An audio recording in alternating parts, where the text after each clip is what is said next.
corner of that small, dark room, Sholmes and I waited with bated breath. In time, there came from the ventilator a hiss and a soft, almost growl-like sound. Suddenly, Sholmes sprang into action, lashing furiously with his cane at a point in the darkness. "You see it, Wilson?" he yelled, his tense voice reverberating through the air. Oh, this whole time my mic wasn't I working. raised my dark lantern shutter, and the room slowly Oh, came now it's into working. view. Sholmes was staring intently at one particular corner when he started whispering to me. The victim's Fucking most Sholmes, seriously? perplexing final words. The speckled band. Speckled band. Ooh. I believe this is the terrible coil to which you referred, Wilson. I love that there's subtitles In because front of us was who an can read the enormous cursive? adder, its fangs bared as it threatened to strike. It truly was the most terrible speckled band I had ever seen. There you go. So the speckled band means a snake. A spooky snake. 9th of January, 6:37 a.m. on board the steamship Burya. So I'm guessing that we got invited to go to Great Britain as well. So then, let us unravel this mystery Oh my god. and discover Why does he have what tech? events led to this curious murder. Pray, do excuse me. The cabin door was bolted from the inside when the man was killed. No marks to suggest the bolt was tampered with in any way. So, this would appear to be a locked room mystery. In his final moments, the victim scrawled a message on the floor. Almost certainly with the ink from this upset bottle. What? A Russian word. So the victim was a Russian man then. And the letters are well formed, suggesting he was compos mentis at the time. This is a most extraordinary Do not open. script. And evidently not pen. It says do not open on it. This message. In fact, I deduce it was written by someone of a different nationality. The fuck is this bullshit? This paper seal was placed just prior to the incident by the victim himself, I would venture. Well, what have we here? There's don't open. Don't open it. Who are you, and what do you think you're doing here? Da! No one must touch before maritime police come. We must wait! That won't be necessary. What the fuck? You see, Also, what's in that guy's 5 seconds face? from now, Here's some I will weirdest tan reveal lines the I've ever killer to seen. you. Don't be absurd. This is murder. And in cabin locked from inside. Ah yes, the locked room. But that mystery is paper thin. There's don't open! No! You don't mean the culprit is in there? What's gonna happen when he opens it? Who are you, and where have you come from? I'm a great British consultant detective, the only one in the world. Arrogant much? Sherlock Sholmes. Sherlock I Sholmes. presume you must have heard of me. Is he there? Are they there? Is the murderer there? I guess we'll find out. Man, that's so great though. My head is throbbing. What's going on? Something's not right here. There's trouble in the air. Did someone knocked out in the thing?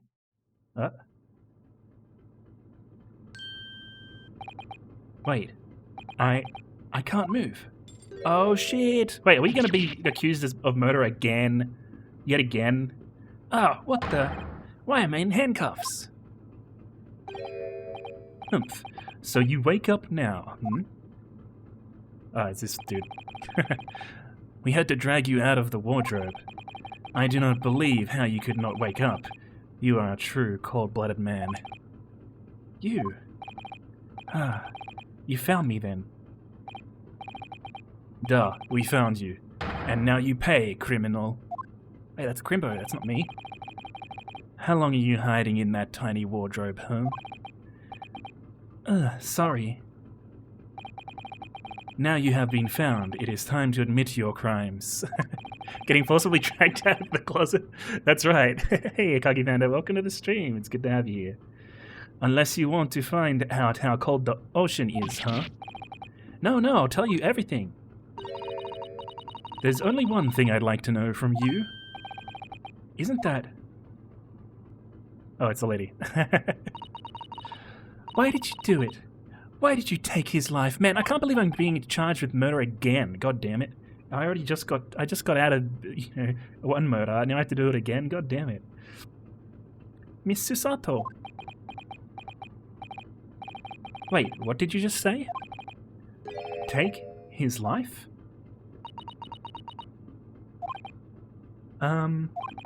Where is he? Where's Kazuma?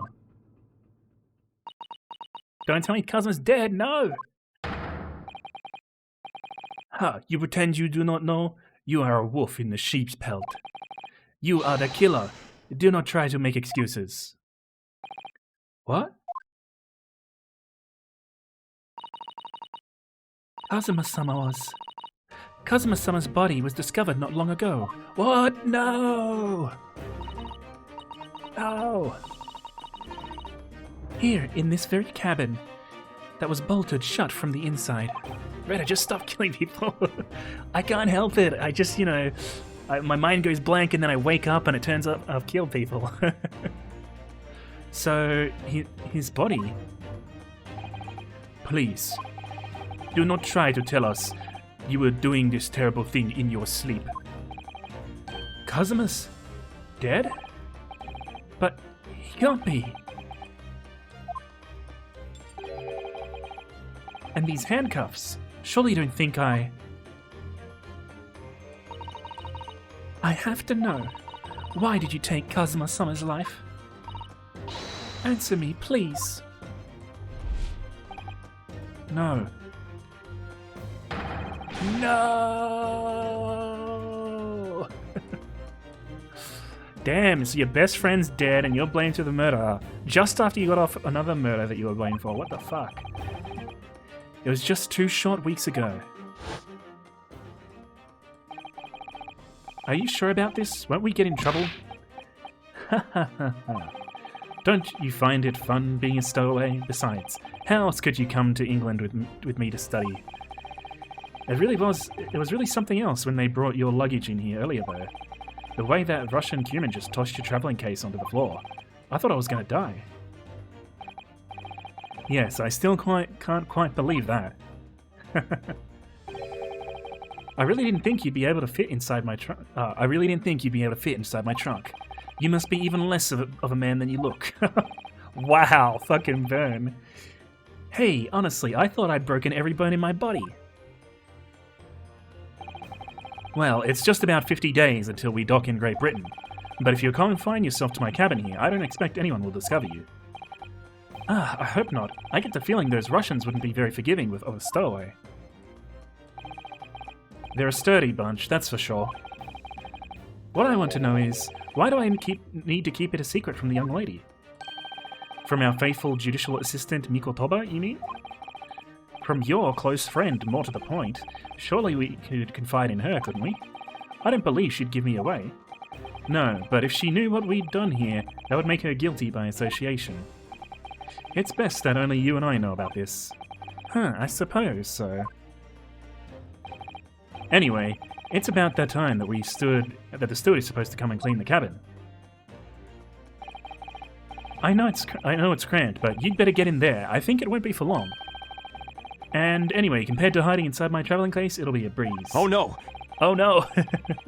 That's right. Yes, but what if the steward decides to open the wardrobe for some reason? Then I'll be in for it. Stop worrying. I'll tell you what. Why don't you write "keep out" or something on this piece of paper? What? That's what I was saying. It says "akeruna," do not open. Then I can stick it over the wardrobe doors once you're inside. I don't know.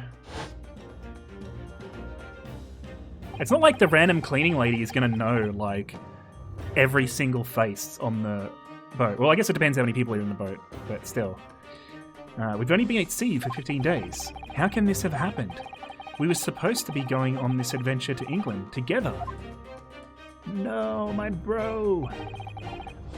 We'll leave you at next port. Stay quiet until then. Don't make more trouble for yourself. Murderer. No, I'm not a murderer. Duh, you said it before. You said you admit everything about your crimes. What? No, that's not right. I mean, yes, I did stow away on the ship, but murdering my best friend? No one else could have done it. Admit the truth.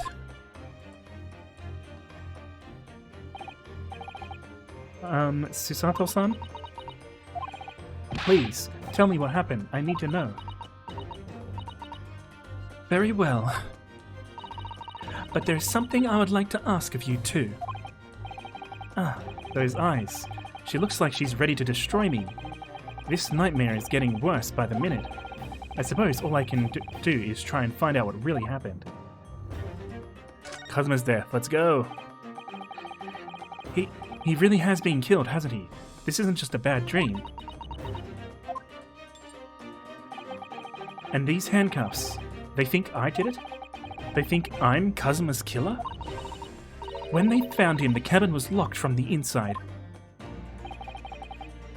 What do you mean? There's no access to the cabin via the porthole window, and the bolt on the door can't be operated from outside. In other words, after the crime, the culprit couldn't have escaped these four walls. What? Or, to put it another way, the culprit can only have been someone inside this cabin. Or do you have some other explanation? This is impossible. How did he die then? What happened exactly? Are you still going to deny the charge, even despite the circumstances? Please, Susato-san, you have to tell me.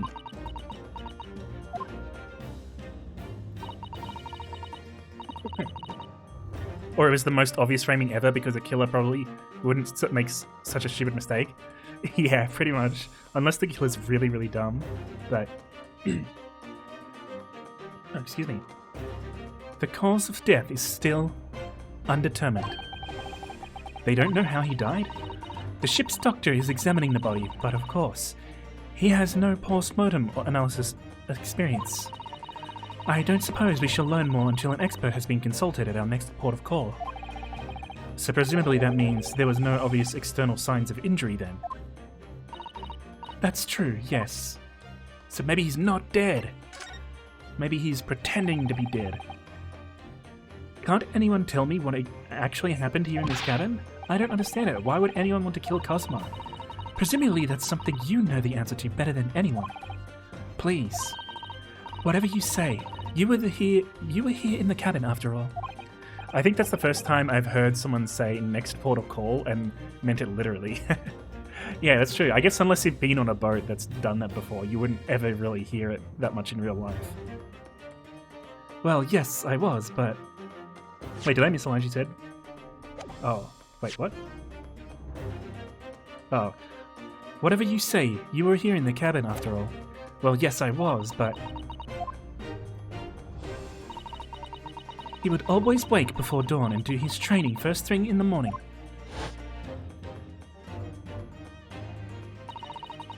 I was waiting outside his cabin, as I have every day so far on this voyage. But this morning he did not come. I could sense that he wouldn't.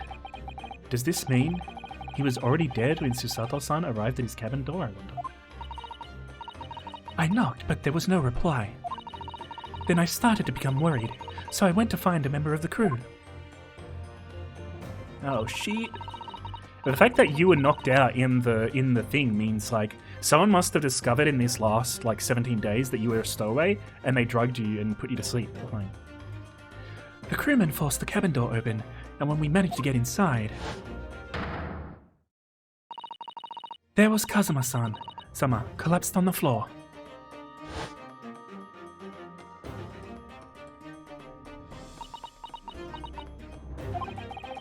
And the white tape there now shows exactly where he was found, I suppose.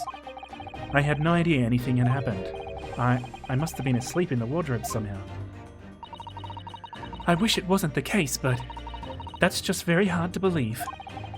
This is all very hard to believe for me too, trust me. Now I've told you everything that I know, so it's my turn to ask you a question. Yes, alright. My head feels so heavy. It's still throbbing like anything. Why are you even on board this ship, Naruhodo-san? You said something before about being a stowaway, didn't you? Oh, yes. I'm afraid that's true.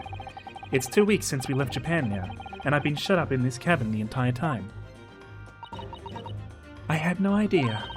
But how could you have occupied Kazuma-sama's cabin for so long without him noticing? No, that would have been impossible, obviously. Yes, of course. Kazuma invited me. He wanted us to go to England together. He actually asked you? But why? I'm afraid I don't really know the reason myself. I don't understand. What, do you have a reason he didn't tell you? Oh, here we go. Kazuma, why did you want this? What's the real reason? Why go to such extreme lengths to smuggle me to England with you?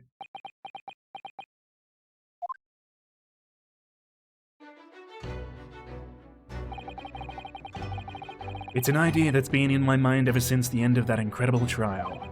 I think I told you then, didn't I, that you ought to become a lawyer yourself. Well, yes, you did say that, but I didn't think your actions, you were serious. You have a talent for it, I can assure you of that. But I've never really thought about becoming a lawyer. Well, that's something you can decide for yourself. London is at the spearhead of cultural development, the centre of the world in many ways. There can't be any harm in seeing such an important place with your own eyes, can there? Well, no, definitely not. But on a personal level, if you were to become a lawyer, then he's got some secret shit going on that he wants us to help with. Then what? Nothing. Forget it.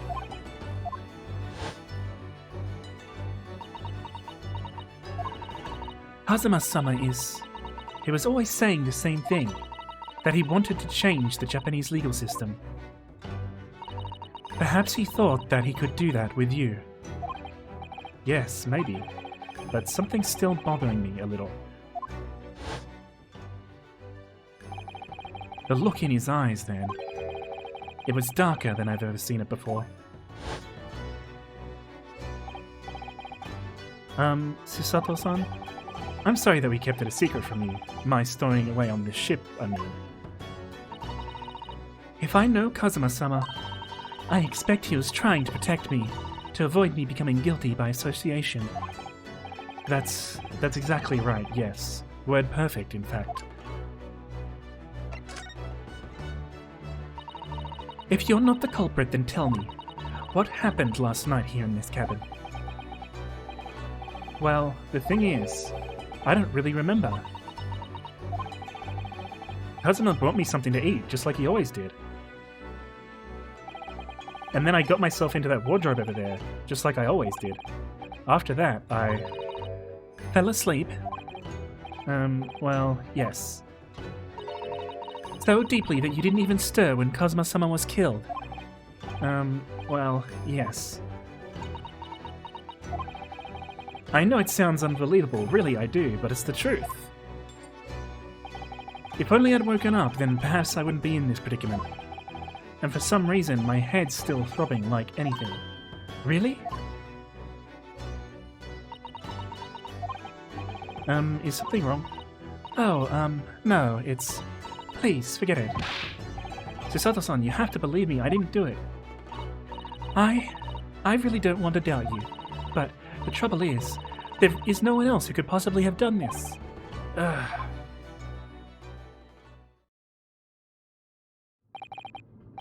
Kazuma, I don't understand. Why? Why did this have to happen? I can't take this. Excuse me. Don't try to go anywhere. You're the perpetrator of this crime. You can't leave. I can't allow that to happen. I'm sorry, but Kazuma was killed right under my nose here, and I didn't do anything to stop it. And now I'm supposed to just sit around? My hands tied while whoever did this walks free? No, I can't allow that to happen. Well, what do you propose to do then? I'm going to investigate. I'm going to find out exactly what happened here. I'm going to work out who took Kazuma's life and how and why they did it.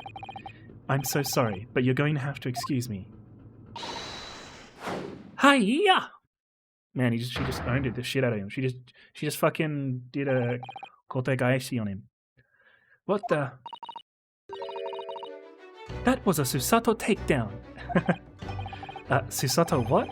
What martial art form is that? She just fucking owns you. I'm gonna need you to prove it. Sorry, prove it? Yes, your innocence. I need evidence. But how am I supposed to... Let's see what we got in our court record. Oh, we got this paper seal. Kazuma stick this over the door of the wardrobe for me. It says, keep out in Japanese, and I'm not sure the Russian Q can actually read it. And we got the copy, and that's it. But how am I supposed to... Have you forgotten already what you just achieved a few weeks ago? You successfully defended yourself in a court of law. Ah, I see. She's expecting me to present some conclusive evidence. I have to give Susato-san to believe me. I'll show her some evidence right now that proves I'm not guilty of this awful crime. Well, I mean, yeah, the paper seal proves it because the paper seal was still over the wardrobe, and he would not have been able to put the seal up on the wardrobe if he had killed him and then gotten into the wardrobe. Yes! So that proves it. Tell me, when I was discovered in the wardrobe before, was this piece of paper stuck over the doors? Oh, yes, it was. I remember it clearly. I thought so. Kazuma always put it in place whenever I went to sleep in there, just in case the cabin steward or another crew member decided to look inside it. But he was sleeping in there, fuck. I mean, I thought he was just drugged out, but I thought he was just getting in there when the cleaner came. But he wasn't sleeping in there, but he was literally sleeping in the wardrobe. That must be fucking hell. So naturally, he did the same last night as well. Ah, yes, of course. The gentleman who discovered you peeled the sign off the wardrobe doors before he opened them. But if I were truly the culprit, I couldn't have climbed back inside the wardrobe and stuck this on the outside of the doors on my own. Yes, that's quite true. In other words, it's impossible that I killed Cosmos.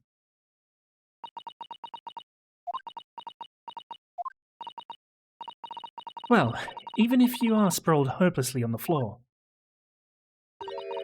I can see why Kazuma-sama thought so highly of you. Thank you, Susato-san. Now, do you think perhaps you could help me up? Cute. Well, in the light of that evidence, I don't see any real reason why I should stop you from investigating in here, at least. Thank you. So you finally believe me? Hey, Gothic Crow, welcome to the stream. How's it going? It's good to have you here. We're playing some more Ace Attorney, the new game that just came out. It's so awesome. I'm sorry. No. Wait, what did he say? So you finally... Oh, she doesn't believe me yet. Okay. What? I'm not sure yet. I can't rule out the possibility that you used some sort of conjuring trick to put the sign back in position. The butler did it. Yeah, probably. What does she think I am, a magician? For now, I suggest you investigate as thoroughly as possible in here. I'll do the same. Alright, let's get to work, Susato-san. Please don't misunderstand me. I still have my doubts. Oh. I shall be waiting for you. To make sure you do nothing that might disturb the crime scene. Oh, watching you rather. I wouldn't want you using your conjuring tricks to destroy evidence, for example. Right. Yes, investigation time! This is my favourite bit, actually, of the Ace Attorney games. Well, anyway, I should make a start on investigating here. Examine everything I can. In the drawing room with the lead pipe. Ah. Alright. Kazuma, I swear, I will avenge your death. Alright, what can we talk to her about anyway? We got everything there. Let's present. Present. Just present everything to her. Susato-san, about this. I'm sorry, Naruhodo-san. But we don't have time to waste on anything else. We must find clues. She looks serious. Really quite deadly serious. Alright, what about this? No, same response. Alright. Let's look around then. this guy. Well, there's katana on the ground. That's Kazuma-sama's precious sword. He never went anywhere without it. Yes, he was always saying that a Japanese man's katana is his soul.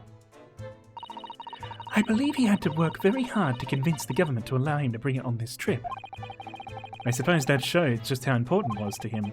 And now he's gone. But I'm not ready to let his spirit go just yet. And he's recovering pretty quickly from his best friend's death. Maybe he is the real killer. Oh dear, that won't do. Oh, what's the matter, Susato-san? Whenever I'm examining things, I always find myself so focused I forget to look around properly.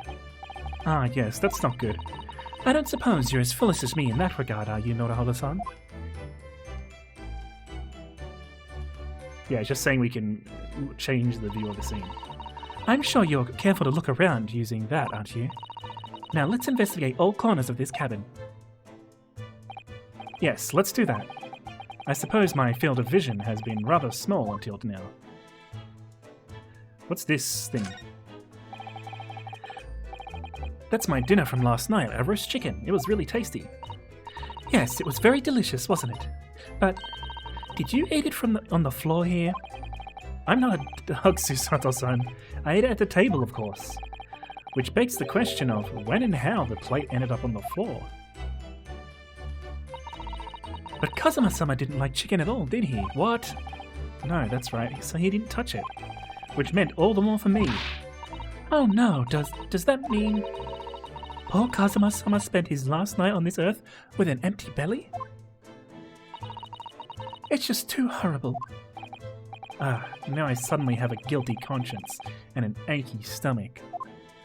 Maybe the drug was meant for there was like a drug meant for Kazuma, but because he ate all the chicken, you felt tired and fell asleep and slept through the murder instead of Kazuma. Oh wait. Oh, I guess that's just the carving knife for the chicken. Okay. What about this? No. Nope. I meant this. God damn it. Wait, there is something to do here. See? There we go. There's nothing on this table at all. The plate and cutlery are all over the floor for some reason. Yes, it's strange. Last night when I went to sleep, I'm sure everything was still. No, wait a minute. What is it? That's funny. I can't seem to remember anything about what happened after dinner at all. Yep, see? He was drugged. So then perhaps you are responsible for what happened to Kazuma-sama. No.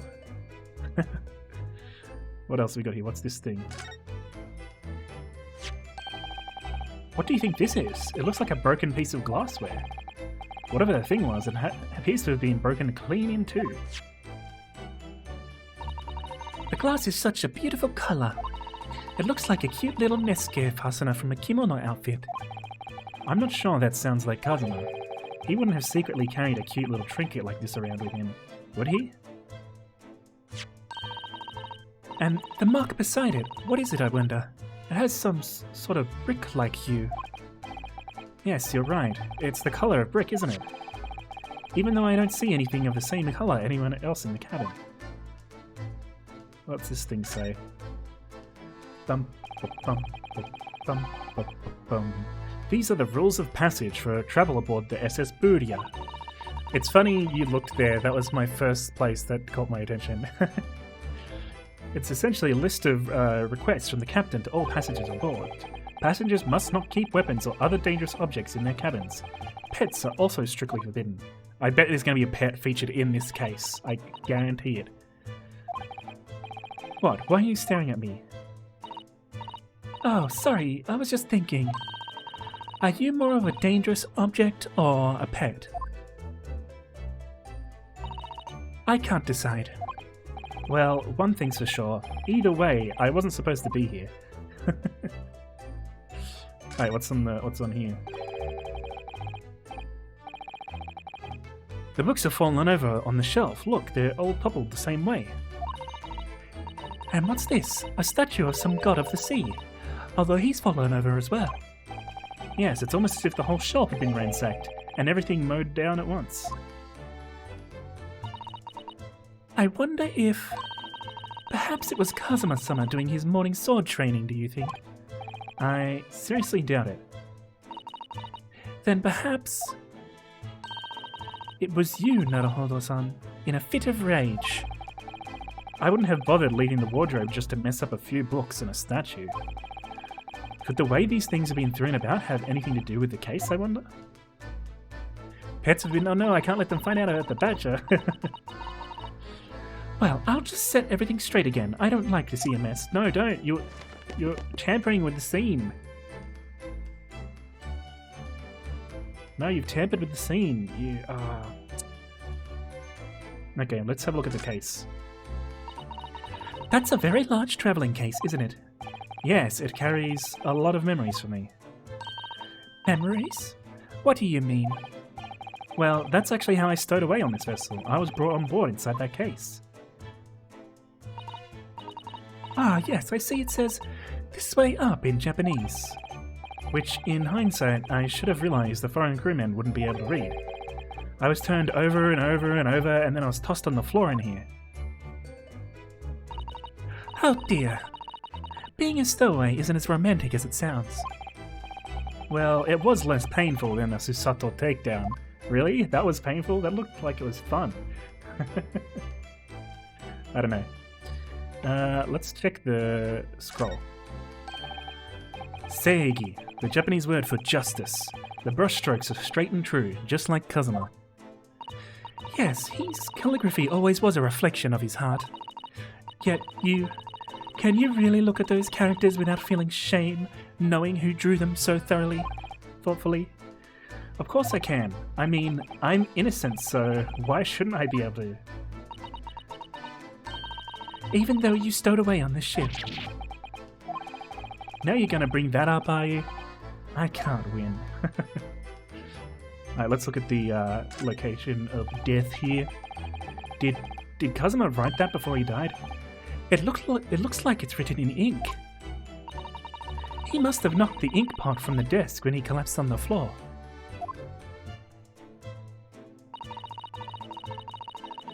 Then I suppose he wrote this message by dipping his finger in the spillage. Poor Kazuma-sama, no doubt he was in terrible pain. It's almost unbearable to imagine it. I suppose he was trying to leave some kind of a clue in his final moments, was he? I'm sorry, partner, but I can't read your writing. I don't think that's Japanese, Naruhodo-san. What? Then, what language is it? It pains me to admit, but I don't know. It's not a foreign script I'm familiar with. What does it mean, I wonder? Alright, let's do the desk. This is where dear Kazuma-sama would have sat whenever he was writing. London Diary. Poor Kazuma. He didn't even make it to his destination. It looks as though the last entry was incomplete. Which means, what? He was in the middle of writing it when the incident happened? Let's see what it says. It could be a valuable clue. Hey-ya! That's out of the question. What? Kazuma-sama may have departed this world, but you must not read his private thoughts. But what if it's something important? Something relevant to the case? Alright, I won't read it. Damn, we should read it to her. Poor Kazuma-sama. I don't like prying into people's personal matters either, but in this case, isn't the need for clues more important? We'll have to wait till she's gone. Donk. What do we got here? Oh look, there's a vent. I think that's some kind of opening. A ventilator. In before you have to read the message by looking through the glass thing on the floor to distort it or some nonsense. Yeah, well, I mean, it's supposed to look like Cyrillic, like it's supposed to be Russian, right? But presumably, like, yeah, if you like look at it some way, it actually says something else. A hole through which fresh air can circulate into the cabin. Isn't that a little odd? What do you mean? Well, this ventilator, if that's what it is, looks like it must connect to the next door cabin. Yes, it would appear to. You're right. But if its purpose is to allow fresh air into the room, surely it should be connected to the outside. Huh, that's true. Perhaps it's so that rain and spray don't find their way in when the seas are rough, or something like that. I suppose. Maybe that's it. Wait, what the fuck? Fucking Sholmes has just randomly appeared. Who's that? He wasn't there a minute ago. As far as I can tell, it looks like he might be European. Oh, how did he... You've noticed the man too, have you? I have no idea who he is or how he got in here, but he looks suspicious and tall. Suspiciously tall. Naruhodo-san, don't tell me. Do you really not know who that is? Well, no. I don't have any foreign friends or acquaintances at all. He doesn't look like a member of the crew. There's something very unusual about him. And he's investigating Kazuma's desk. Or is he investigating Kazuma's desk? Or is he just playing on it? I can't tell. Well, in that case, we simply must talk to him. Am I just imagining it, or does Susato-san almost look uncontrollably excited? He's a fan of foreign guys. She's a gaijin hunter. By the way, I expect that you noticed already, but just in case, if you press A on people when they're in the crosshairs, you can converse with them. Alright then, I'll get that suspiciously tall gentleman in my sights and see what he has to say for himself. Oh, please do. First, though, I've got to examine everything. What else can I examine? Unexamine the light. What about this scroll on the wall? This is... yes, it's a bell cord contraption, I think. What do you mean, contraption? I read about it in a book I was studying that talked about life in Great Britain. Large households often have bell cords like this, which you can pull on to ring a bell to summon servants. Really? That sounds almost magical.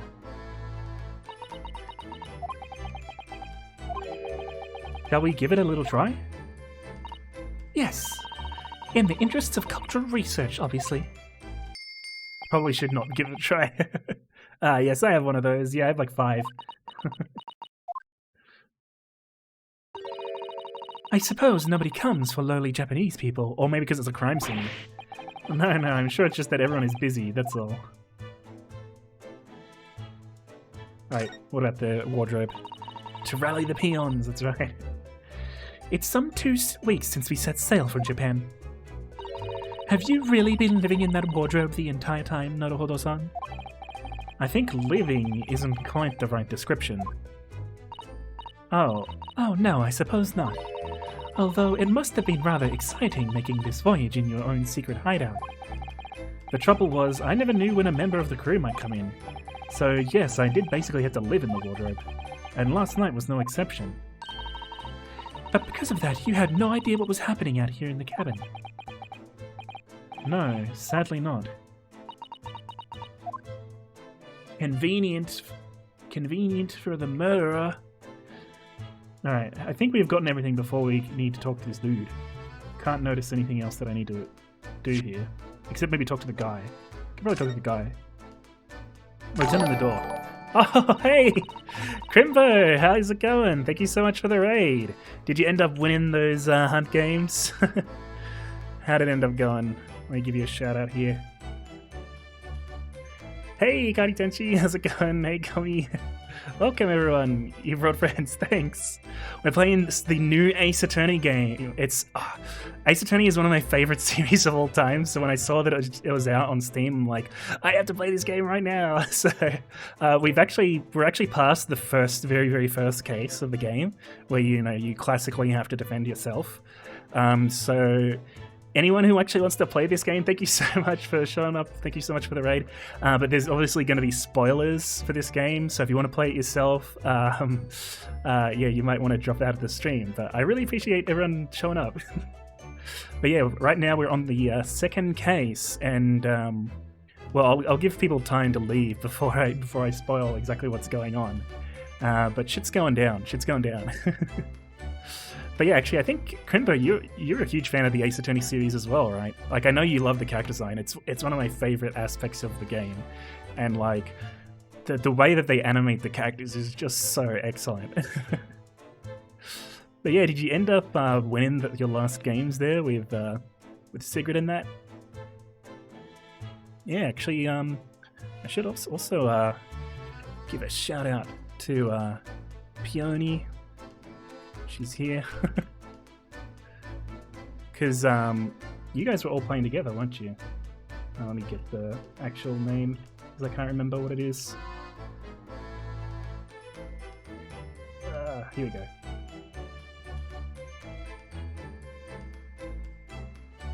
Yeah, just Peony and Shadow, and Sigrid and Bird. And I know Meat has been spruiking you everywhere, and well, I guess you've all heard it in Crimbo's stream. But Sigrid and Bird, they have a debut on in a couple days, don't they? Sigrid and Bird. Let me find that one.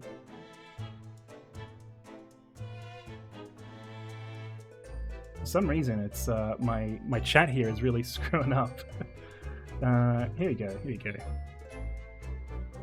I don't know. Hopefully I'm not disconnected. I was having net problems before. Yeah, there you go. So I'm gonna start spoiling the game now. So if you don't want to be spoiled, too late. I'm gonna spoil it. So we're in the second case now, and it looks like we are yet again going to have to defend ourselves from a murder accusation. So we just woken up in this. We basically stowed away on this boat going to Great Britain, and we've woken up in handcuffs, and someone's died, and we need to defend ourselves. At the moment, we just entered the examination portion of the game. This is the first time we've been able to examine stuff, so I'm just going around examining everything. So what was the last thing you said? So because of that, you had no idea what was happening here at the cannon. Okay. When I went for help and the crewmen forced the door open. This bolt had been firmly closed. It's quite a small bolt and not particularly sturdy, and it just slides across to secure the door shut. But still, with the door bolted, there would be no way to get in or out of the cabin. That's for sure. So we've got a locked room mystery here. It's no wonder everyone suspects me. When she glares at me like that, I feel tense. I feel like tense all up and down my spine. I remember reading once in a detective novel, the culprit used a needle and a thread to draw a bolt across from the outside of the room in a situation like this. Holy shit, she just has a whole book up her sleeve. Yes, that's a clever trick, isn't it? I'm an avid reader of detective stories myself. But the door of this cabin and its frame are made of metal, and they seal together perfectly. There would be no possibility of using that needle and thread trick here, I'm afraid. Damn. We're fucked. When she glares at me like that, I feel pins and needles all up and down my spine. Let's talk to this dude. Perhaps I should see what this Russian crewman makes of the scene of the crime. Excuse me. What? I was wondering how it's going. The investigation, I mean. Grandmother told me Japanese people do not make jokes. But it is not true, I see. Sorry? The criminal asking investigator for information about his crime? Very funny. The criminal, that's not me, that's Crimbo. It wasn't supposed to be a joke. He doesn't appear to be laughing either. He's convinced you're guilty. He might have useful information though. I'll have to keep trying. So, last night, did you notice anything out of the ordinary at all? Niet, of course not. Now back to corner of room and make silent. I say no more to you. Did I hit a nerve? Just for a minute there, he seemed a little flustered.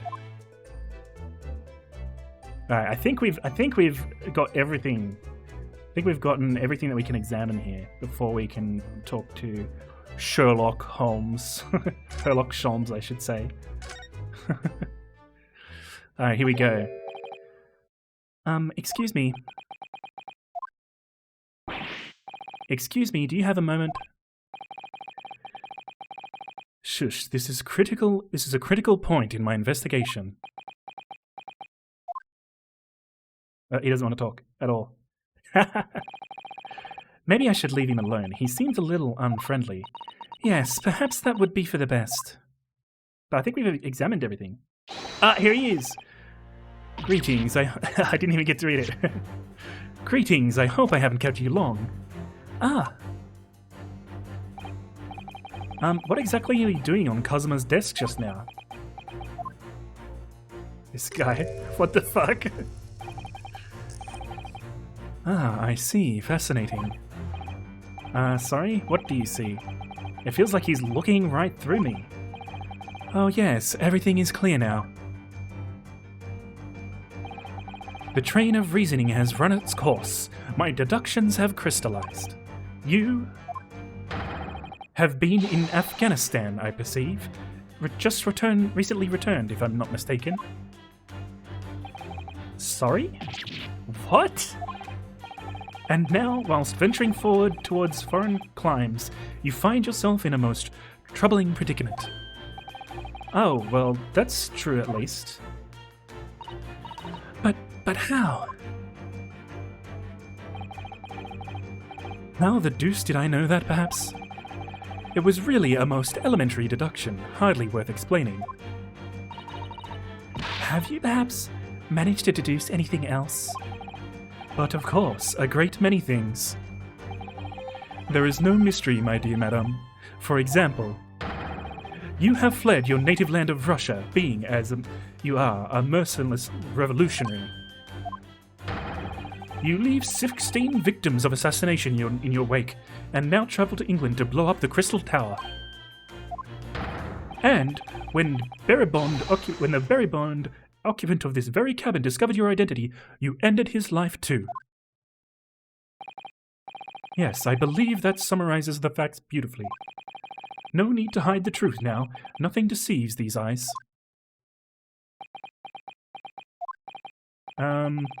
Just to be clear, you're talking about me, are you? Certainly I am. Do you see another in this cabin who fits the bill? A Russian assassin with 16 victims to his name? I don't see even one person who fits the bill.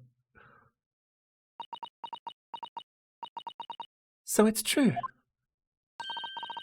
It was you who did this to Kazuma-sama. I can't believe she believes him. She believes I'm Russian now. What the fuck? What? And you're plotting a revolution too? It's shameful behavior, Naruhodo-san. Absolutely wicked. No, listen, there's no way she got us again. Now explain yourself. Tell me everything. This is ridiculous.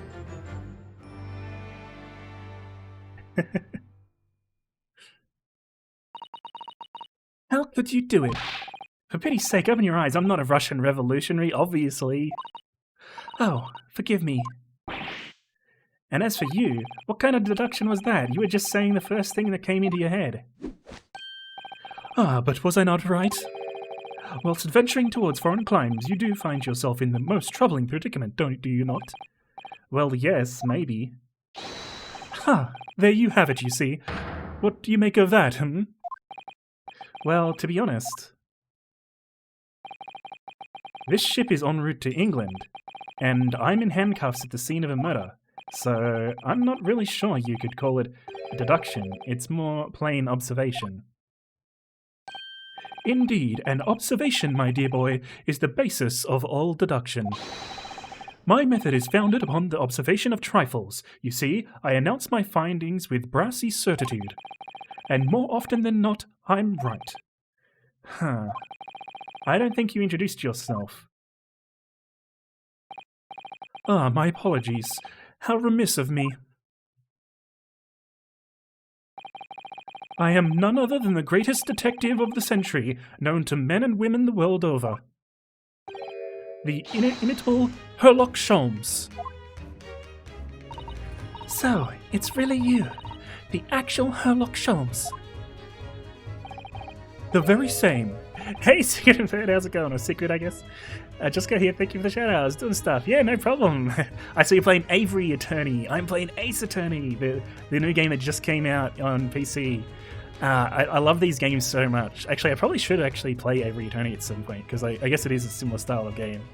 But yeah, how'd the last games go? Hopefully they went well. And spoiler warning, in case you do want to play this game, it's gonna be spoiled. It's so good. Oh, nice. Yeah, that's awesome. Yeah, I should definitely check it out at some point because I really love the Ace Attorney games. They're really great, and I'm guessing Avery Attorney is pretty similar. Well, that's just a guess. Maybe it's not similar, but who knows? But yeah, welcome to the stream. Do you know this man, Susato-san? The most famous detective in the world? Naruhodo-san, of course I do. There's nobody who hasn't heard of him. What planet have I been living on then? We must ask him what he's deduced. He will have worked out the entire case already, I'm sure. Really? Why do I feel uneasy about this? And he just thought I was a Russian assassin, so he can't be that great. Excuse me. Alright. You know what? Let's talk to him. Let's see what's going on. Never played Ace Attorney before, but people are saying it is, I guess, to being like a super crazy entry into the genre, but it's my first time enjoying it. Nice, nice. Yeah, well, if you really enjoy it, I'm pretty sure it's the same. I've seen like screenshots of it before. I'm pretty sure it's pretty similar to Ace Attorney. So if you do enjoy it, I highly recommend checking out Ace Attorney. And actually, this game just came out, but I think you can buy a version of it that includes the entire Chronicle, like the entire, like there's a package of this plus the old games, Ace Attorney games. So you can get all the Ace Attorney games on Steam now. I actually do prefer the old sprite work on the old games compared to the they did like a sort of remake of it where they drew over the sprites, but they don't quite look right. The sprites are a little bit better, but there's still a good way to play them, and so you can definitely go through all of the Ace Attorney games there. The only ones that aren't on PC now, I think, are the Ace Attorney Investigations games, some of which aren't even in English yet, so there's still a couple there that we need to catch up on. Alright, let's talk to this great detective. So, you're a great detective, are you? Sorry, what was your name again? Indeed, I'm none other than the one and only Herlock Sholmes. Oh, I see, you're German? Herlock, was it?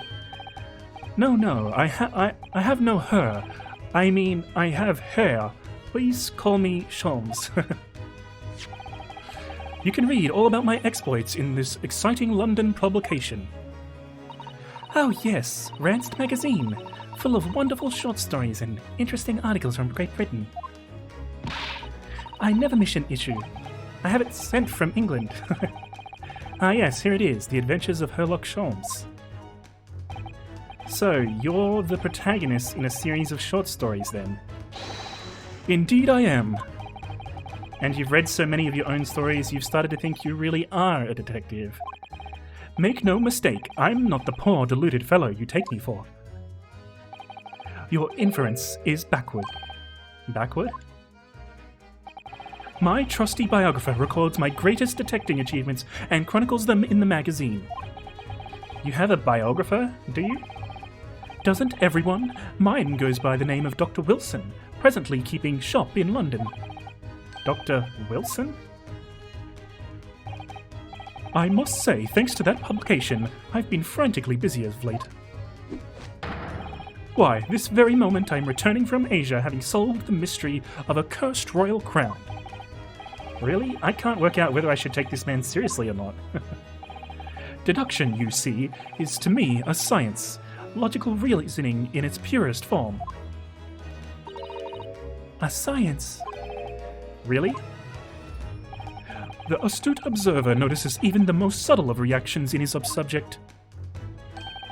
A furtive glance, a twitch of the muscle, a slight inclination of the posture. Fingernails, arm sleeves, furrows of the skin. All these things are data. Right. And the trained logician makes deductions from this data in the blink of an eye. The ultimate conclusion is, without fail, the truth. As I demonstrated only a few short moments ago. How can he look me in the eye and claim that? So you see, I have a turn for both for observation and for deduction, and fame. That is what makes me the one and only Herlock Sholmes. Okay, what happened? What happened? Tell me. Have you managed to deduce anything about this particular case yet? Have I managed to deduce anything, my dear fellow? Who do you suppose discovered the culprit in his most cunning hiding place? That's right. It was none other than the great detective before you now, Mr. Sherlock Holmes. Ah, I see. In other words, I'm in these now because of him. This fucking guy. When I became anxious about Kazuma-sama this morning, I summoned all of the crew members to force the cabin door open. And I concealed myself among their number, gaining entry to the scene of the crime. Yes, luckily for everyone, the great detective Sherlock Holmes was on board. And the handcuff seems to be an excellent fit, Mr. Naruhodo. Ah. The very moment I laid eyes on the scene, 2 facts were immediately apparent to me. Oh really? 2 facts, you say? What were the 2 facts? Tell me.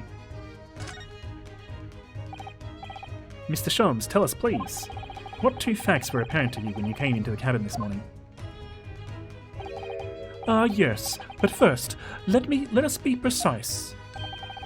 The 2 facts in question were immediately apparent to me. Yes, I understand, but what were they? Allow me to elucidate. The 2 facts that I deduced from a momentary glance at the scene of the crime were as follows. Number 1, the cabin was locked from within, rendering escape from the culprit out of the question. Number 2, the victim was Russian and killed following a dispute with an acquaintance. Hold on, Mr. Sholmes, what made you think the victim was Russian? Observe the dying message left by the victim on the floor. That thing, whatever that says. That's the Russian word for wardrobe. Do you really think Kazuma-san would have left a dying message in Russian? In their final moments, many may find their native tongue filling their head. But this young man, Russian. Kazuma was Russian, was he? Initially, I considered Garderobe may be the name of the killer, a certain Robert Garder, perhaps. But in the interest of thoroughness, I decided it would be wrong not to look inside the wardrobe there at least. Where you found Mr. Naruhodo sleeping soundly. Quite so, I found you. The renowned Russian revolutionary killer. Why is it that I'm Russian too? I observed that you were wearing all the same attire as the victims. In other words, you were acquainted. And if my memory serves, that outfit is the traditional dress of the Russian people. Houseskill uniforms are the traditional dress of the Russian people? I had no idea. And I had no idea a detective could get something so wrong. I took a photograph of the victim and the message, that I might analyze it for possible hidden details.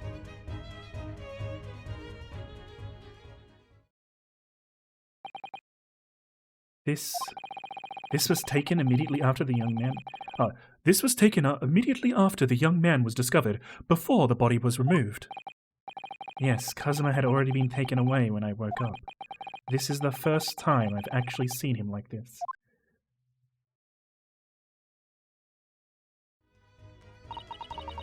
Are you alright, Mr. Naruhodo? Oh, yes, thank you. The photograph of the crime scene has been entered into the court record. So we can look at that now. I mean, I should have had looked just then, but... So what's going on here? Is there any other clues? Like, I guess he's like, got his finger in the ink. But other than that, there's not really that much going on in this picture so far. It's hard to say if this is going to be anything other than a picture of him with his finger in the ink. But who knows, maybe we'll find out he's left-handed or something. Can I ask you something, Mr. Sholmes? What, pray? You mentioned Russia before as well, didn't you? You know, when you said I was a fearsome revolutionary fleeing from Russia and all that. Yes, the train of reasoning that led me to the truth. Would you mind explaining that train of reasoning to me, do you think? Whatever that says. Certainly, if it interests you. How many times? I'm not Russian and I don't speak Russian. Alright, let's see. Can we talk about your deduction before? The things you concluded about me, I mean? The now famously accurate troubling predicament you find yourself in. Actually, it was the other details I was more hoping to discuss. You know, the merciless Russian revolutionary and assassin of 16 part? Ah, yes. The more sordid details.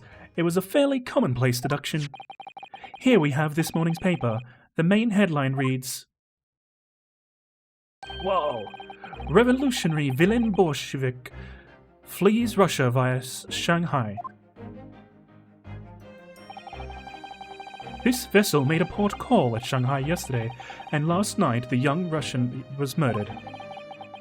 Since when was Kazuma a Russian?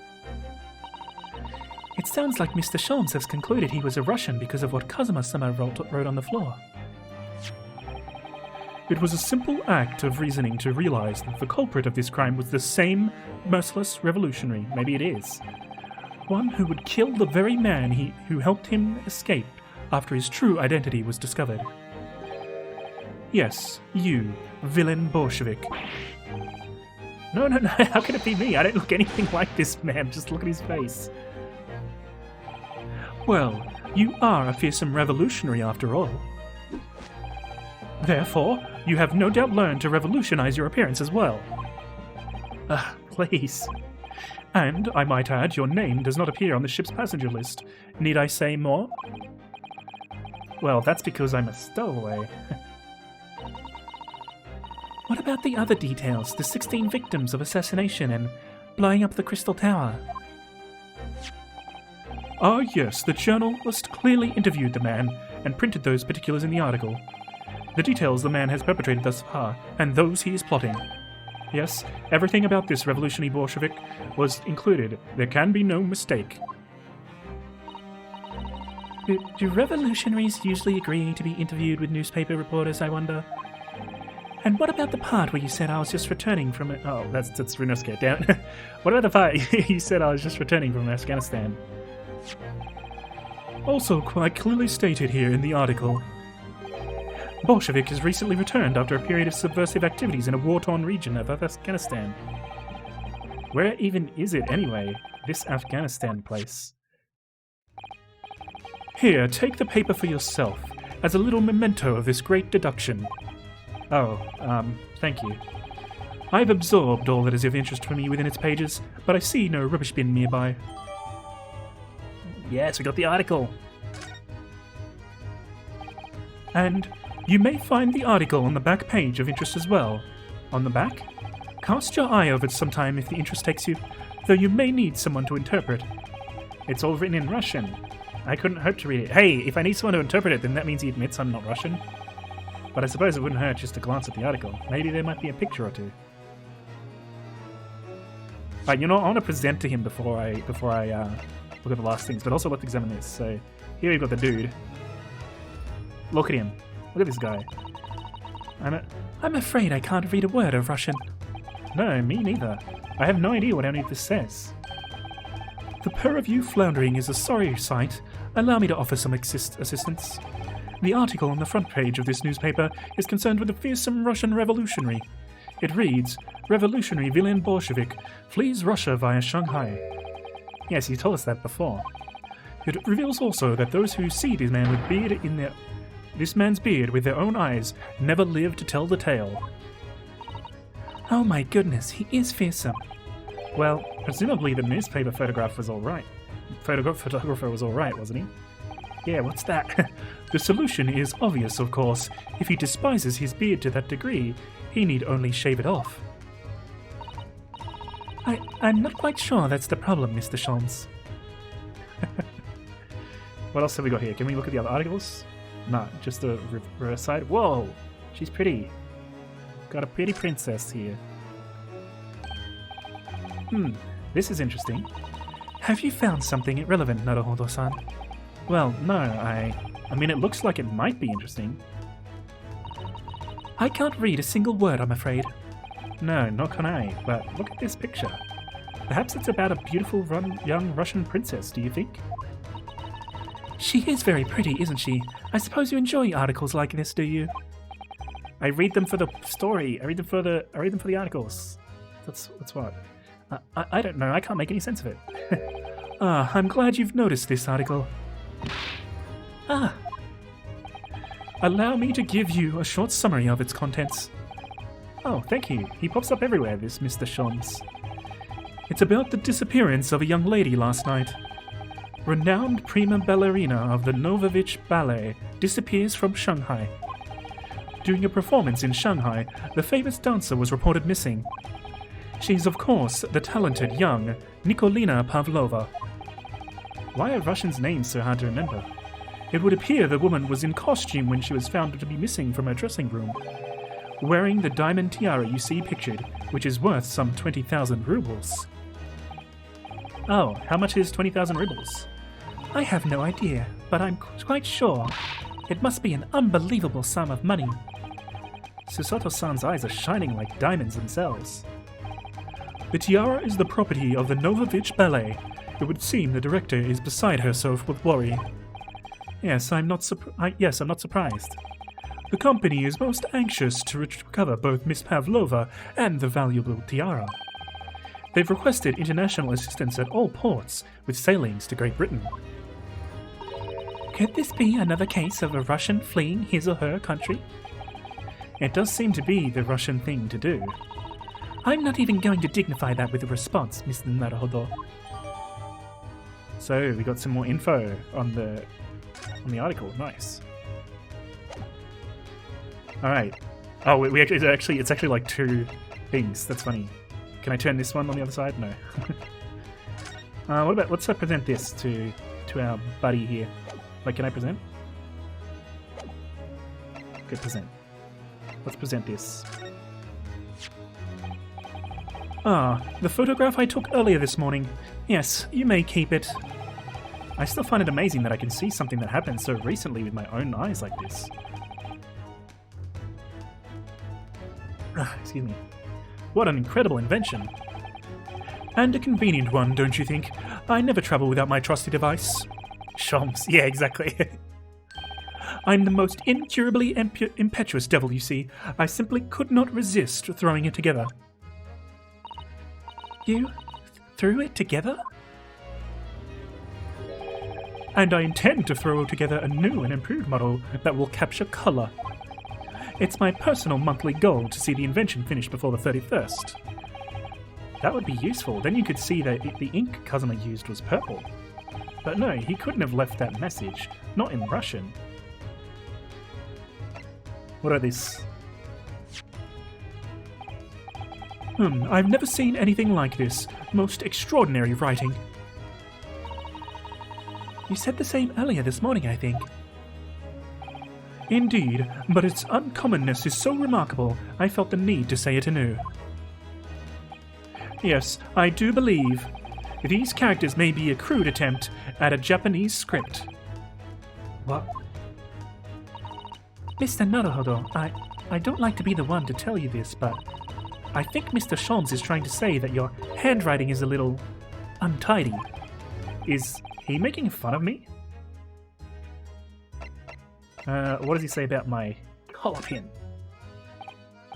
Mr. Shons, what do you make of this? Shush, quiet. When I'm ruminating in the course of my deductions, nothing must disturb my mind. Oh, so sorry. Ah, an Indian curry, perhaps. What's he ruminating about? The lunch menu? No, he doesn't say anything here. What about this one? Nothing? Nothing. Okay. Well, he already told us about the other one, so that's fine. Alright. Wait, can I present people at all? I like the games where you can present the people, because you get, like, the characters giving their opinions on the other characters, which is just really, really fun. Alright, last one. Before we started talking, you were examining Kazuma's desk, weren't you? Kazuma? Ah, yes, the victim. Did you notice anything useful? Anything at all? Observe for a moment the desk atop of the victim. We see that the victim was engaged in penning some text. London Diary. Kazuma's keeping notes of the trip. Ah, but I don't think you should read his private writings. It could upset people. Tragic. and something you ought to perhaps elucidate before the act of reading. You mean you've read it already? It is my business to know what other people do not. Yes, believe it or not, I know a smattering of Japanese. Oh, I see. Well, you're about to know what Susato takedown is. No, she's heart eyes for him. Susato, aren't you going to throw the detective with one of your trademark takedowns? I'm sorry, Naruhodo-san. What on earth do you mean? Life is so unfair. Anyway, to return to the matter at hand, namely, this diary belonging to the victim. It would appear the final sentence is incomplete, as if the author were cut short. Tell me, what is the nature of the writing? Pray be precise as to the details. Oh, but I thought you knew Japanese. A smattering, dear boy, a smattering. Sayonara, bonsai, mikado. Nado nado. I trust you're suitably impressed. But this diary is littered with complicated-looking characters of which I can read precisely none. So what was all that showing off about before then? If you would be so kind as to show me, I would be happy to read it to you, Mr. Sholmes. I'm much obliged, my dear madame. The final entry here is in Kazuma-sami's diary, consists of just 2 short sentences. The first reads, 1:23 a.m. I can hear a faint whistling sound. A whistling sound? These are very deep waters. Pray, go on. The second sentence reads, 1:35 a.m. What looks like some sort of speckled band is dangling from the ventilator grill. A speckled band? What on earth does that mean?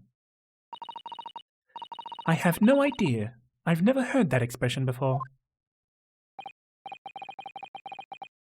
The ventilator grill, you say? The man was perhaps referring to the banner? Or to the lattice? To the lattice there on the wall, which connects to the adjoining cabin. Yes, the adjoining cabin.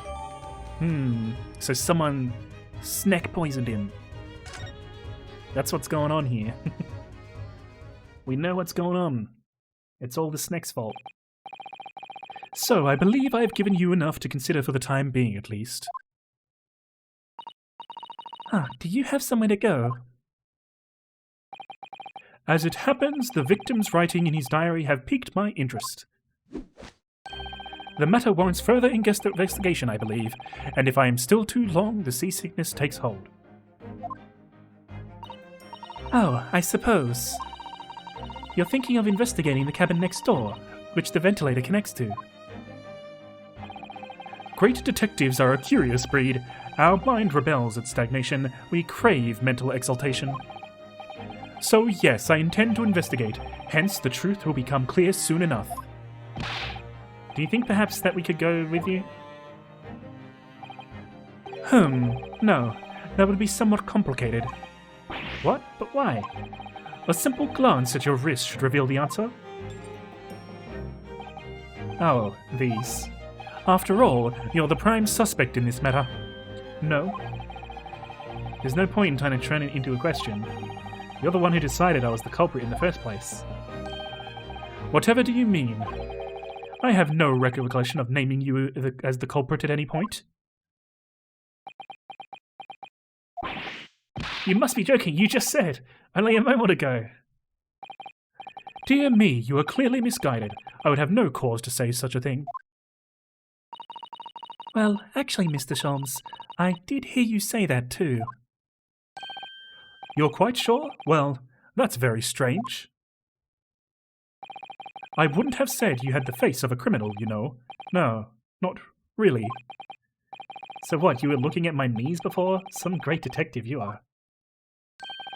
Well, anyway, that was the end, and that was then, and this is now. What do you mean? What I mean, sir, is this. If you are the culprit, then you must play the part more convincingly. Roll over and accept your fate. Now he's just being plain rude. He's too used to all the culprits just being like, "You got me! I murdered him because he was my long lost brother that was an heir to my father's fortune." And off he goes, having just laughed in my face. His sense of humor is as twisted as his name. Naruhodo-san, what were you just standing there for? Huh? We must go and investigate the cabin next door as well. Aren't you forgetting something? What about these? There's no way I can... Hiya! I'll never get tired of this angle. After Kazuma-sama spent his dying moments struggling to leave us a clue, you're willing to give up? You're just going to roll over and accept your fate? As if you gave me any choice in the rolling over part. Damn, I need this chick on my team all the time. I think we still have some investigation to finish off here first, don't we? Do we? Let's carry on examining what we can in this cabin while we wait for a chance to slip next door. Good idea. The situation doesn't look good for me, but there are still things I can do to help myself, and I owe it to Kazuma to do everything I can to find a way out of this, and bring the real culprit to justice. Alright. Is that? Is something wrong, Naruhodo-san? Oh, no, it's just that crewman's standing by the door. I can't help feeling like I've seen him somewhere before. Oh yes, you're right, he does look familiar. Excuse me, sir. Yes, what can I do for you? Oh, it's fucking Hosonaga. Holy shit. This guy. I recognize that face, but it can't be.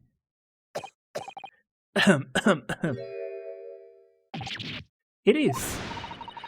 I didn't know you were here, Inspector Hosonaga.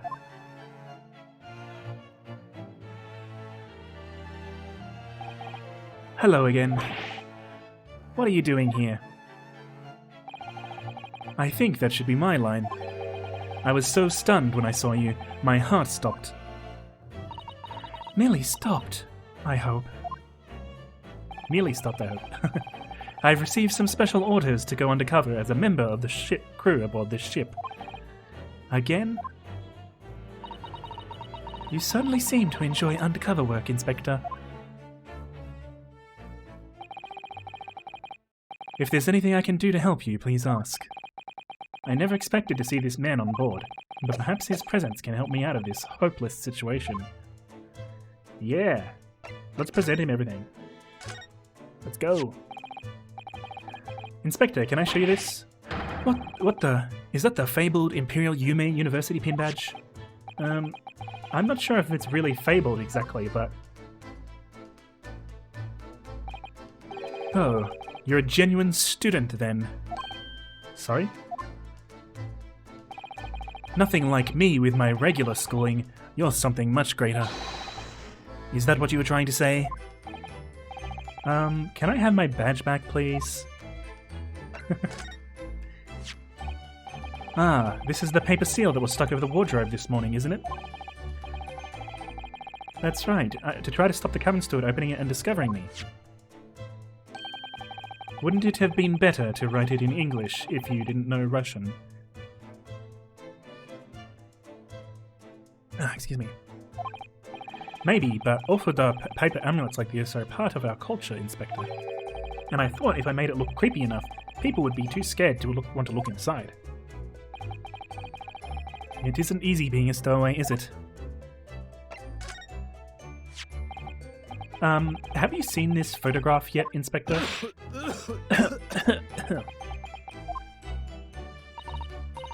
Oh dear, are you alright, Inspector?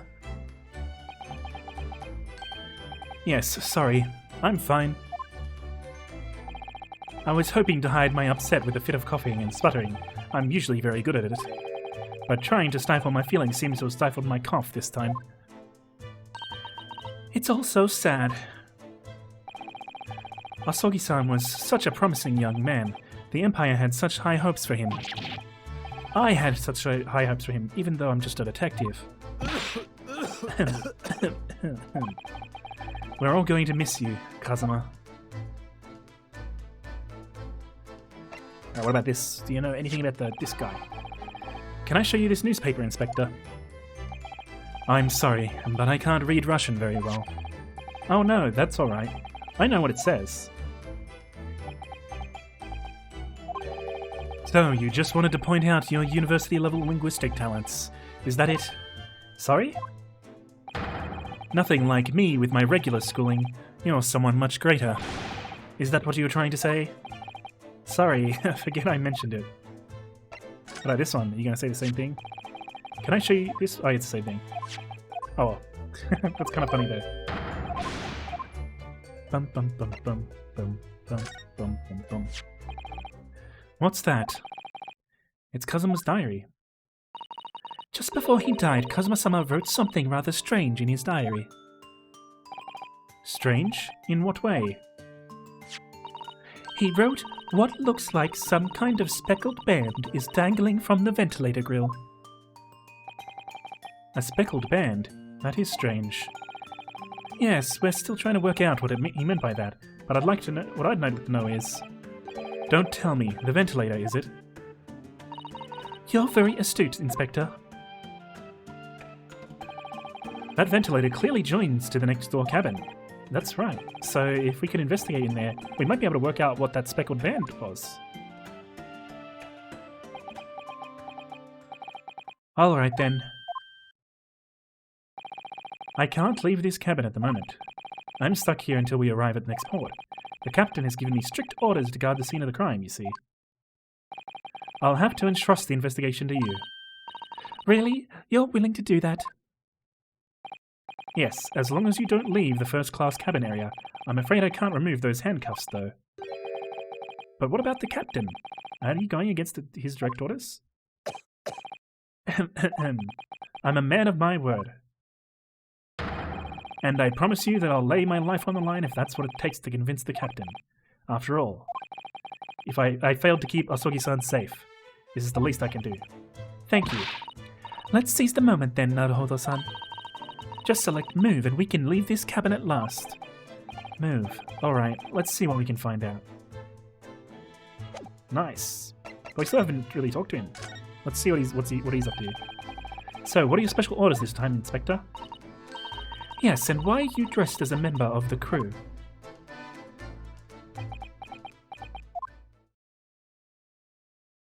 Is he after the, I'm guessing he's after the ballerina lady. I'm so sorry. This is all my fault. I take full responsibility. For what? My orders were to act as Asogi-san's bodyguard. Damn! It was the Minister of Justice, Jigoku, who pushed for this overseas study tour to go ahead. Man, with a name like Jigoku, damn. And he entrusted me with ensuring that Asogi-san reached Great Britain without being assassinated. Assassinated? How could that even have been a possibility?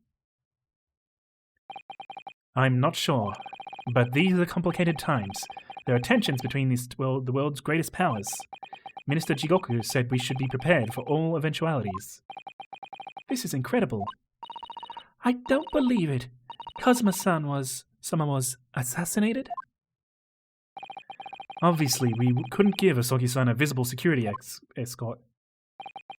Which is why I'm undercover now, posing as one of the crew. There's going to be overcover in every single episode, I bet. I see.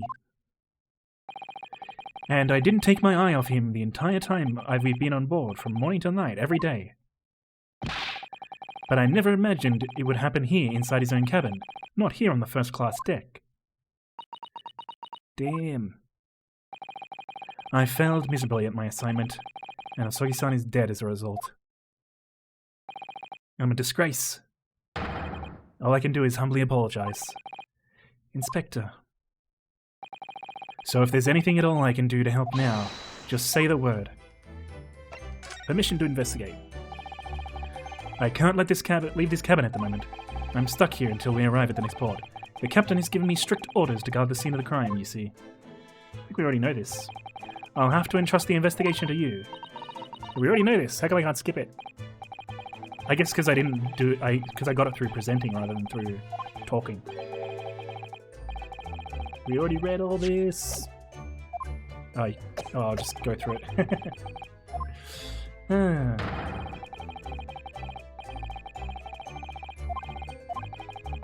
Alright. I think we've actually examined everything in this map anyway. So I think we can just move on.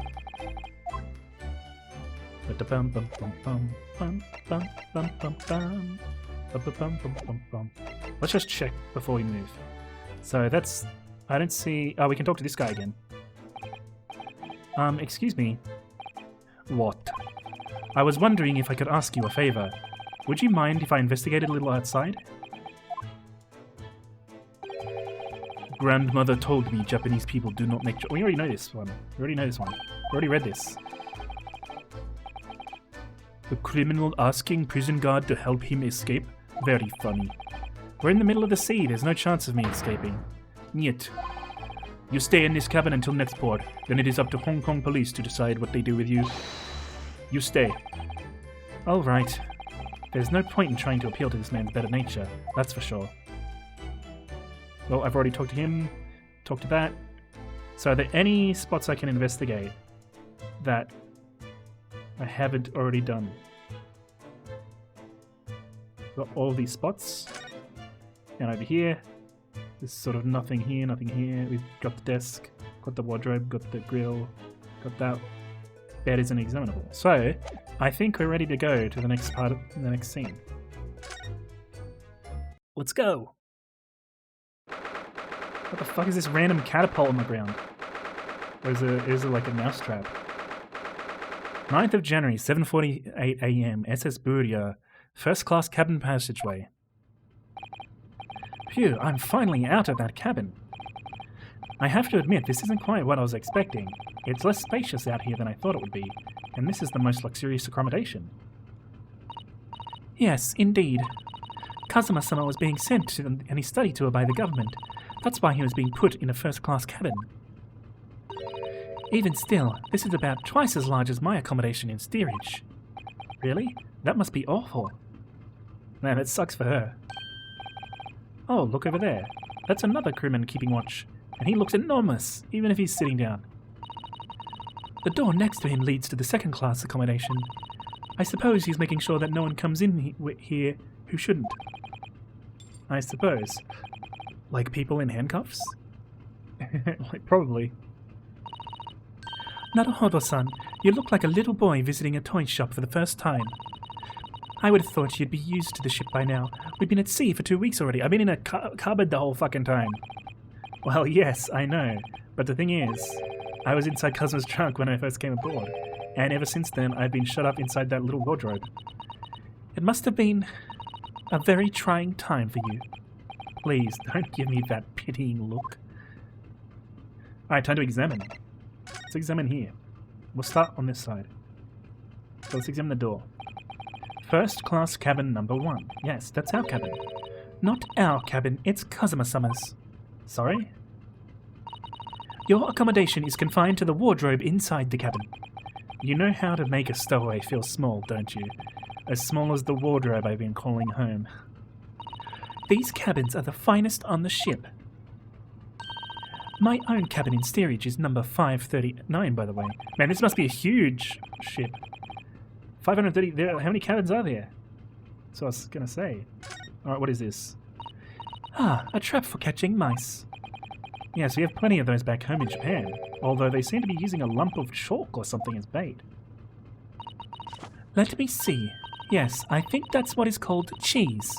It's made from the milk of cows. Cheese? I wonder what it tastes like. You can't eat it, Naruhodo-san. The trap will snap on your fingers. Really? But... I suppose you're right. I want it anyway. You weren't actually going to try it, were you? All I've had to eat for the past couple of weeks is Kazuma's leftovers. You don't know how hungry I've been in that wardrobe. Poor you. I'll find a little snack for you later. Ah, how nice. She's a good girl. What's this thing? What do you think this is? It's a very pleasing shape, isn't it? That's the emergency alarm. It's probably best not to touch it. Oh, an alarm. It says, press only in times of emergency. It looks as though it sets alarm bells ringing all over the ship and brings the vessel to a complete stop. Oh, this I have to see. What are you doing? What are you doing, Naruhodo-san? You mustn't touch it. But this is an emergency situation. Just look at these handcuffs. You know full well that's not what the alarm is for. If you were to bring this vessel to a standstill for no good reason, you'd be in an even worse situation. I wish everything would just stop. The ship included. If you have to do something foolish, at least make it something that doesn't affect anyone else. Like getting a tattoo. Alright, let's look at the second door here. This is it. This is the cabin next to ours. The one the ventilator connects to. Yes, the ventilator from which Kazuma-sama wrote that he saw a speckled band emerging. Maybe whoever's in this cabin help us solve that particular mystery. Let's ask. Wait, I don't want to go in there now. I don't want to go in there now. Uh-oh. Oh, excuse me. We, need to get inside this cabin here. Yeah, what's wrong with his... What's with his tab? This sailor's eyes speak volumes. They're clearly saying, keep out. That's what I wrote on the sign we put over the wardrobe doors. Although this man's version is definitely more effective. It doesn't look like he's going to let us pass. That's a problem. Alright, well for now we can go look at the other stuff here. What's this? This looks like a plan of the SS Boodia. It shows each deck. Look. The Boodia is a large-scale steamship with a triple-skinned hull. What a marvel of engineering. Well, it's been playing on my mind for a while now, actually, but how is it that such a huge lump of metal doesn't just sink to the bottom of the ocean? Oh, that's really quite simple, Naruhodo-san. Is it? Well, consider the Japanese archipelago. The island of Japan? Yes, they're not metal, but they're enormous lumps of earth, many, many times larger than this ship. And they don't sink, do they? They've been floating happily on the sea since the gods created them. Well, I suppose so. I'm not sure that's how it works. I'm pretty sure that's not how it works. That is a huge book on the table there, and there's a pen next to it. Yes, that looks like the ship's log. We still have a little... Shall we have a look through it? Looks smaller in this little icon here. The writing is so neat and precise. Every detail about the voyage has been meticulously recorded. You wouldn't expect a rough and ready sailor to have such beautiful handwriting. And nothing. No reaction at all. I thought he might appreciate the compliment. I'm not sure that rough and ready is much of a compliment, Naruhodo-san, even to a sailor. Anyway, last night's log is mostly blank. Presumably that means there was nothing to report. Who knows? That's the way to second-class area of the ship. Is something wrong? I was thinking about making a run for it, just for a moment. Things aren't exactly going well for me. I might be wrong, but I imagine the moment you reach for the handle of the door, that burly seaman will surely shoot you dead. Does he have a gun? Oh dear, I'm sorry. Perhaps I went a little too far there. No, I started it with my talk of running away. And there's no way I could run away while Kazuma's death remains a mystery anyway, or while you're on a fucking boat. What else can we look at here? Anything we're missing? I mean, we can talk to the guy. Excuse me, but could I ask you something? You little stowaway murderer. That wasn't a good start, was it? Oh, that wasn't her, fuck. Alright, let me try instead.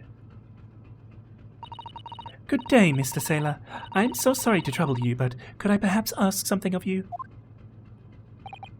You little third class lady's maid. Oh. We seem to have caught the sailor on a bad day, Susato-san. I'm not a sailor. My mother gave me name. I am senior crewman, Biv Strongenough. Well, the best thing is just to avoid eye contact, I guess. Hey, you can talk to him. Mr. Stroganov, about this first-class cabin area. Here we are in finest part of Burio steamship for very important persons. What sort of very important persons? Government officials, kings and queens traveling in secret, many important persons. That is why I'm always guarding this place. Gosh, that's amazing. But somehow I let stupid stowaway inside. I want to pick you up and throw you in ocean, but Stroganov is no animal. Thank you? If I may, I was wondering, is the cabin next to Mr. Asogi's currently occupied? I'm guessing that's da? Da. So Sato-san, can you understand that? It sounded like da. I think it's probably Russian for yes, or no. Genius. It is not permitted to visit other cabins without invitation. Well, it sounds like there is somebody in the next door cabin at least. Yes, it's tantalizing. Let's see who he's talking about. Could you tell us who's traveling in the cabin next to Mr. Asogi's? His name is Mr. Grimsby Roylott. He's a very important Western gentleman. A Western gentleman? Do not think about it. He has nothing to do with murder of student boy. How can you be so sure about that? Mr. Roylott is authentic Western gentleman. Such a man would have no interest in lowly student from insignificant Far East islands. That was harsh. Could you tell us when Mr. Roylott came aboard? That is not your business. Come to think of it, even though we've been at sea for 2 weeks now, I've been in Kazuma's cabin the entire time. I've never once heard anything from the next door cabin, or even felt like there was anyone there. Well, presumably since this gentleman's occupying one of the first-class cabins, he must be rather important, is that right? That is not your business. Alright, before we do this last one, let's present some stuff to him. Oh, we can't. Oh. Wait, can we? Oh, we can just talk. Yeah, I think I can't present to this dude. Are you on watch here all the time, Seaman Stroganov? Duh, all time. So criminals like you cannot come in or get out. I wonder, could you tell us anything about last night at all? It is sad about student boy. Were you on watch last night as well? Of course. And did you notice anything at the time? Anything unusual? Yet. Susato-san, did you understand that? It was clearly, no. I saw nothing unusual. Nothing at all. And you didn't hear any strange noises or sense anything was wrong in some way? I said no. Sorry. I'm not so sure. I could have sworn that he wouldn't catch my eye for some... That he wouldn't... Wait, I could have sworn that he wouldn't catch my eye for a moment there. What does that mean? What the fuck does that mean? Notice that they're like a sailor little scarf thing. Looks like a fishy. This is enough. I cannot say more now. Oh. It is time for me to report to Captain. You must return to cabin. Yes, all right. Bulkhead to second-class area is staying locked at all times. You escape when the lobster whistles on the top of the mountain, or as English say, when pigs fly. Yes, I understand. Is that an actual Russian saying? I doubt it somehow. Good, now we can investigate this area properly, shall we? Definitely. Was there anything that we missed here? In terms of this area? Oh, we can look at this again. That book on top of the table there really is huge. There's a pen with it too. Yes, I'm sure that's the ship's lobster. I mean, is there anything new here? Usually you can skip it if there's nothing new. And usually there's a tick on it if you've already examined it. So that sort of suggests that there's like... Anyway, look here. Last night's log is mostly blank. No, it's Still nothing. Still nothing. Oh, I guess the difference was that the guy wasn't here to respond to, or to not react to being complimented. Okay, that one's done. We've done that. Done that. Done that. Got nothing else to do except go into the cabin. This is it. This is the cabin next to ours. The one the ventilator connects to. Yes, the ventilator from which Kazuma-sama wrote that he saw a speckled band emerging. Maybe he was just in this cabin and can help us solve that particular mystery. Let's ask. Alright, we get to see the fated moment. Any new suspects? Not yet. We'll see. We'll see who's in this cabin. No answer. We're out of luck, it seems. There's no one in there to help us with our inquiries. How annoying. Ah! What was that? It came from inside the cabin. Such a high-pitched scream. I got that a bit wrong. It must have been a woman. Stand aside. I'm about to break the door down. Mr. Sholmes. I shan't be stopped. When the fit is on me, I revel in kicking of doors off their hinges. That was them being murdered too. Potentially, yeah. Please wait, Mr. Sholmes. The door doesn't appear to be bolted. He can't even realize that. He can't even recognize that. It doesn't? Then how the deuce can I dispatch this muscular urge? What, pray, can I kick? I think we should go in. There's no time to think about stress relief. This can only go well. Yeah. Oh no! Oh no! 9th of January. Let's go. Ah! It's a suspicious guy. Who are you? A Western gentleman? This man looks Russian to me.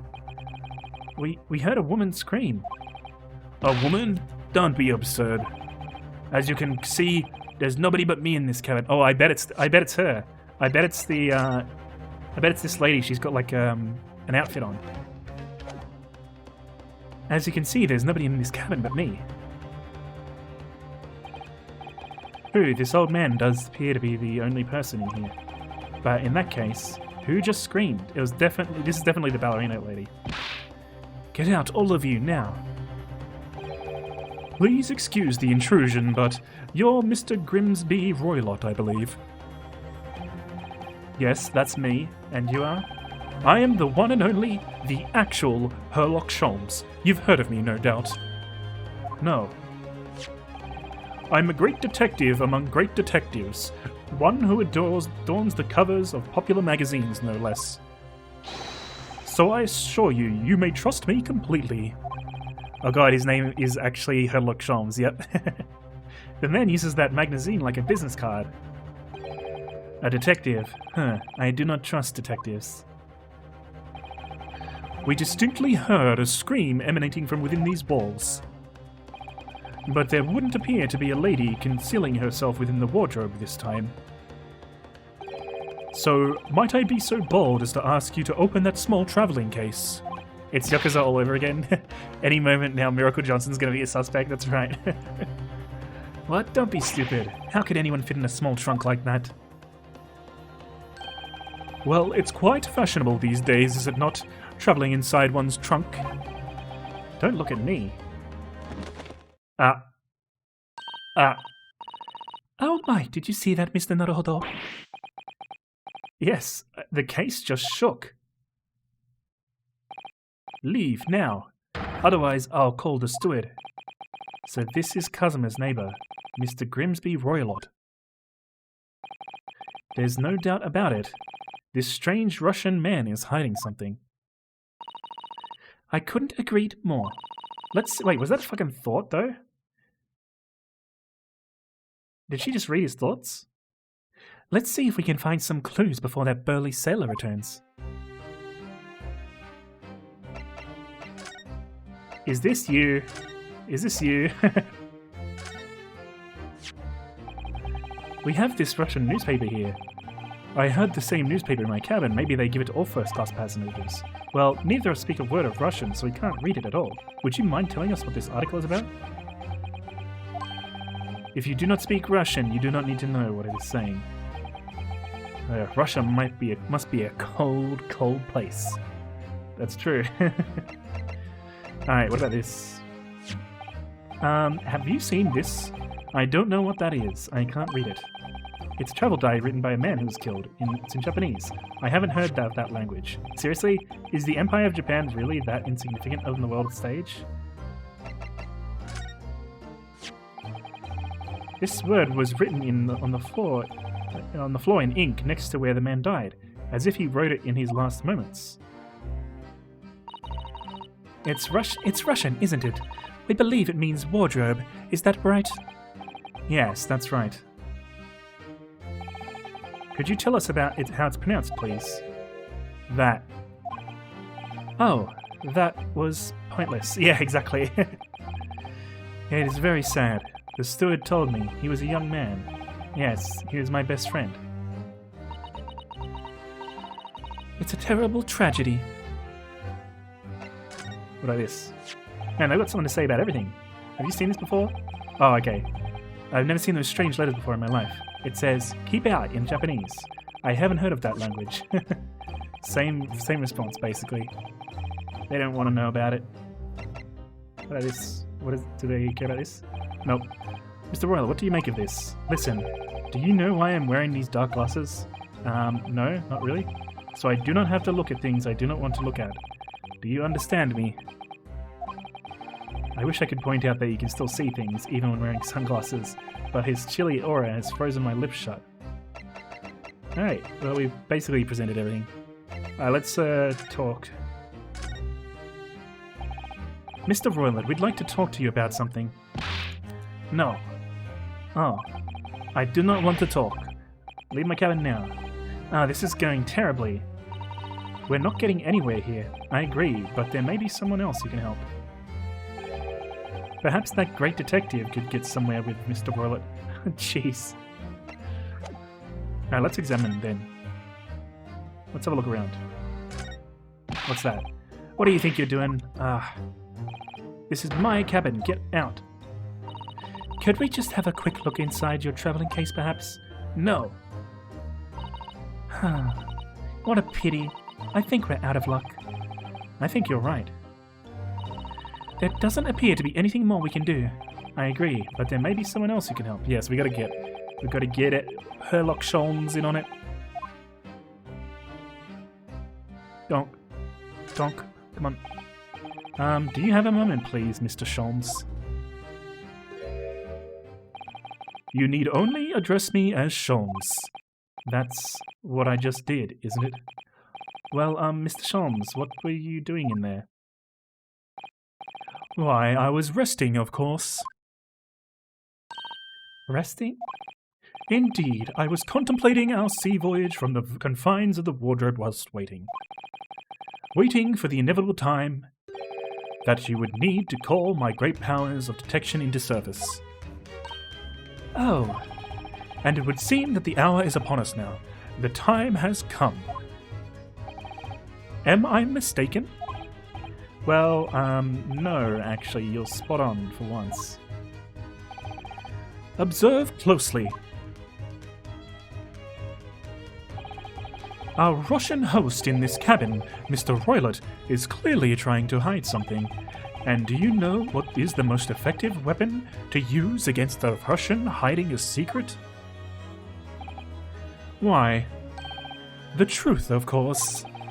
Though it should be pointed out that such methods are not exclusively for the Russians. Right. Can you imagine how the Russian will react when the secrets he guards so closely is exposed? Would you like to witness it? Oh yes, please. Let's go. Do it then. Well then, what you are about to see may well astound you. For I am about to apply my great detectives' greatly admired great deduction to the case.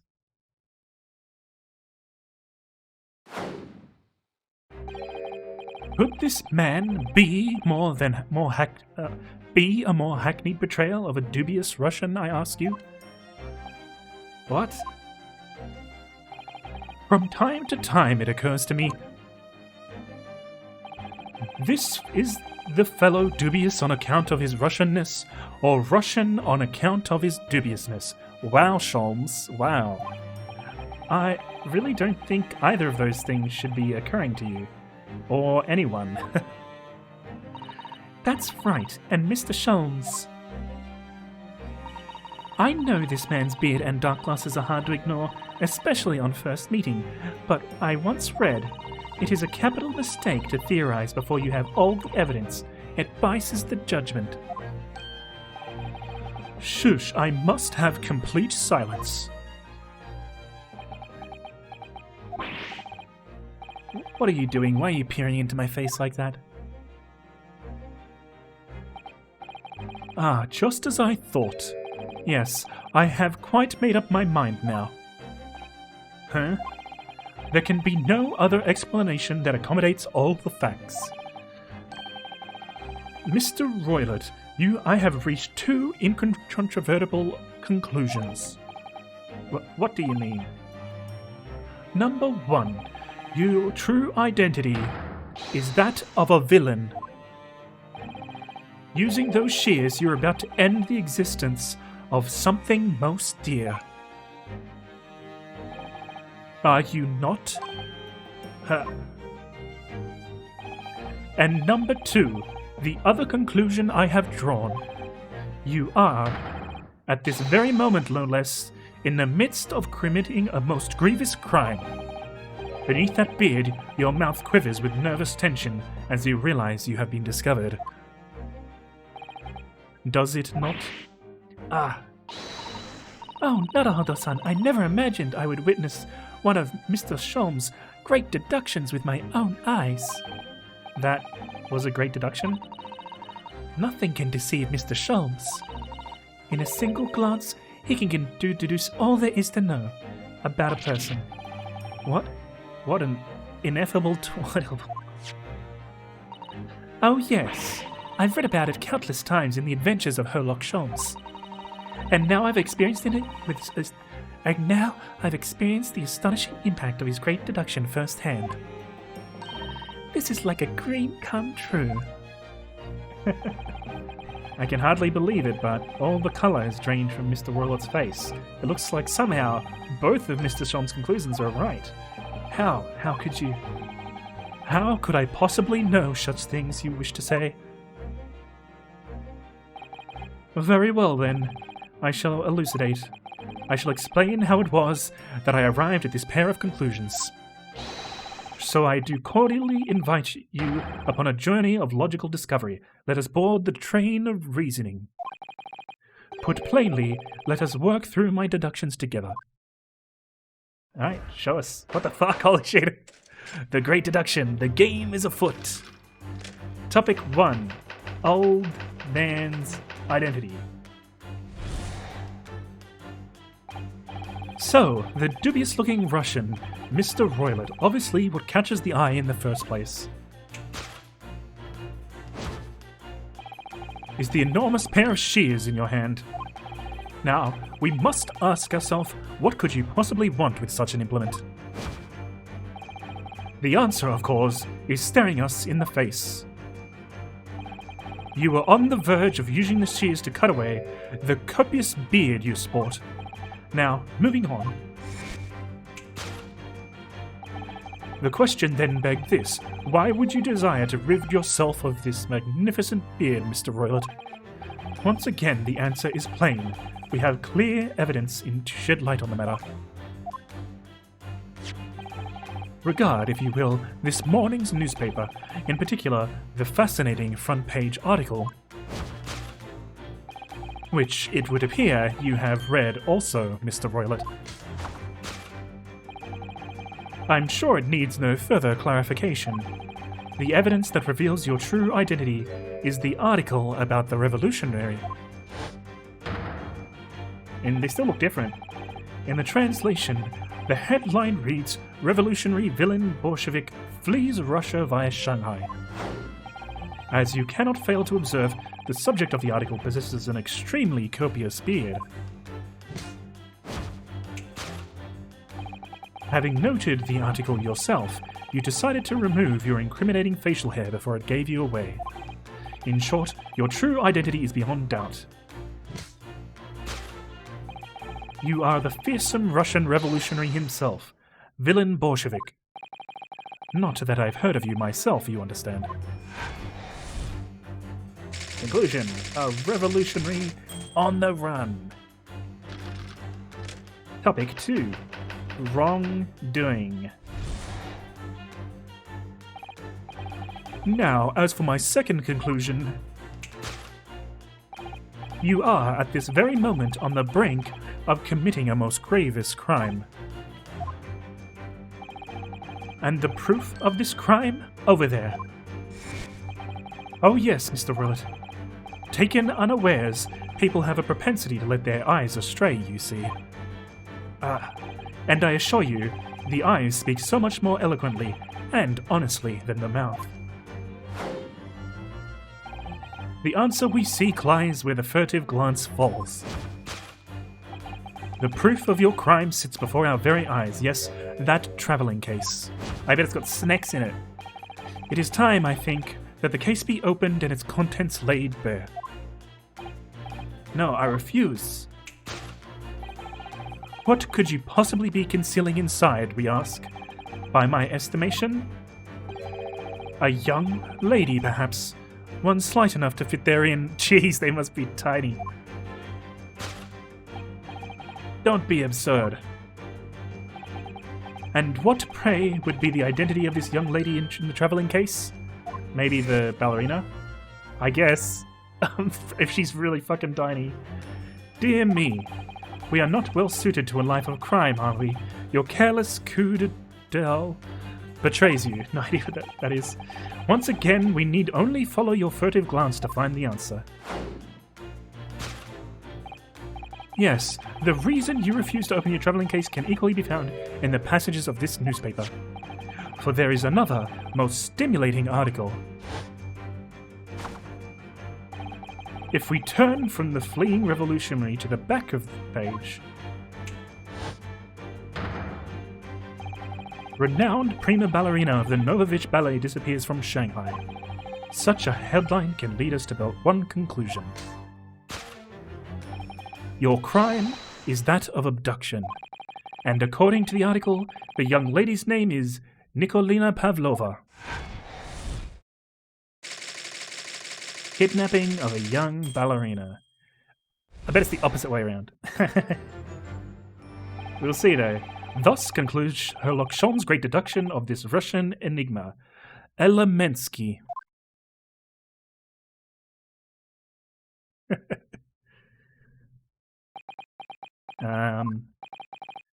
Susato-san, that wasn't one of the great deductions I've been hearing so much about, was it? Well, the stories are full of Mr. Sholm's brilliant deductions, you know. But that did seem a little different somehow. Excuse me, Mr. Sholmes, could you come over here a moment? Pray, what can I do for you? It's about your deductions, would you mind? Not at all, go on. Well, to start with, there's the newspaper article. I think we had the same discussion before, but these two men look nothing like each other. Yes, I recalled our discussion earlier, and at the time I believe I told you that the man is a revolutionary, well able to revolutionize his own appearance. In fairness to Mr. Sholmes, Mr. Roylott does look more like this man than you do. That's not the point. And another thing, the part about him abducting the ballerina. Indeed, a truly startling revelation. At first glance, the case would appear too small to accommodate a young woman. Not just at first glance, it is too small, clearly. You'd be lucky to fit a 5-year-old into a case, even if you push really hard. I don't suppose the missing ballerina is a 5-year-old child, is she? You mean you don't know? No, the young lady is 15. No, I didn't know. How could I? Well, if she's 15, then 10 years worth of her would be poking out from the case. Some years ago, I read something pertinent, I believe. A troop of men consuming vinegar daily in order to promote a certain litheness in their bodies. Vinegar? For such a sour bunch, it would surely be simplicity itself to contort oneself into the confines of that small case. Oh dear, you might be thinking of contortionists in the circus, Mr. Sholmes. This whole thing is turning into a circus. Mr. Naruhodo, something occurred to me about Mr. Sholmes' deductions just now. I think his powers of observation are, well, magical. His eyes cut to the heart of the matter almost instantly. It's just where he directs his attention and his logic seems a little off. Your idea of a little may be a little off itself, Mr. Sato. It's just one or two keywords in his deduction that seem to let him down. So I was wondering if we might perhaps tactfully switch them for alternatives. What do you think? We're going to suggest some different approach to Sherlock Holmes here, or Sherlock Sholmes here. Switch some keywords in his deductions. Yes, but very tactfully. I feel sure if we could do that, we'd unlock the true genius of Mr. Sholmes' great deduction. Precisely the thought that was going through my own mind. This man has a lot of work. At times I wonder how anyone puts up with me. It's not that funny. Ah, and you, my good fellow. Sorry? Take a moment to look at your wrists. My wrists? Where are your handcuffs? Huh? How did... I felt they may hinder your ability to follow me in our dance of deduction. I don't believe it. Mr. Sholmes, you're a marvel. And don't worry, I shall restore the shackles to your wrists when we have finished. I'm not worried, in fact, I'd rather stay like this. So, let us begin. Sherlock Sholmes is proud to present his logic and reasoning spectacular. Hey, Honey, how's it going? Welcome to the stream. Course correction, let's go. Hold it, Mr. Sholmes. Topic 1, Old Man's Identity. What are we going to do? So, the dubious-looking Russian, Mr. Roylott, obviously what catches the eye in the first place is the enormous pair of shears in your hand. Now, we must ask ourselves, what could you possibly want with such an implement? The answer, of course, is staring us in the face. You are on the verge of using these shears to cut away the copious beard you sport. I'm not sure. Would you really use shears like that to cut off a beard? I doubt that's something I'll ever have to worry about. It doesn't quite sit right with me, though. It doesn't seem to be sitting right with Mr. Roylott either. Which means, I suppose, that the deduction is wrong. Let's try switch a keyword here, Naruhodo-san, and see if it helps. Alright, but how? I think we should start by taking a long, hard look at Mr. Roylott. I wonder if it's really his beard that he intended to use those shears on. Exactly. If we do manage to find something that seems to fit the sense of Mr. Sholmes' deduction better, then what? Then I'll leave the rest in your capable hands, Naruhodo-san. Why am I the one to do something about this? Well, anyway, let's see if there's anything we could even use to switch around that last sentence. What exactly was Mr. Roylott going to use those enormous shears for? Okay. Well, I mean, it could have been maybe his hat. Like, maybe his hat's stuck on and he needs to cut off his hat. Let's see, we've got coat buttons. Can we do anything in the background here? I think it's got to be on his body, apparently. Yes, it's on his body. So it's either the hat, copious beard, the button, coat buttons. Maybe it's the hat. Yes! Maybe it's the hat. Nope. For years you've been on the run in your homeland, and that hat has never left your head. As a result, almost unbelievably, your thick beard has woven itself inextricably together with your hat. Cut off his nose. But now you have an itch. Somehow you must reach it, even if it means cutting the hat off. What precisely was your intention with that, Mr. Naruhodo? I'm just following the natural progression of deduction. Sometimes the truth hurts. Well, the truth is you do not have to turn for observation or deduction. Did that hurt? Yes, a lot. I mean, I guess maybe it's a button, but like... Why didn't you just take it off? Maybe there's another thing in the scene that I didn't see. Alright. Let's see if we can work it out.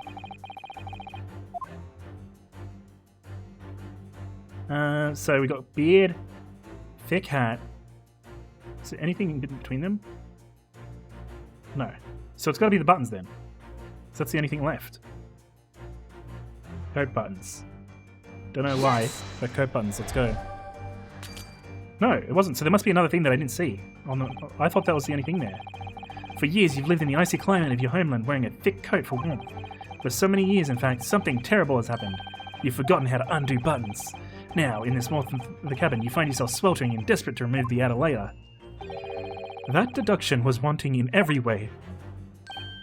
Yes, I was waiting for you to say that. I'm quite proud of it. I find myself wanting never to have heard it. I'm quite pained by it, in fact. Oh, sorry. I'll try again. I must be missing something, because I thought that was the only two things on the scene. Okay. I must have fucked up. There must have been something extra in the scene. I only chose that because it was the only things in the scene. So, coat buttons, copious beard, thick hat.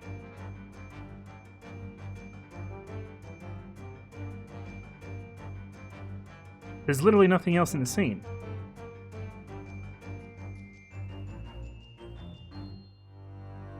Unless I present copious beard and just not replace anything at all. But then I'm not even replacing a keyword then, so what the fuck?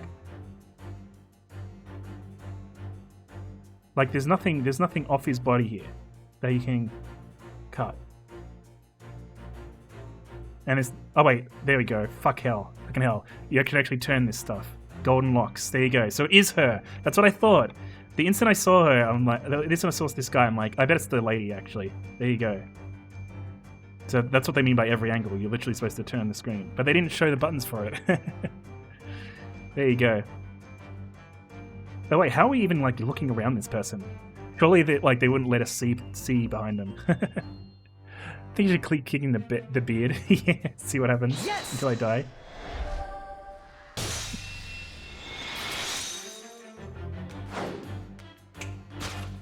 Here we go. You're on verge of using the shears to cut away the golden locks you sport. Indeed, you have identified the precise detail I was intending to expose. Such lush golden hair certainly does not fit an old man. You're not a man at all, you're a woman. And judging from the length and sheen of your hair, one's still very much in her youth. Oh no. If only I had managed to cut off my hair, no one would have suspected. The question then begged is this: why would you desire to rid yourself of these magnificent locks? Who says old man has luscious golden hair? Yeah, exactly. Once again, the answer is plain. We have clear evidence to shed light on the matter. I'm sure it needs no further clarification. The evidence that reveals your true identity is the article about the revolutionary. No, it's the article about the ballerina. Well, that was a shock. I had no idea an old man was really a young woman in disguise, did you? What? Why are you staring at me like that? Yes, it was a surprise. Naruhodo-san. You're enjoying this, aren't you? Sorry? You look like you're in element as you dance around the room deducing facts with Mr. Sholmes. I'm just doing what we agreed. I'm not having a fun or anything. This is strictly business. Yes, I understand. Say no more. Well, anyway, let's focus on this next part of Mr. Sholmes' deduction, shall we? The evidence that he's picked out doesn't fit the facts at all now. No, that's true. Given Mr. Roylott is actually a woman. Exactly. He, or rather she, can't possibly be this merciless revolutionary. I suppose it's because the deduction as a whole has been taken a different direction now. Yes. Let's switch the evidence for something else. Something that fits the facts now as we understand them. For some reason, this woman needed to try and hide her true identity. I feel as though I've either read or heard about a young woman in a situation like that recently. Alright, I'll do my best. This one, obviously. Yes! Article about the ballerina. The evidence that reveals your true identity is, of course, the article about the ballerina. That's right, you've hit the nail on the head. Renowned prima ballerina of the Novovich Ballet disappears from Shanghai. It would appear that we are finally able to address you by your true name. Yes, because your true identity is that of the Novovich Ballerina's prima ballerina. Miss Nikolina Pavlova. We got her. See, it was used to cut the hat. I told you.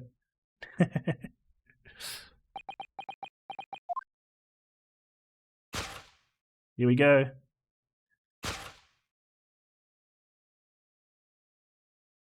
He just like still has her earrings on even under the disguise. You're right. My real name is Nina. I mean, Nikolina Pavlova. But please, I beg of you, don't tell anyone. A ballerina on the run. Solved. Let's do it. Next, the wrongdoing. It can't be the kidnapping of a young ballerina, or maybe it is. Now, as for my second conclusion. You are, at this very moment, on the brink of committing a most grievous crime. And the proof of this crime over there. Oh yes, Miss Pavlova. Taken unawares, people have a propensity to let their eyes stray, you see. All Russian women wear hats. They are born with them. Yeah. And I assure you, the eye speaks so much more eloquently and honestly than the mouth. The answer we seek lies where the furtive glance falls. The proof of your crime sits before our very eyes. Yes, that traveling case. Nope.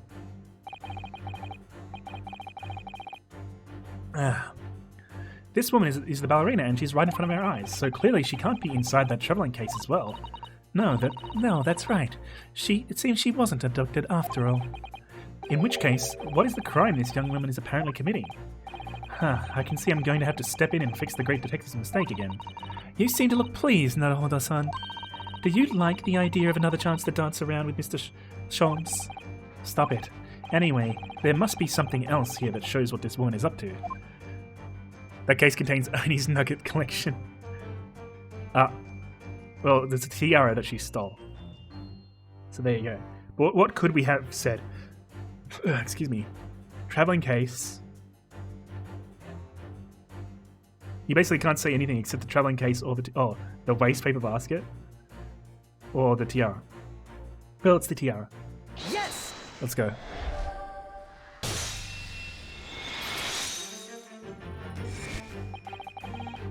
Proof of your crime is surely this tiara. I believe this tiara was worn on stage by dancers at the Novovich Ballet, is it not? Indeed, it would appear to be identical to the tiara pictured here in the newspaper article. And if the reporting is to be believed, it's an item worth 20,000 rubles. In summary, the crime you have committed is theft. Oh no. Yes, you left your ballet troupe unlawfully taking their precious tiara with you.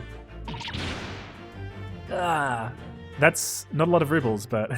well, this is set in like the 1900s or something. It's like around 1900 or something right now. Or like late 1800s.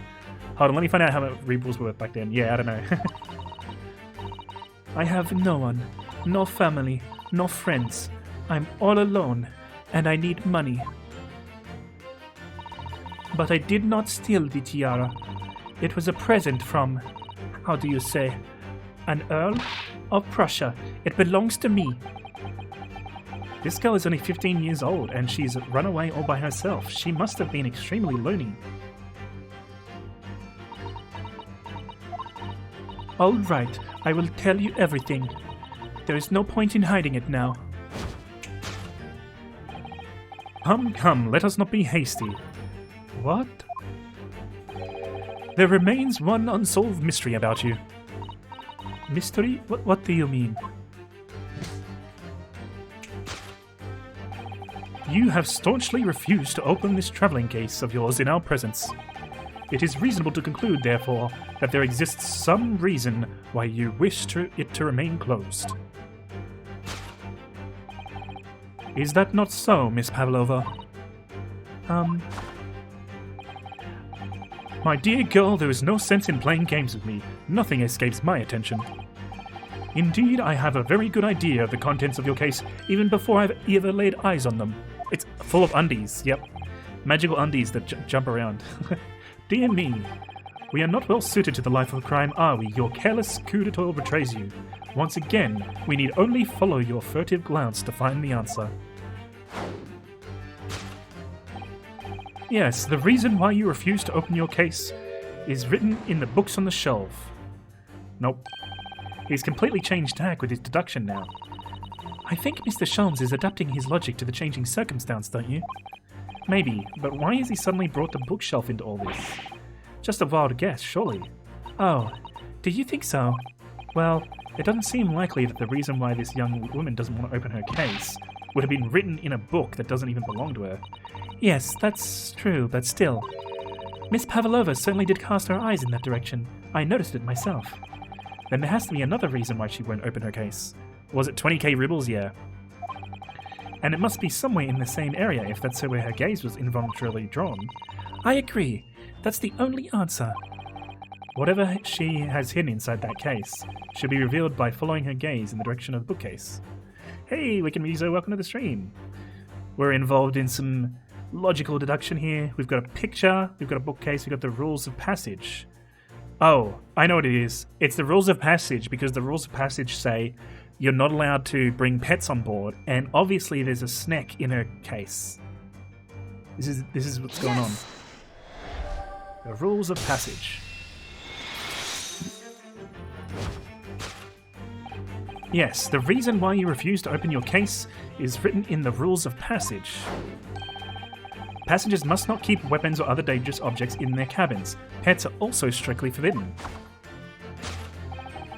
Inside that case of yours is something forbidden from carriage on this vessel. That is the real reason why you refuse to open it, thus revealing its contents. Yep. As we've seen, the trunk wobbles from time to time, but no weapon or other dangerous item would move of its own accord. Which leaves but one possibility, Miss Pavlova. Inside your travelling case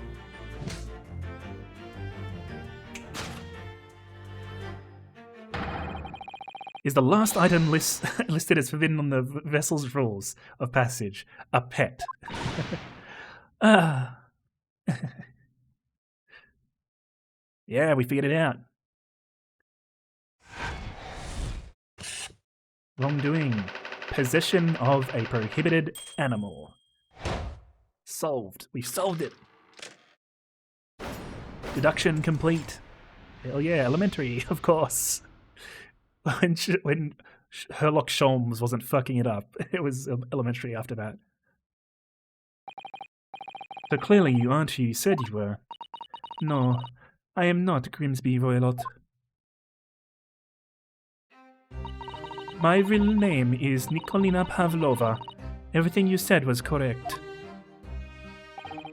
You absconded during one of your ballet company's performances in order to escape your homeland. Later that same night, you stole aboard this vessel. Which couldn't have been easy. The Bertia is a huge steamship with a vast crew. Could she really have snuck on board without being noticed? In order to obscure your true identity, you somewhat recklessly took the guise of an old gentleman. So these cases on the boat to England, yeah. Yeah, so for those who haven't seen everything in the case so far, basically, my best friend's dead. No, and I'm accused yet again of the murder. And we're on the boat. 20k rubles back then is worth 373,000 pounds. Jeez, so that's like $500,000 US or something. Probably something like that. Oh, dollars, not pounds. Oh, dollars. Okay, sorry. Yeah, so yeah, that's quite a lot of money. And you intended to sever all links with your past by severing your long hair. Yet to a woman, hair is no trifling matter. My personal recommendation is to leave well alone. So it was just you? If it was just you about to cut off your own hair, who was it that let out the scream we heard from inside the cabin? That veritable tinkling of a bell. Why, none other than this young lady, naturally. More like a full set of pipes, if you ask me. I was so scared when I ran away in Shanghai. I was sure they would come looking for me. That's why I decided to, how do you say, disguise myself, so no one would recognize me. As a result, you transformed yourself into that questionable old man, I see. I put on the fur hat and fake beard. Then, just before you came in here, I saw the newspaper. Right on the page, there was a picture of me. It was so frightening. I was so frightened, I couldn't stop from screaming. I knew that if I didn't change my appearances completely, they would find me. So I decided to cut off all my hair as fastly as possible. I picked up the scissors in my hand and... At that precise moment, we walked in through the annoyingly unlocked cabin door. Things happen like that sometimes, don't they? Things do indeed happen like that from time to time. Are those two even talking about the same thing? There's just one more thing I'd like to know. What exactly do you have inside your traveling case? You were right. It is my dear friend inside, my only friend in this entire world. Please, don't tell anyone. If the captain finds out, if you say to any of the crew... Your secret is safe with us, I assure you, but in return...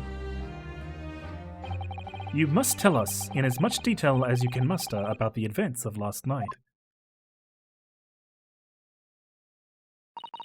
Yes, all right. I will tell you. Well, Mr. Naruhodo? Wasn't it something, Mr. Shon's great deduction? It was certainly something, yes. I'm just not entirely sure what. But at least Miss Pavlova has agreed to give us to tell us what she knows. That's incredible.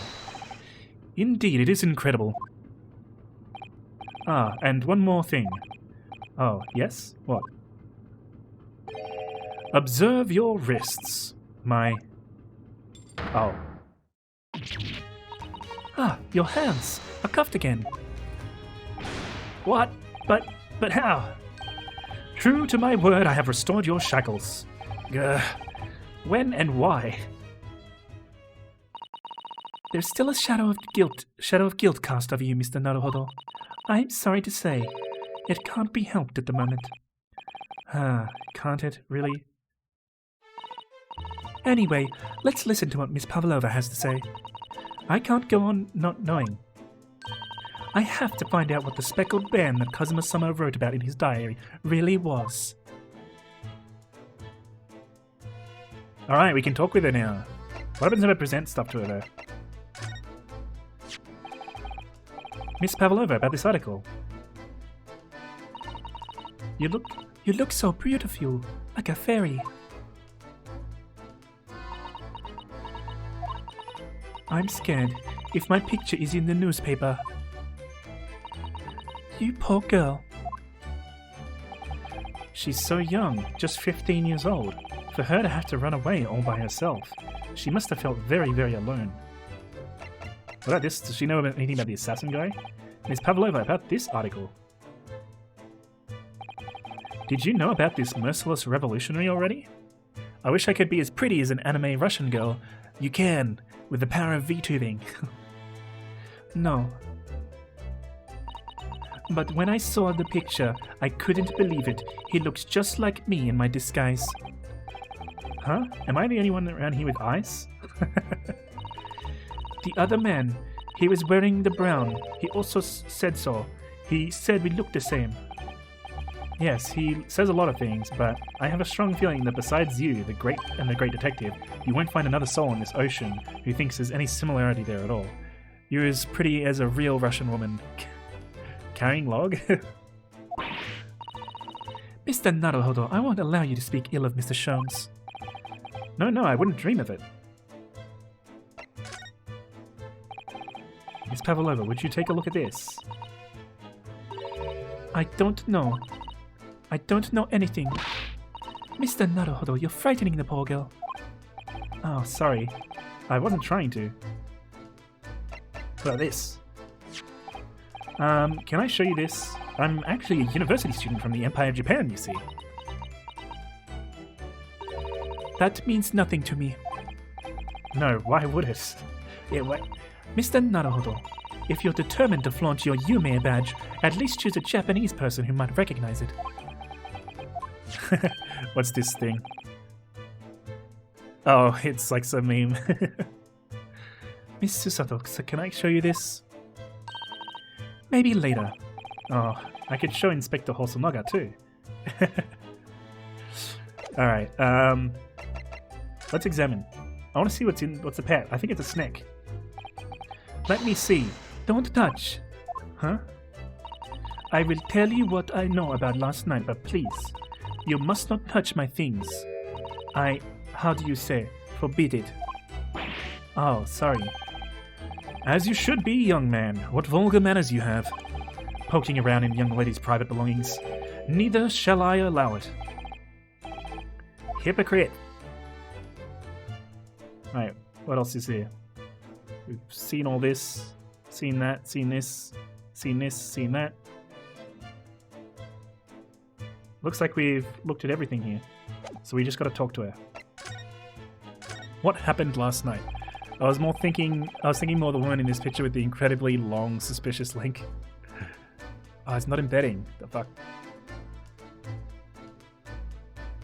Oh, right. Yeah, this lady's just like, whatever. Whatever. Easy mode.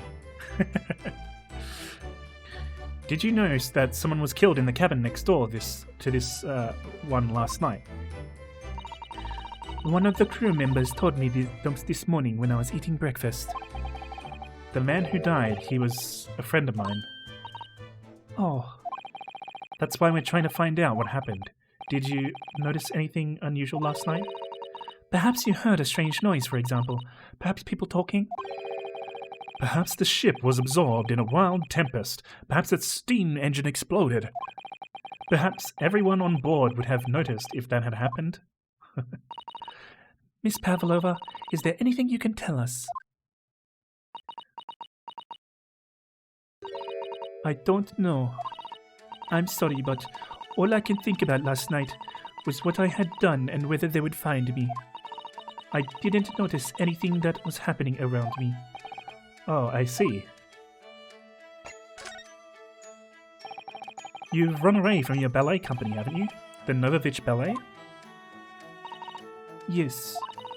I'm traveling to Great Britain, and from there, I want to go to America. I will never dance again. I want to forget everything about ballet. I will start a new life.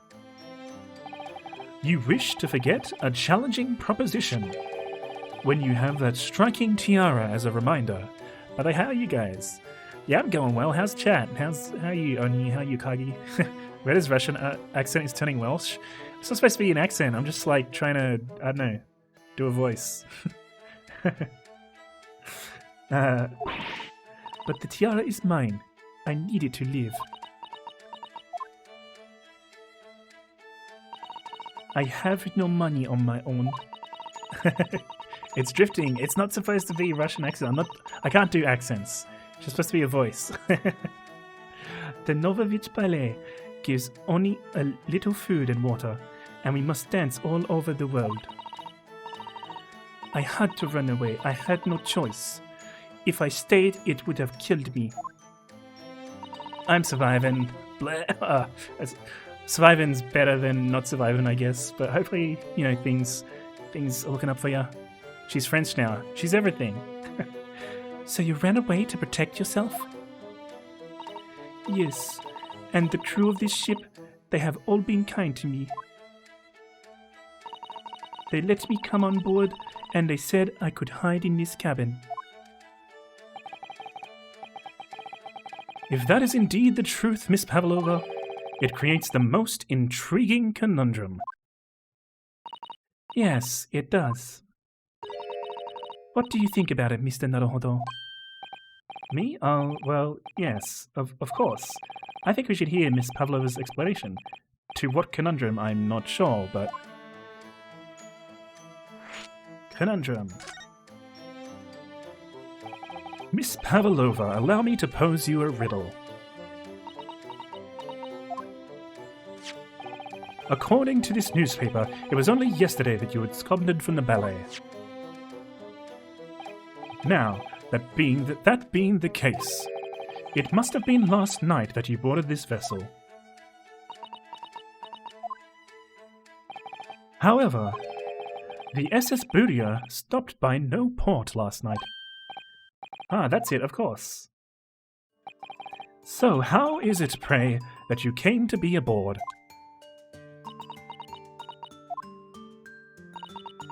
Now that I think about it, the crewman outside the cabin acted very strangely when we mentioned that.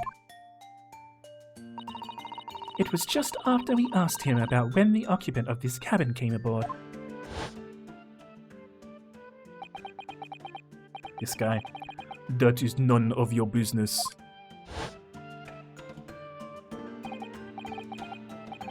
Yes, you're right. He did seem to be hiding something.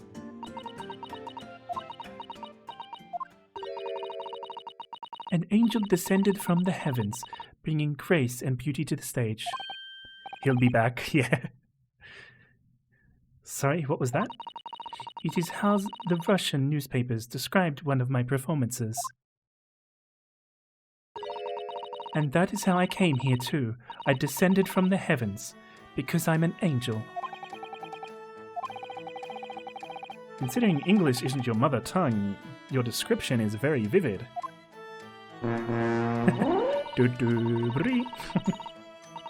Mr. Sholmes once said, I never can resist the touch of the dramatic. It seems Miss Pavlova is the same. A genius descended from the heavens, bringing grace and beauty to detection. Words once said about myself. A quote from a wonderfully extravagant advertisement for the adventures of Herlock Sholmes, in fact. Yes, Mr. Shoei. Anyway, it doesn't look like Miss Pavlova is going to tell us what really happened. Who's your friendo? It's a snack, isn't it? So the friend you mentioned is inside your travelling case, is that right? I don't think animals are allowed on board according to the rules of passage. Oh, please, don't tell any of the crew members. If they found my precious... Then the burly Russians would bestir themselves in unison to throw you and your case overboard, no doubt. Ah. So reassuring, Mr. Sholmes. But what sort of pet is your friend? A little puppy? It is, isn't it? Maybe an adorable little rabbit? No, it's a snack. Huh, you credit Russia as a land with small rabbits, do you? Oh, don't they have small rabbits there then? You may well ask. I have no idea. Huh.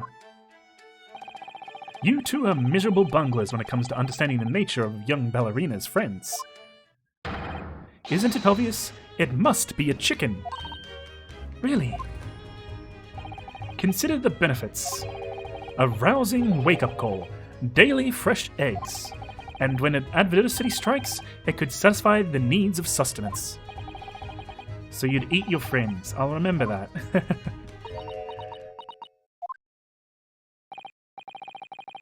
Well, it would appear this friend's identity is a closely guarded secret, not to be revealed.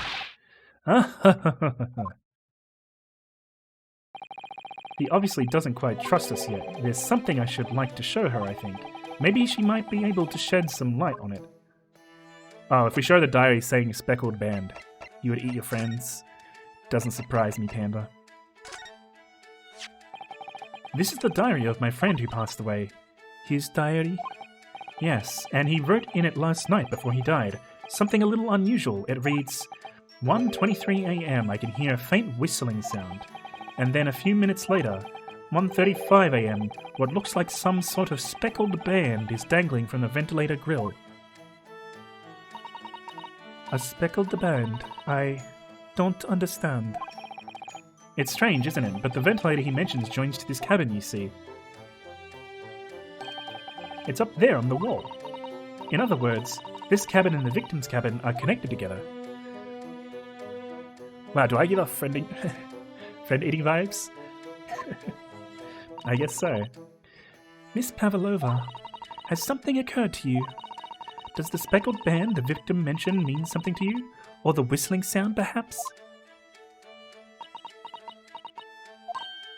No. I don't know anything. Oh.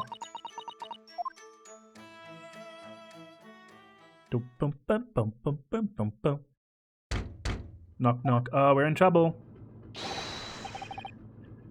Excuse me, Mr. Roylott. Wow, she was fucking quick. She's quick. Yes, what? Wow, she's fast. Captain would like to speak with you. You must come to Captain's quarters at once, please. All right, I'll come now. She's still got the thing. She's still got the clippers. I mean, we've known each other for a long time. Uh-oh. What? You must leave now. Oh no, it's fine. Don't mind us. Yes, please don't worry yourself, Mr. Roylott. Get out! The passenger said out! Do you want me to throw you out? Looks like we'll have to leave investigating this cabin until later. What a pity. It was Reda who said it. Isn't surprising though. And pandas just sometimes get hungry. They're beasts. They would eat someone if they had the chance. And so we lost our chance. Having still not managed to investigate Miss Pavlova's cabin, we were unceremoniously chased out. That is to say, we were quite literally picked up and thrown into the passageway outside.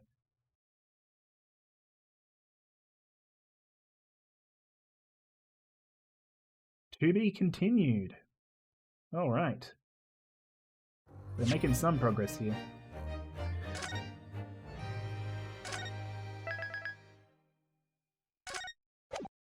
All right. Next phase.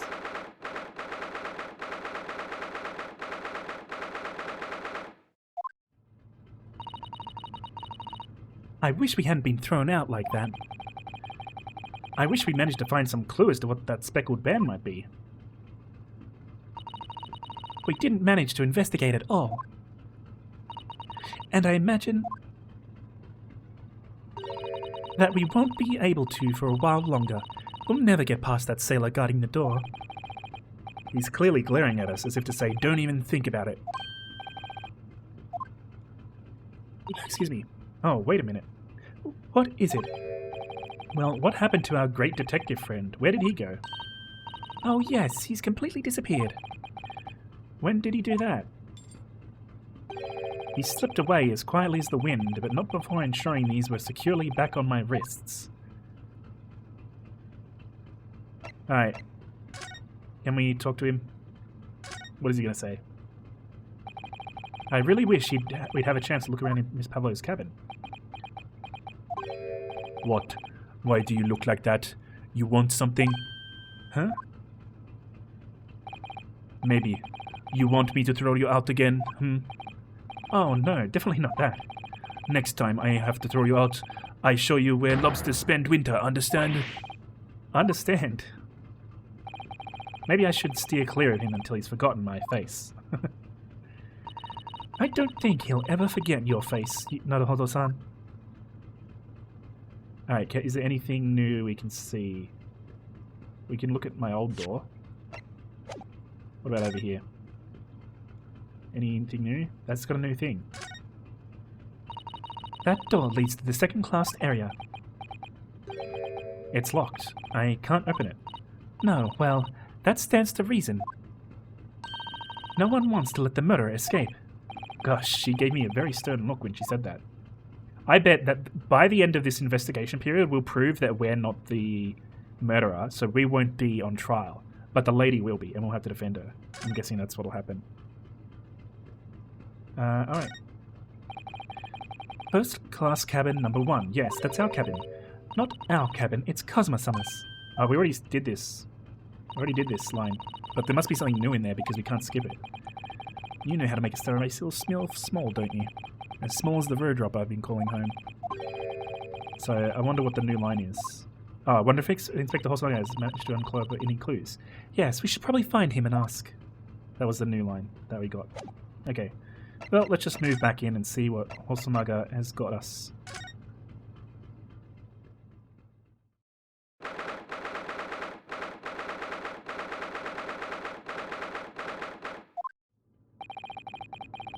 It looks like they're still investigating in here.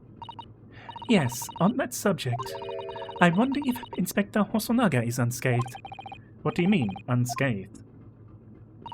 Surely you haven't forgotten, have you, Naruhodo-san? Don't you remember what he said about allowing you out of this cabin to investigate? He was going to talk to the captain about it. He said he'd lay his life on the line for you. Oh, yes. But I'm sure he was exaggerating. Let's see what he has to say for himself. He might have some new information for us. You never know. Alright. Well, where is he? The one, over here. He does not look unscathed. Looks like he got punched. Is there anything new, though? Before we go talk to him. Wait, there's something new. So it's clear that these letters were written with the ink that was somehow spilled on the floor. And they spelled the Russian word for wardrobe. It does seem to be an unambiguous pointer to you, Naruhodo-san, as you were sleeping in there. But to be truly unambiguous, it should have just spelled out my name, don't you think? Well, either way, one fact remains. It's hard to imagine that Kazuma-sama would have written his last word, or words, or word in Russian. Which begs the question of who did write it. Some Russian person. All the books provided for passengers occupying this cabin, neatly arranged on the shelf. They were all over the place when we first looked around, if you remember. Oh yes, and you tidied them up, didn't you? Yeah, why did you tamper with the crime scene? You have to look after the ship's property. Unruly behavior in the cabin leads to damage. Want to become famous? Nope. But it really wasn't me who knocked them over. Well, anyway, I feel much better now they're neatly lined up. I can relax when things are untidy. I can't relax when things are untidy. This is where Kazuma spent his final moments writing his diary. 1:23 a.m. I can hear a faint whistling sound. 1:35 a.m. What looks like some sort of speckled band is dangling from the ventilator grill. Looking at his writing here on this page, it's almost impossible to believe that he's gone. Kazuma-sama left this invaluable clue in these words, I'm sure of it. We have to solve this mystery, Naruhodo-san. We will. Alright.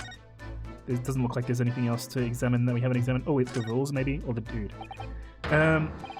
You, where did you go? Oh, sorry, I just went to the next door cabin to investigate. Why? Who gave you permission for this?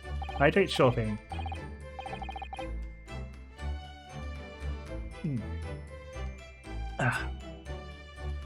Well, Seaman Hosonaga did. Humph. That new Japanese, was it? Later, I will roll him into a bowl and throw him into the cauldron. Phew, he's gone back to guarding the door. I hope Inspector Hosonaga doesn't find himself in too much trouble on our account. He's really gone out of his way to help us, hasn't he? When we get back to Japan, we'll have to take him for a steak at Le Carnaval. That could be a very long time from now, Naruhodo-san. Alright, what else can we... Is there anything new? No, no. This one again. You can see something new here. So this ventilator joins to Miss Pavlova's cabin. Yes, that's right. And just a few minutes before he died, Kazuma saw something emerging from it. The speckled band, as he described it. If only Miss Pavlova had been able to shed some light on it, but she seemed as baffled as we were. Yes, I wonder if she's telling us everything, though. I'm not sure. I know most people abroad would say the same about me, but there was something about that woman that didn't sit right with me. Alright, let's talk to Hosonaga here. Yep, he was beat up. No, Hosonaga. Total bro, this guy. Help us out and getting beat up for it. God damn. Ah, you're back. Inspector, what happened to you? Your face is... Please, don't worry about it. They're just scratches. Made by a bear, maybe. When I told the captain I'd given you permission to investigate, he told me he'd pummel me with his fists and then toss me overboard. What? But the pummeling was over in a flash, and he must have decided against throwing me overboard. So it was nothing, really. It looks like he wasn't joking when he said he'd lay his life on the line if he had to. Well, thanks to your efforts, we now know a little about the neighboring cabin. We got, like, no information. Thanks, man. Yes, so I understand. Oh. I bumped into a man claiming to be a great detective a little while ago. I think his name was something like Herlock Sholmes. I don't think he was a German, though. Ah, that explains it. Shall we compare notes then? We can tell you what we found out. Yes, let's do it. Cabin next door. What? Nikolina Pavlova? Didn't we say we wouldn't tell anyone? What? Nikolina Pavlova? She's in the cabin next door? Oh, do you know who she is? Please, what self-respecting ballet fan wouldn't know about that graceful angel? Oops, I think I upset him there. Well, that tells us the neighboring cabin is unrelated to the case at least. Oh, how? Because angels don't go committing crimes, do they? Oops, now I'm definitely upset him. Inspector, has your investigation here proved fruitful? If I'm honest, there's very little more I can do. Our duty is to make sure the scene isn't disturbed, ready to hand over to the Hong Kong police. So I'm just keeping watch here, trying not to take my eyes off the job. Oh, I see. Ah, there is one thing. I do have a small piece of new information for you. Oh, what? Yes, do tell us, Inspector, please. New information. Actually, I want to present to him first. Oh wait, we can't because he's not like a proper person. He's not like a proper person we're talking to. He's like an investigation thing. What is this new information you have, Inspector? It's this. The Burier's medical officer has finished his examination of the body. I managed to obtain the report. Oh, Kazuma's post-mortem report? Kazuma-sama. So, what was the cause of death? Damage to the cervical vertebrae is what's written in the report. His neck was broken? Yes, it would seem so. Is he still dying from TB? Apparently. There were no obvious wounds or other signs of injury, so at first I think they were considering poison. But it turns out they found no trace of poison in his system at all. Well, what weapon was used then?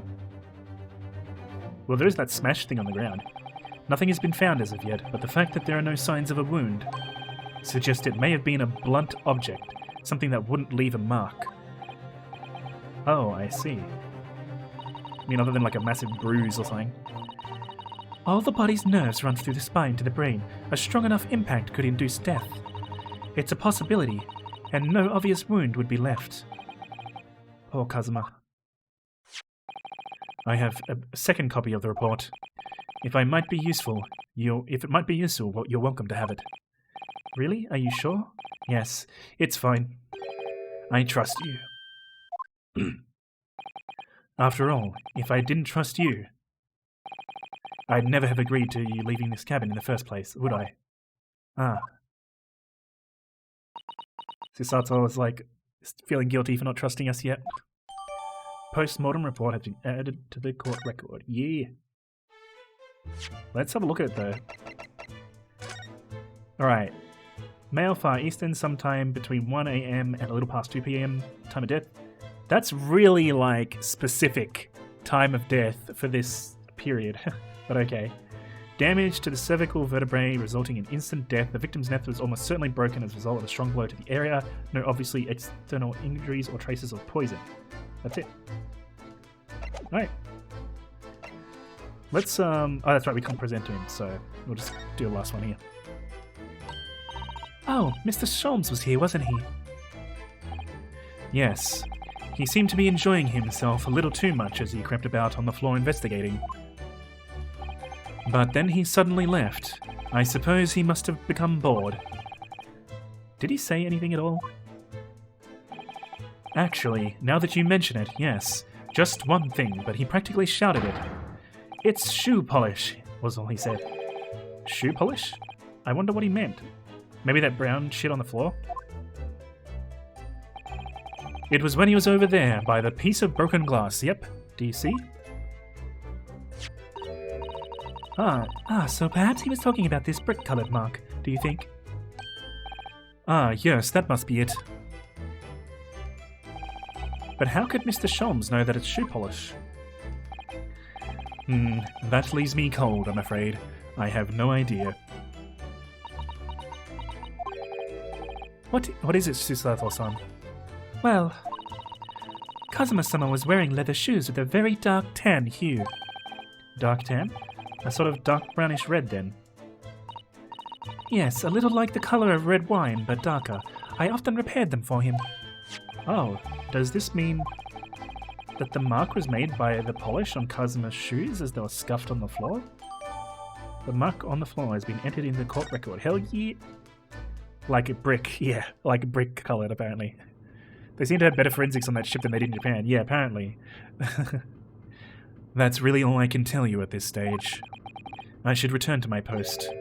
My fellow crewmen's eyes are boring into the back of my head. Yes, that might be for the best of you. Thank you. This guy's still dying. Poor Inspector, you look exhausted. No one ever comments on the fact he's dying from TB. Oh no, well... I feel terrible that I failed to protect Osogi-san. He was my responsibility. Hey Kikiri, welcome to the stream. How's it going? It's good to see you here. We played some Ace Attorney. We're in the second case now, so just a spoiler warnings if you do want to play the game. This game is going to be just spoilers all the time. So, but it's good to see you here. Of course, my pain is nothing compared to yours. You were his friends. The truth is, I seem to have had a heavy head ever since I woke up this morning. A heavy head? That's interesting. My head's still throbbing too. So it's the poison that it's like that we probably ate the same poison. Doing alright. Hope you and everyone else is as well. Yeah. Hopefully everything's going well with everyone. I love this franchise Ace Attorney game. It's such a wild ride. I know. I fucking love this game series. I saw it that this one's like now available for sale on Steam, and I'm just like, I have to play this game because I fucking love this game series so much. It's one of my favorite series of all time, and like I just love the character design and the character animation in that. All right. These are the rules of passage for travel aboard at the SS Buria. Passengers must not keep weapons or other dangerous objects in their cabins. Pets are also strictly forbidden. So by bringing her pet on board, Miss Pavlova has broken the rules. She called it her friend, didn't she? Yes, although we don't know what form this friend takes as of yet. I'm almost certain that whatever it is, it's inside the travelling case in her cabin. A friend. There's more to this than it seems, I think. Alright. So I think we basically investigated everything here. What else can we do? Just move. Back out to the passageway. But there's nothing to do here, is there? Well, we've got a like pop up here, which usually means there's something new to do here. Ah. Look, Naruhodo-san. Seaman Stroganoff is gone. Strong enough? The burly Russian sailor who's always crossing his arms and glaring at us. Ah, all these Russian names are impossible to remember.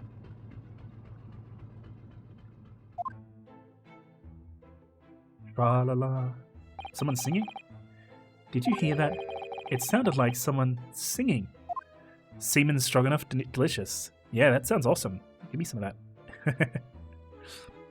Tra-la-la-la-lay. I just fucking... It's the fucking detective, god damn it.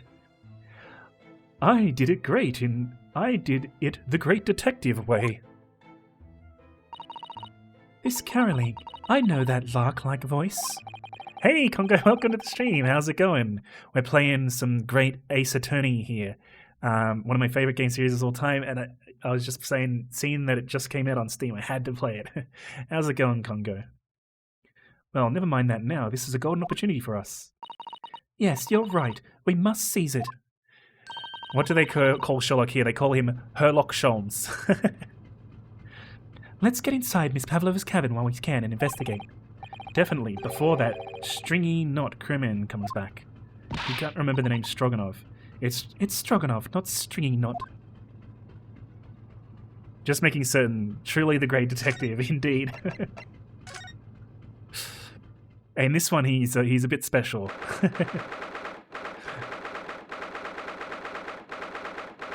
Alright, let's see what's going on here. Ah, there's some clothes. Miss Pavlova isn't back yet. That means we can have a look at the case. Susato-san, oh, where's she gone? She's looking at her clothes. Hey, what are you doing? Those are her private things. There's not a moment to waste, Naruhodo-san. We must investigate as quickly as possible. So much Stroganoff talk. It's so early and I'm already hungry. Yeah, I suppose you're right, for Kazuma's sake.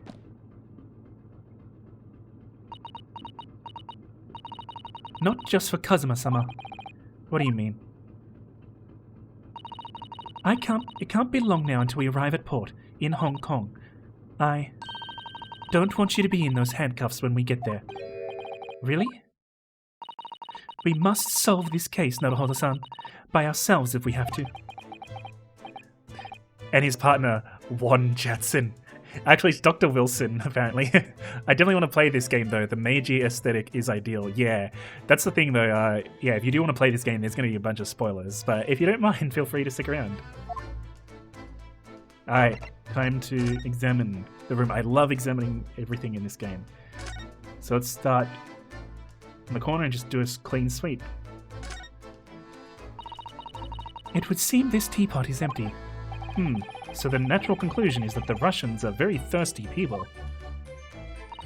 Or because Miss Pavlova only came into this cabin last night, she hasn't had the chance to make any tea yet. I mean, it could be either. It's definitely that they're excessively thirsty. I lay 1,000 to 1 on it. This is Meiji, right? If I recall, it's during the Victorian era. It's short. It's like a couple decades after Perry opened the ports. So it's somewhere either, I can't remember, there's probably been a date that I haven't actually paid attention to, but it's either like really late 1800s or early 1900s. You're rather obstinate, aren't you, Naruhodo-san? Open the country, stop having it be closed. Exactly. Alright, let's see what's on the desk here. There are just a few books on the desk, nothing else, by the looks of it. Well, Miss Pavlova only ran away from the ballet last night. She's hardly occupied this cabin for any time at all. That's true. I wonder what kind of book she likes to read. You could just have a look. Let me see. Yes, I see. It would seem that Miss Pavlova enjoys reading. Books written in Russian. Thanks. I think I probably already knew that. It's rude to ask too much of people, Naruhodo-san. Kindly remember that. What's this? Is this for her pet? I wonder what this little saucer is doing here on the floor. Yes, it doesn't look like it's been dropped. More like it was put there deliberately. Do you think there could be a leak in the roof just above here? What? A leak? Is this ship quite safe? I'm sure that even if there's a little leak in the roof, it doesn't mean the whole ship is going to sink. No, you're right. Of course you're right. She's really trying to persuade herself, isn't she? Alright, I guess the case is the most interesting thing in the room, so let's have a look. Oh my, Miss Pavlova's case is open. It's completely empty inside, but according to the Great Detective's great deduction, she was hiding her special friend in there. Yes, a friend that she had to keep secret, because you're not allowed to bring animals on board the SS Burya. I wonder what kind of animal she had in there. And more to the point, where is it now? It's out, the snack's out and about. All the books have toppled over together. Look, every single one. Do you think that the god of the sea, perhaps? He's toppled too, though. That's exactly the same as the bookcase next door, in Cosmo's cabin. Perhaps Miss Pavlova was practicing a difficult ballet pose and fell against the bookcase. I don't know. Would she really be practicing ballet on the same night she ran away from her ballet company? Alright then. It must have been you. You lost your temper and knocked them all over in a fit of rage. Not everything bad that happens on this ship is because of me, you know. Well, anyway, I'll set them all straight again in here too. I don't like seeing things in disarray. Tampering with the crime... Well, I guess this isn't the crime scene, but there's evidence here too, you know. Ah yes, they're displayed in this cabin too. Look, the SS Burya's rules of passage. Passengers must not keep weapons or other dangerous objects in their cabins. Pets are also strictly forbidden. I suppose Miss Pavlova realized that she needed to keep the contents of her case a secret after she read this. Her special friend, I mean. I wonder where her friend has disappeared to now. It's probably having fun exploring the ship, I imagine. Let's hope not, because I'm pretty sure it's a snack. I just hope Seaman Stroganoff doesn't find it and throw it overboard. Oh yes, so do I. Alright, let's keep going over this side. Let's examine the door, I guess. This cabin door has the same simple sort of bolted latch that our cabin door has. If the bolted is drawn across, there's no way anyone can enter the cabin from outside. Yes, it's not a particularly heavy-duty bolt, isn't it? But still, it wouldn't slide across of its own accord, would it? No, and the door is made of metal, so there's no chance of trickery using magnets to unbolt it from the outside. Ah, and it seals up perfectly too, to stop any seawater coming in. So you couldn't use the method you told me of passing a thread through the crack around the closed door, either. I seem to know a lot of tricks for opening doors. I'm starting to see why they suspect me. What about this case here? This satchel. Naruhodo-san, are you there? Sorry, I'm right here, yes? Why? Oh, good. I thought you might have climbed into the wardrobe when I wasn't looking. There's no place like home.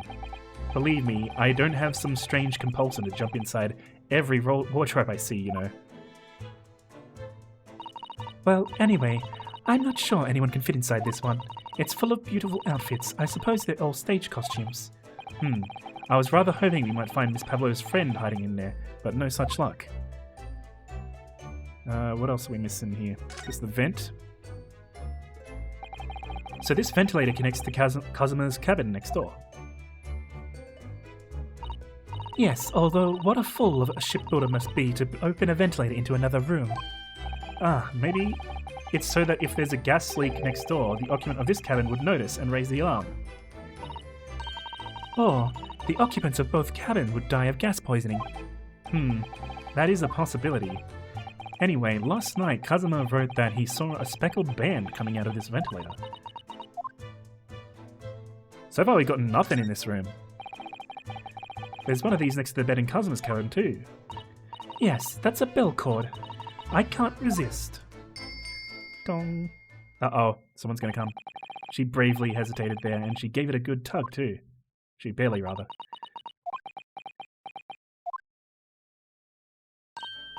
No, I didn't actually expect anyone to come. We don't want them to, we're trying to investigate in secret. Alright, looks like we got everything in the room, basically. Unless we're missing something. What are we possibly missing? Maybe there's something over here. Nope. We've got the saucer.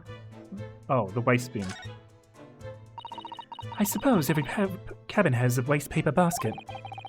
So we have a little look in and see what's been thrown away? Naruhodo-san. It's poor etiquette to go sifting through someone's rubbish, you know. Ugh, those eyes. She's looking at me like I'm a piece of rubbish now. However, these are special circumstances, I think. Exactly, we have no choice. There's hardly anything in here at all. Oh, well, that's a little disappointing. Well, that had helped us. Okay, I guess we basically looked at everything. We didn't really get any clues at all. We didn't get any clues. There must be something I'm missing here because surely we have to have something happen.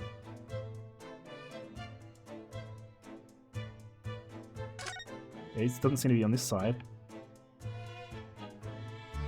It's not the bed. Wait, was there something there? No.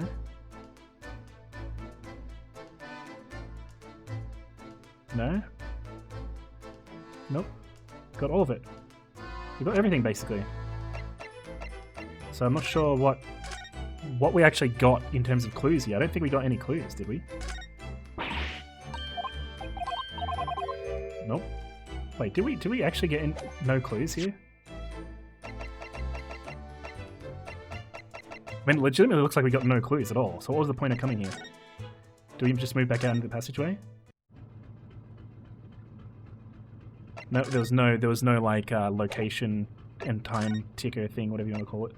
So that's not where we need to go. There's nothing new here. So it must be, we must have to do something here. I mean, I must have missed something. There's got to be something we haven't looked at yet. We got that. We got that. We can't look at this picture. The lighting and the pipes don't do anything. The desk is done. The thing's done. The sauce is done. The wardrobe is done. The bell pull thing is done. The vent is done. The door is done. The lantern can't click that. Can't click the hooks. We've done the tea. We've done the tea thing. So it seems like we've done the waste paper basket. Cupboard drawer is separate. I mean, when it has the tick there, that basically means that we've seen whatever this is already. And the last time I tried to click on this, and so I was sort of placing it here. That counted as the wardrobe and not the duffel bag there.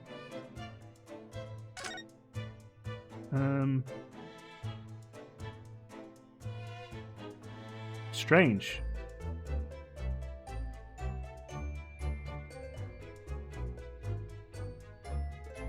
Basically, we need to find a spot that has like a shining target here without a tick on it. Because the tick basically means that we've already seen it. We've already seen all the dialogue associated with that.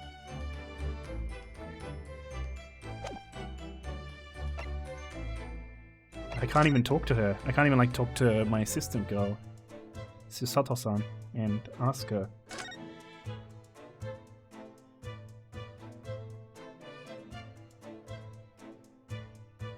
Trying to just like literally mouse over everything.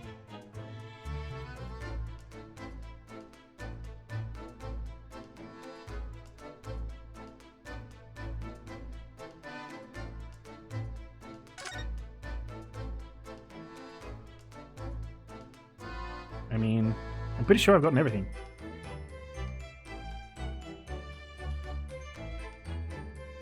Yeah, I'm pretty sure I've covered basically the entire screen. So unless we need to go...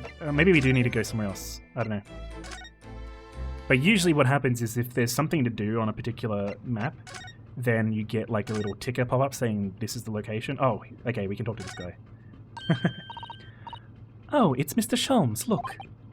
Wow, you'd never know where he's going to turn up next to you. He seems to be stealing a look at something as he sings by to himself.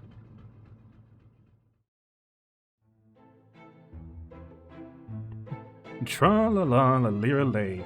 I did the great detective way. I did it the great detective way. In before Sholmes is the killer. He's still singing. Do you think he hasn't noticed that? Or he's simply in extremely high spirits.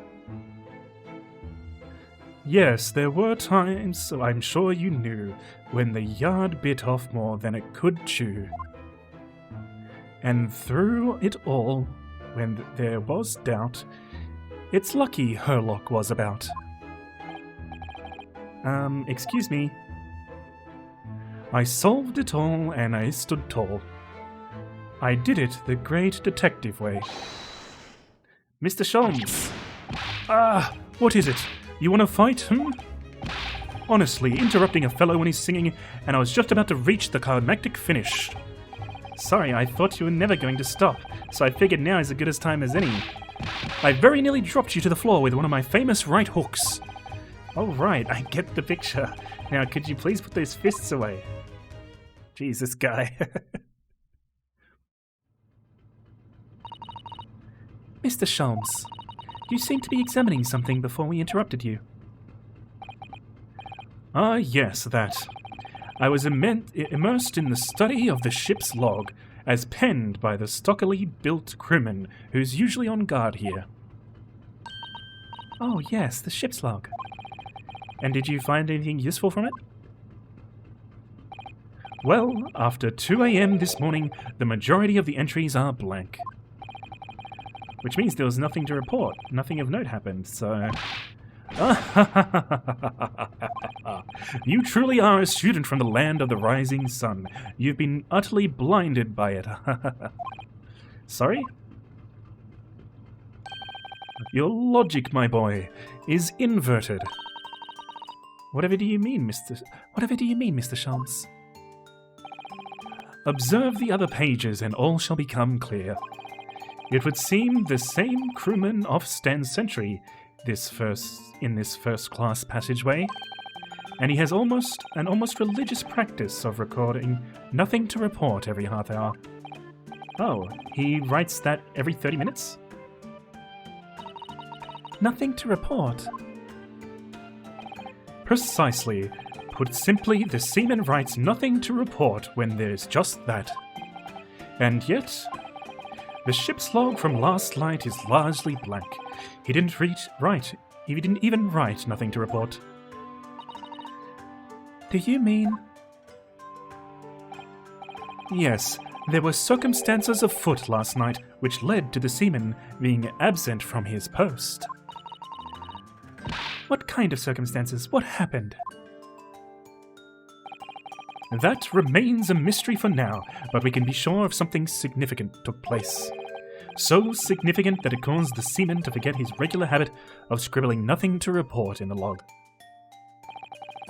These are important details, so I would stake my life on it. You must log the ship's log in your mental file. The ship's log has been edited to the court record, hell yeah. Now that deduction was worthy of a great detective.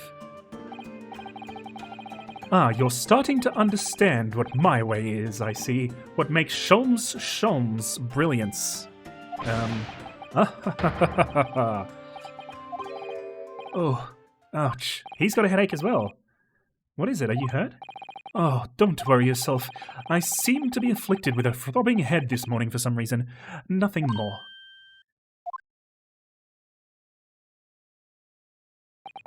Well, my friends, until our next encounter. He's still singing to himself. I can hear it as he wanders down the passageway. Is something wrong, Susato-san? You seem lost in thought. It's just... well, I feel the same. Sorry? Ever since I woke up this morning, I've had something of a headache. A sort of continuous throbbing. Oh, you too? Can we talk to her? Let's go back to this cabin just in case something happens here now. Ding-a-ling-a-ling-a-ling-a-ling. Someone hit the emergency button. Who did it? Somehow everyone was drugged. Yeah, it could be everyone was drugged, or maybe that thing we mentioned before about the gas. Who knows? Who knows? But yeah, I mean, you were definitely drugged when you were put to sleep in the wardrobe. Ah, what's that? Is it snack alarm? I think so. I think it's the snack alarm. Shut down the engines immediately. Vessel sighted, a quarter-mile forward. Oh shit. Full stop, hard to starboard. All hands, brace for impact. Oh fuck. What the? I think we're about to crash into another ship. What? Oh shit. I can't stand. Something's a hobby. Wah! Shit, and we're gonna lose all the evidence on board. Susato-san, are you right? Are you injured at all? I think I'm fine. Thank you, Naruhodo-san.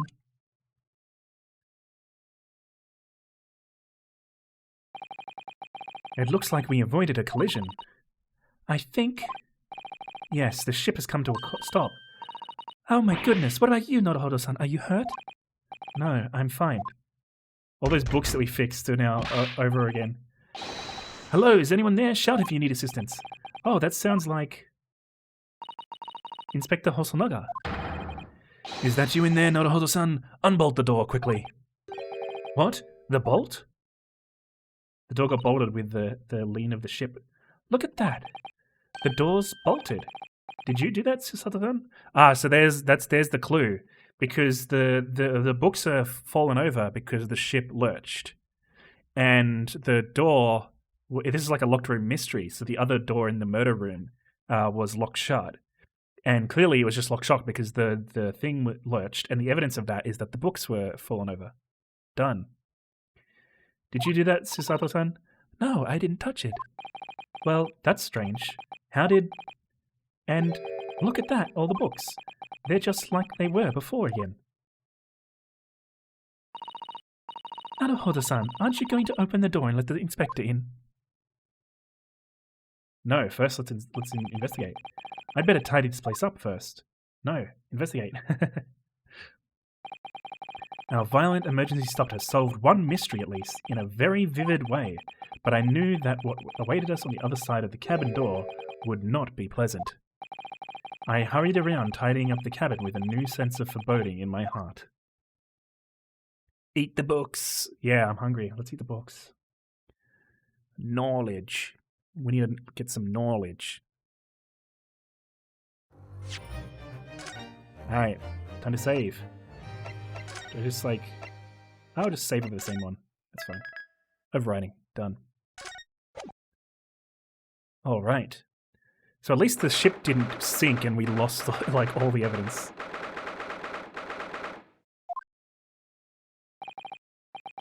Somehow the door to the cabin we were in ended up bolted after we made an emergency stop.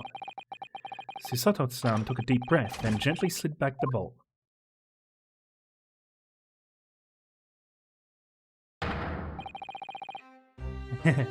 You, what are you doing in Miss Pavlova's quarters? Ah, you both look unhurt. Good. Yes, we're fine. Thank you. What on earth happened? We heard something about how we were going to collide with another ship. Yes, it appears to have been a false report, though. Oh, how did that happen? There's a dense fog outside, so it's extremely difficult to see. Someone must have thought he saw a ship ahead. This person obviously triggered the alarm, and that's why we made an emergency stop. Was it you, Hosonaga, without your glasses? Everything is chaos. Passengers are screaming, crews are running everywhere. This is the first class area and is the only quiet part of the ship at the moment. Oh, I see. Someone triggered the alarm? Does that mean that someone pressed that button outside? Ah! You wicked intruder, dressed all in black, you are the devil. Sorry, me? I've been called a lot of things before, but devil is a first. You opened my traveling case. How could you? What? No, you didn't touch it. That's right, Miss Pavlova.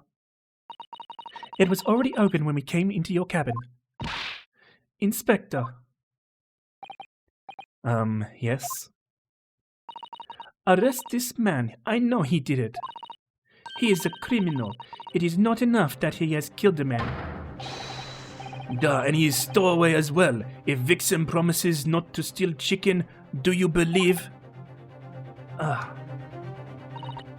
Take him away. He's a trespasser as well as everything else.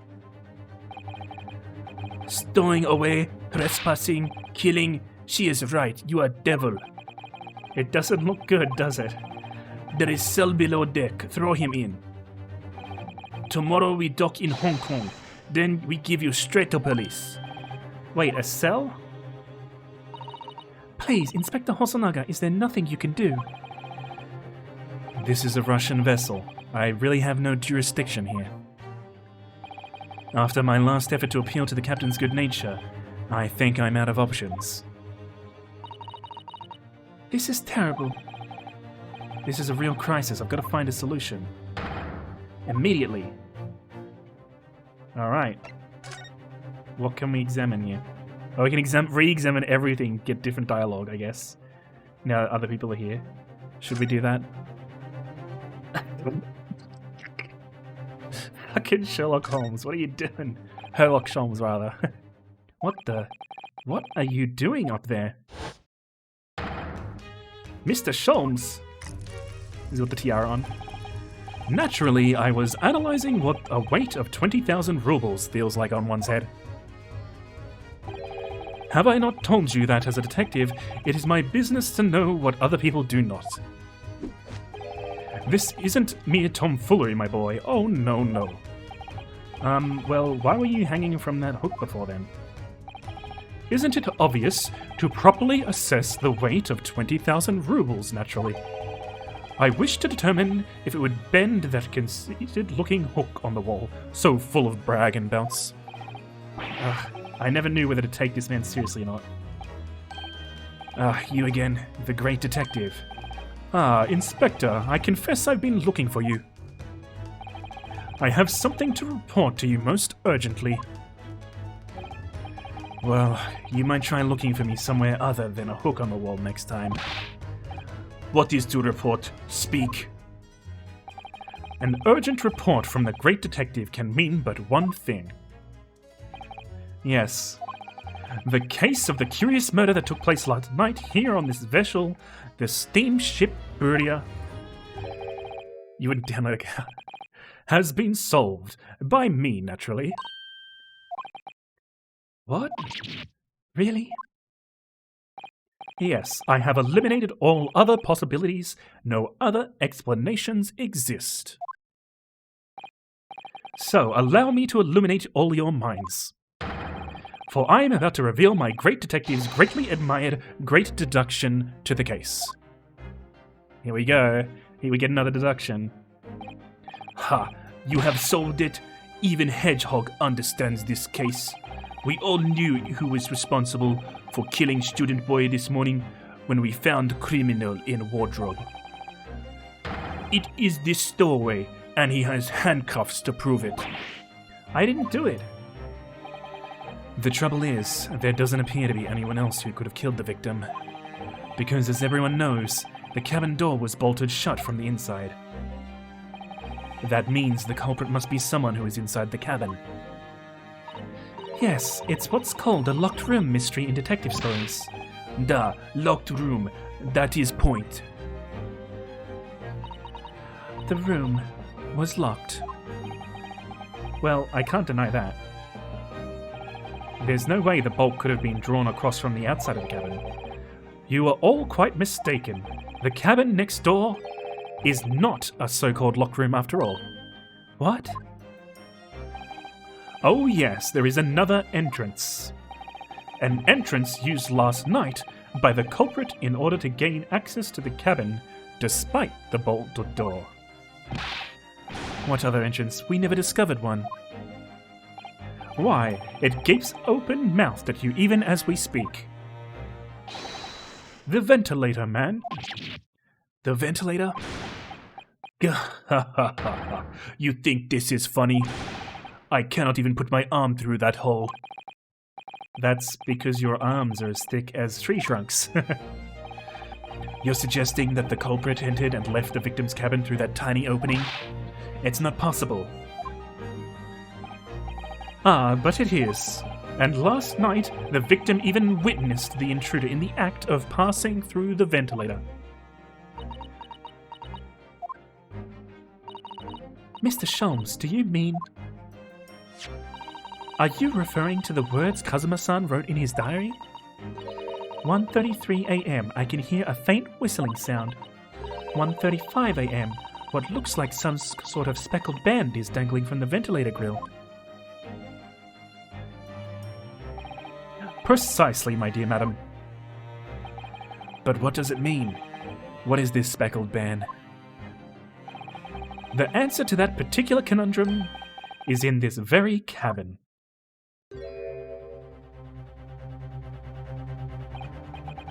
Mr. Sholmes, what are you doing? There is a distinct element of danger, but fear not, I am ready. What I am about to expose for you all to see will shock you to your cause. Behold. Everyone's shocked to their cause. What the? It's a snake, isn't it? He's doing disco. There it is. It's a snake. Allow me to introduce you all to the band. The Speckled Band. A snake? Indubitably.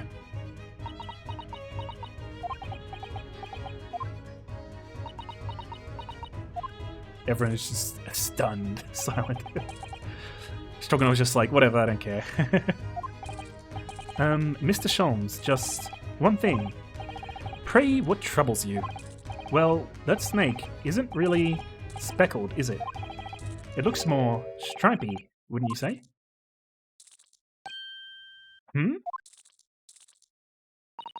Yes, yes, you're right. I think in this case you'd have to call it the Striped Band, wouldn't you?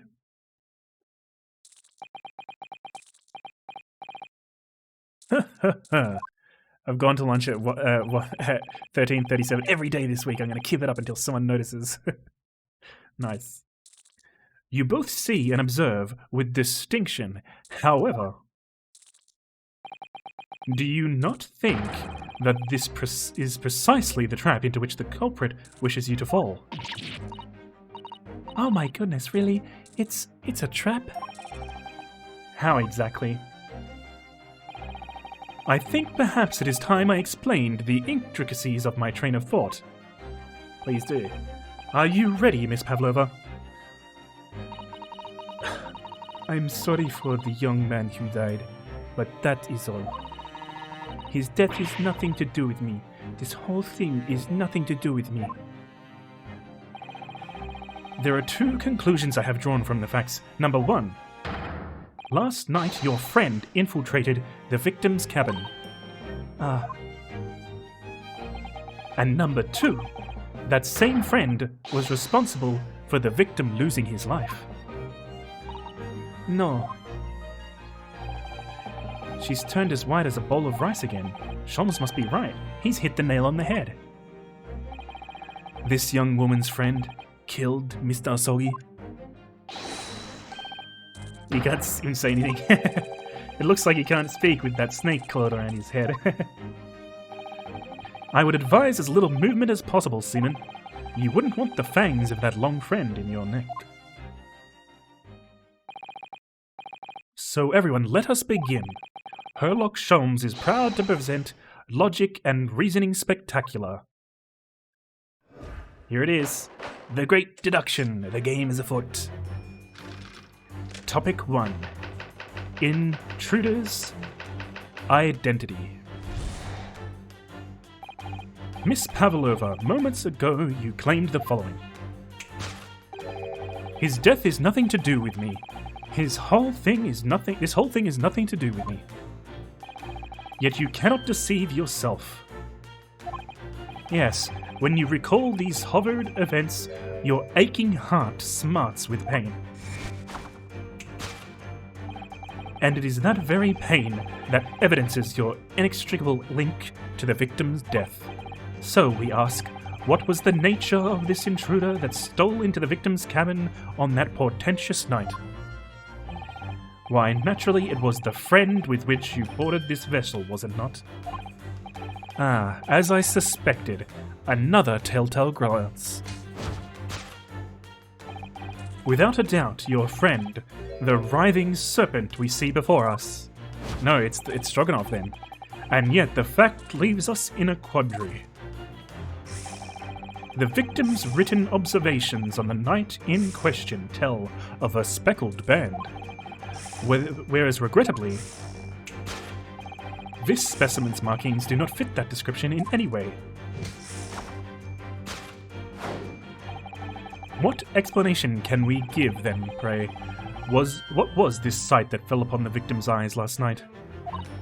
Hey, Mona, welcome to the stream. How's it going? Is that guy okay? He's a bit of a strange one. No, don't look at me. I have nothing to do with this. Oh, but it does. You have the answer to this quandary even now hidden behind your back.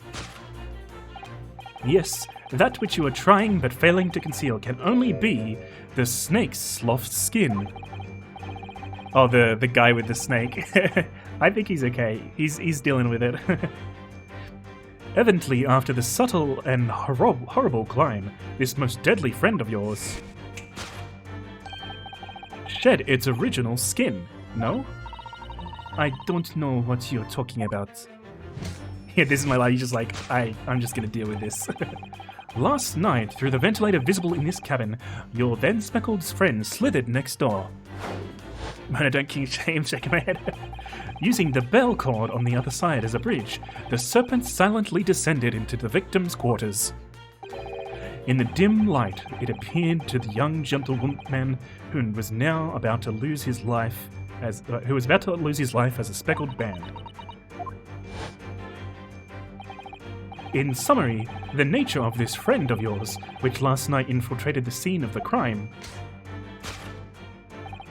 is a rare breed of snake whose markings change each time it sloughs its skin. A snake so dreadful, we can only imagine it would be found in the deepest depths of India. Intruder's identity, a beloved spectacles snake. Topic 2. How Mr. Osogi died. Moving on, we come to the heart of the matter, the grim demise of the victim. How did this young man lose his life and why? According to the data of which I have been apprised, it would appear there were no visible signs of injury.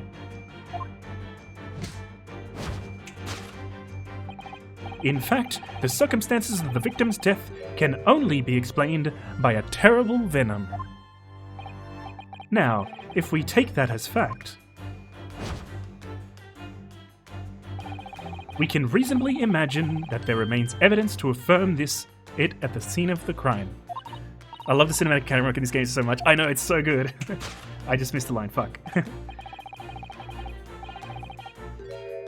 Alright, what did he say? Oh no, oh no, could there be? Yes, an examination of the deceased's body will prove the cause of death conclusively. The almost but not quite imperceptible puncture wounds left by the venomous fangs will seal the truth. Yes, the vestiges of the snakebite delivered by your terrifying friend. This makes no sense. There is no point feigning ignorance, Miss Pavlova. After the incident, you endeavored to hide everything, didn't you? Man, this one's long. We're going to have a lot of keywords to change here. But now your involuntary glance betrays that hiding place you chose. That's right. You hid the evidence that links you to the victim's death in that traveling case. When we first met in this cabin, it came to my attention that your case moved periodically. Hey Badger, welcome to the stream! It's good to have you here. How's it going? Your serpent assassin was restless inside, no doubt. You don't. It is telling that the victim made a note of a low whistling sound that had been heard minutes before his end. That was your signal, was it not? The sound you had used to train your serpent friend. He's going to be so wrong. Oh, he's so wrong. He's already so wrong. To train... Indeed, you put the serpent through this ventilator, and wait, after a period, you summon it back with a whistle. You couldn't know if the animal had done its duty, so you would listen for signs of life next door. If the victim appeared not to have been dispatched, you released the snake once more. I guarantee you the snake is not venomous. Yeah. Do you deny this snake has undergone such training? It's not true. Having slithered through the ventilator and down the bell cord, the creature needed only to sink its fangs in once. Considering it's constricting, yeah, exactly. And its venom would course through the victim's veins, ending his existence forever. That is the true nature of the speckled band that took the poor young man's life. There can be no doubt my logic is infallible. Death by venomous snake bite.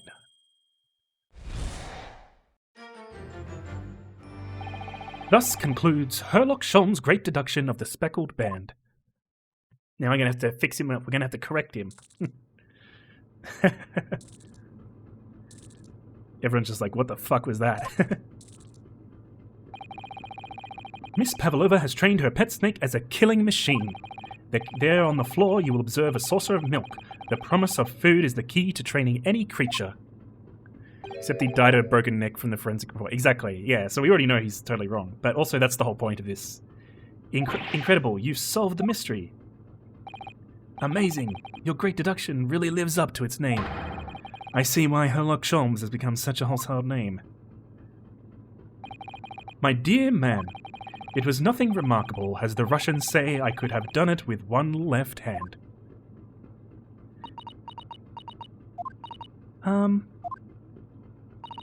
Could I venture an opinion, Mr. Sholmes? But of course, what's on your mind? It's just about your deductions before. Some things don't quite make sense to me. It's not venomous, it constricts. He died of a broken neck. Fine. I welcome questions as to my method, and I will answer both loudly and proudly. Oh, well, good. First of all, snakes are egg-laying creatures, part of the reptile family. You are well informed, madam. And reptiles, don't drink milk. Ah. It's really only mammals that like to drink milk, you see. I thought she was about to pull out a gun. So I'm not sure it would be possible to train a snake using milk as a reward. No matter. No doubt Miss Pavlova used some other treat to encourage her pet to do her bidding. Milk was merely an example. The logic holds. Well, there's something else. Snakes have no ears. Ah. Yes, so I'm not sure it would really be possible to signal to a snake by whistling. But, madam, what of the tales from Arabia? Have you not heard of snakes that dance to the sounds of flute? So, lore-wise, what happened to Phoenix Wright? This is actually set in Japan in, like, late 1800s or early 1900s. Like, a couple decades after Perry opened the ports in Japan. And so, like, it's a completely different setting, basically. So, yeah. And in this one, they didn't, like, force it to be America in the localization. I think perhaps the performers play their music in time with the snake's natural movements. Oh, I see. Susato is Phoenix as well. No hands, no feet, no ears. These creatures are so inept as to be practically useless. Don't take it out on the snakes, Mr. Sholmes. Wow, this guy bad-mouthing little S right here. There is one other thing. You have more? You're the Roy Lockhart from Flutter, yeah. Snakes usually have scales on their belly to propel themselves. So, I'm not really sure a snake could manage to climb up a flat bell cord like the ones on these cabins. Then it should try harder. Please, don't be angry with me, Mr. Sholmes. The point is, even if the snakes had gone through the ventilator to the next door, it couldn't have come back without help. What I'm trying to say is that there is a number of reasons why it's difficult to imagine the snake could have a part in this. Then try harder, exactly. Poor Sholmes. Poor Sholmes. We're gonna have to correct him again.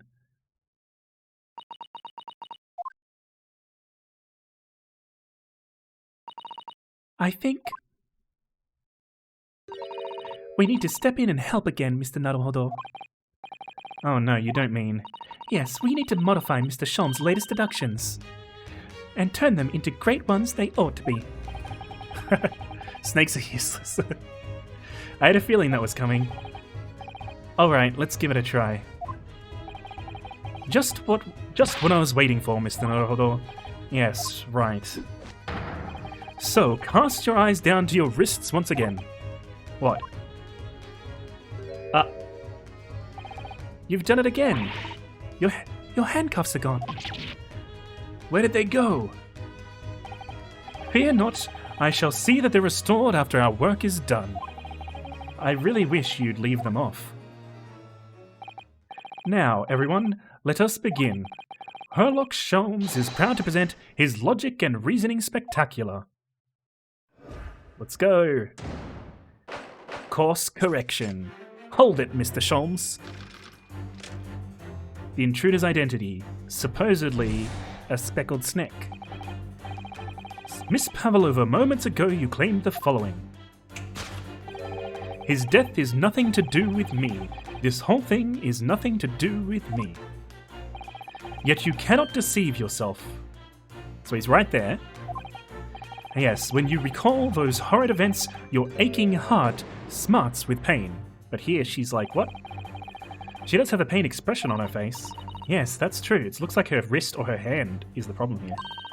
She looks as though Kazuma-san's death is weighing heavily on her mind.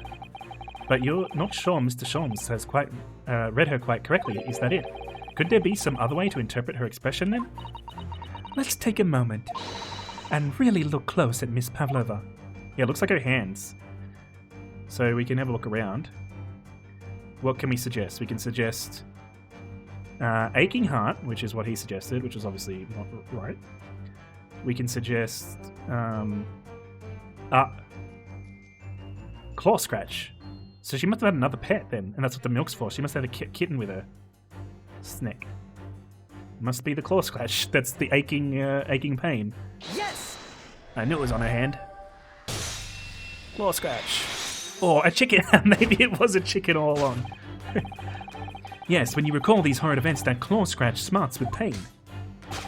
Indeed, and simple observation reveals that the wound is fresh. Miss Pavlova, you did in fact receive that scratch. Sometime last night.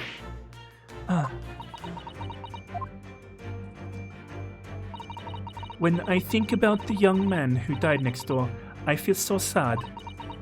And when I'm sad, the pain from this wound is worse. And it is that very pain that evidences your inextricable link to the victim's death. So we ask, what was the nature of this intruder that stole into the victim's cabin on that portentous night? Why, naturally, it was the friend with which you boarded this vessel, was it not? Correct. It was the sailor Stroganoff, not that friend. Even before she has a lizard too. As I suspected, another telltale glance. Without a doubt, your friend is the writhing serpent we see before us. No, it's the sailor. It seems like the scratch mark on the back of Miss Pavlova's hand was made by this friend of hers, doesn't it? Except, snakes don't have claws, do they? No, they don't. They don't even have hands or feet on which claws might grow. Well, then, if that snake isn't her pet, what is? What's the true identity of this friend of hers? We should follow her gaze, Naruhodo-san. That's where we'll find the answer. Some snakes have a foot. It's Seaman Stroganoff. No, it's not. Okay, I fucked it up. It's not him then. Forget about how you could have brought him on board in your case, or how he'd fit in through the ventilator. A true friend always finds a way for you. And what more dependable friend could you ask for than Seaman Biff Stroganoff? I was wrong. What spectacularly contrived logic led you to this mindless conclusion? Oh, well, it's supposed to be a logic and reasoning spectacular, so I thought I'd contribute to the show. This is my show, Mr. Naruhodo. Kindly perform any peculiar experiments on your own stage. Sorry. Fucked it up. So I guess it wasn't him. Damn. I thought it was. So what, does he have a cat on his back as well? I wish I could skip this bit again, though. Skip. So, what is he's got like a cat clawing his back up as well? Is that what it is? Oh, they actually are saying new things here. Shit. I thought they were saying old things. I mean, Seaman Stroganoff, the serpent. It wasn't the riding serpent, though. This is the full range I have here. Oh, wait, the picture. There's the picture of the cat. Oh, okay, there you go. Yes! No, it's not. What the fuck? It has a picture of a cat on it. You're looking over at this framed photographic print, weren't you, Miss Pavlova? But let's not be distracted by the print itself. Oh, no. It's the frame that is your friend because it's so beautifully displayed whatever you put inside. Come on, what are you doing, man? Okay, that's the same response there. Oh, well, yeah, no, we fucked up. Wait, there's a kitty on the picture, though. Okay. What the hell? I can literally see a cat there. What the fuck? This is the full range of motion I have from here to here. Is it not that cat? There's literally a cat in the frame. Teapot. Wait, I can suggest teapot? What the fuck? Why would it be the teapot? Whoever gave her tea? Whoever drank her tea? Oh, maybe she has milk in the teapot and then she poured it out in the saucer? Why wouldn't the photograph frame count? It's got a literal picture of a fucking cat in there. Yes! If this works. No, so what the shit? I must be missing something. Wait, are they milking snakes? Yes, I know what you're thinking. What is this man talking about? Well, I'll tell you what I'm talking about. The truth. Yes, who could you have more cozy relationship with than a shiny teapot? But not venom milking. Milking. We're not quite talking about milking snakes, fortunately. Okay, so, wait a second. What the fuck? Snake milk? Snake glue, maybe. Wow, we're fucking this up a lot. So it's not the teapot, it's not the photograph frame. Even though the photographic frame literally has a picture of a cat in it. It's not Seaman Stroganoff, it's not the writhing serpent. What am I missing from this angle? Books? No? I think, I'm pretty sure I've, like, literally seen everything. No, that's her cattail. What the fuck is going on? I can't find, like, literally this is my full motion here. Full motion, up and down doesn't seem to do anything. Up and down, no. This is my full motion. So unless I've missed something here.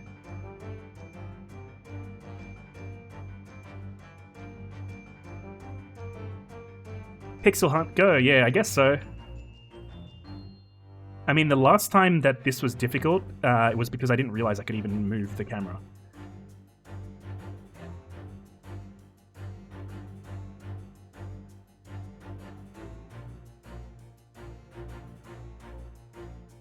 What the fuck is going on?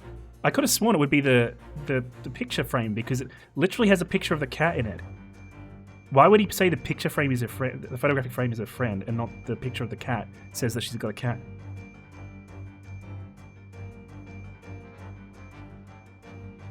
This is weird.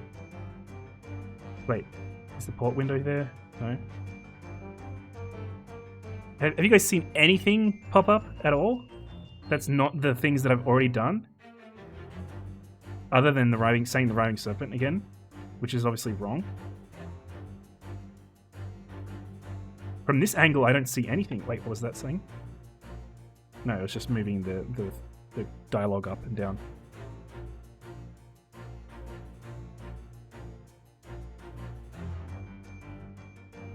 I mean, I've literally searched every corner here.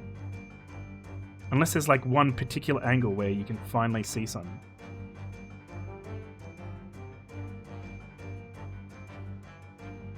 What is going on?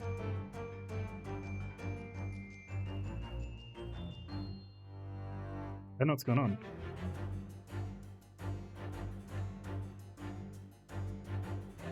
No, I can't figure out anything now. I only have like 2 chances left before I fuck this up. Did you see something, Oni? Let me know.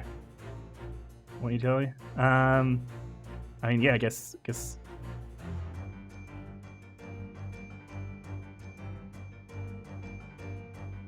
Still haven't found it. It's the picture. From like an angle?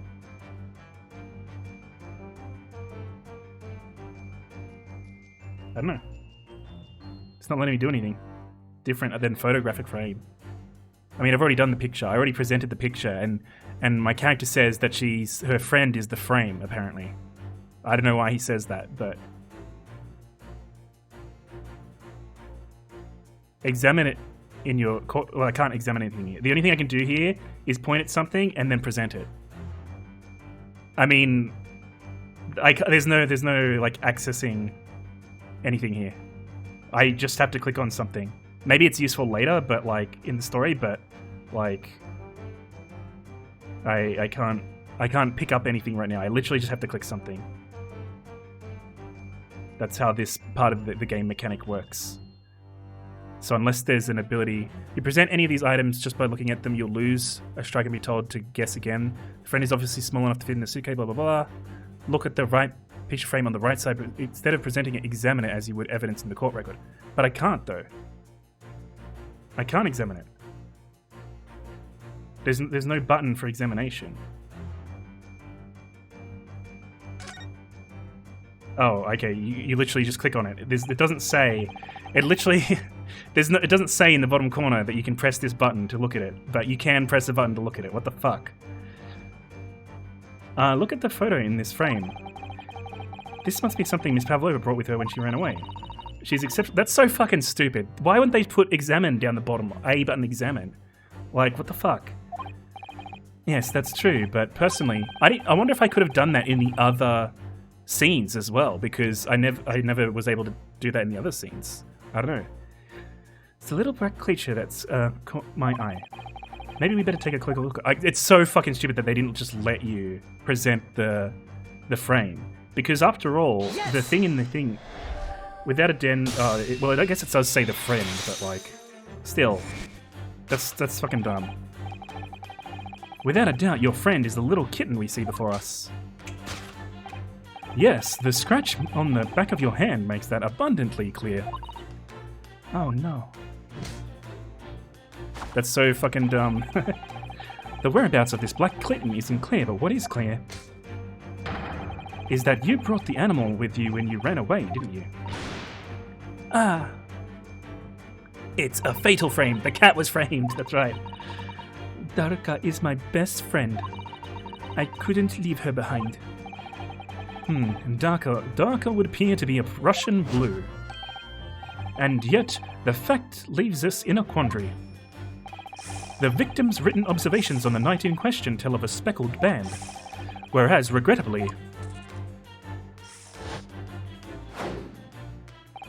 this specimen's markings do not fit that description in any way. Can the cat breaks people's necks? Clearly, it picked up a brick and smashed him in the neck. Don't eclipse my old Japanese game reference with your cat joke. What explanation can we give then give, pray?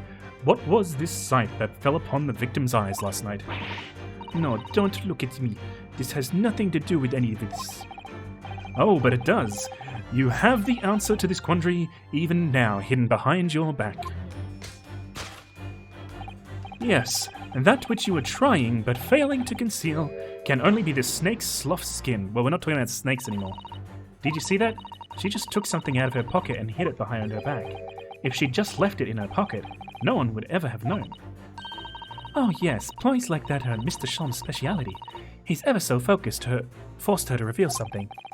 The snake probably belongs to... yeah, Stroganoff, yeah. I thought deduction was his speciality, or maybe making me believe that was his ploy too. Anyway, I find it hard to believe that's the skin of a snake. In which case, just what is Miss Pavlova hiding behind her back? Probably just the collar of the cat.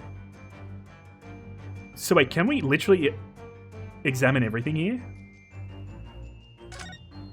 Oh, we can. We can literally just examine everything. Oh shit, it's like a knife or something. Well, it is speckled on a band, but what is it? It seems to be soft and fluffy. A long piece of cloth of sort. Man, I wish I knew I could examine all this stuff, because there's so much dialogue I've missed by not clicking on this stuff until now. and it looks like a handle at one end. I think it may be a cat's toy. This sort is common in the West, apparently. How is that a toy for cats? Cats like to chase the band around and paw at it. Kittens in particular love that sort of play. You only need to wave it in front of them and they pounce to catch it. That sounds positively adorable. Ringing bell? Any bells, Pavlo? It's certainly some kind of toy, yeah. What else does she have? What else can we look at here? Left ear. He has such petite ears among that beautiful hair, like little pink shells. Oh, what's that? There's something dangling down from her ear. Ah, that's an earring. The crescent moon looks as though it's made from wood. It's charming, isn't it? Women do seem to love adornments like that. In their hair, around their necks, on their fingers, and even hanging from their ears, it seems. Well, jewelry is beautiful, Naruhodo-san. What else have we got here? Right ear?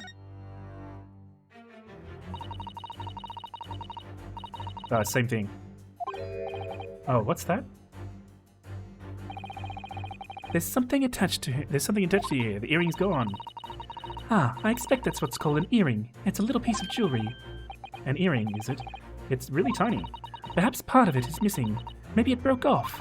So all that's left is the clasp part that attaches to the ear. Dun dun dun! Mona, you're so observant! If that's the case, she doesn't appear to have noticed that it's broken. Interesting. Yeah, because it's got the same... Yeah, it's got the exact same little thing. I would have just assumed that it was like... it was just a band. So wait, what are we actually fulfilling here? That which you were trying but failing to conceal can only be the snake skin. We haven't... Cat's toy. I say we... So by examining it, we've turned its name into the cat's toy. So I still think that that's what she's hiding, and that we need to... Amazing. That's right, I'm smart.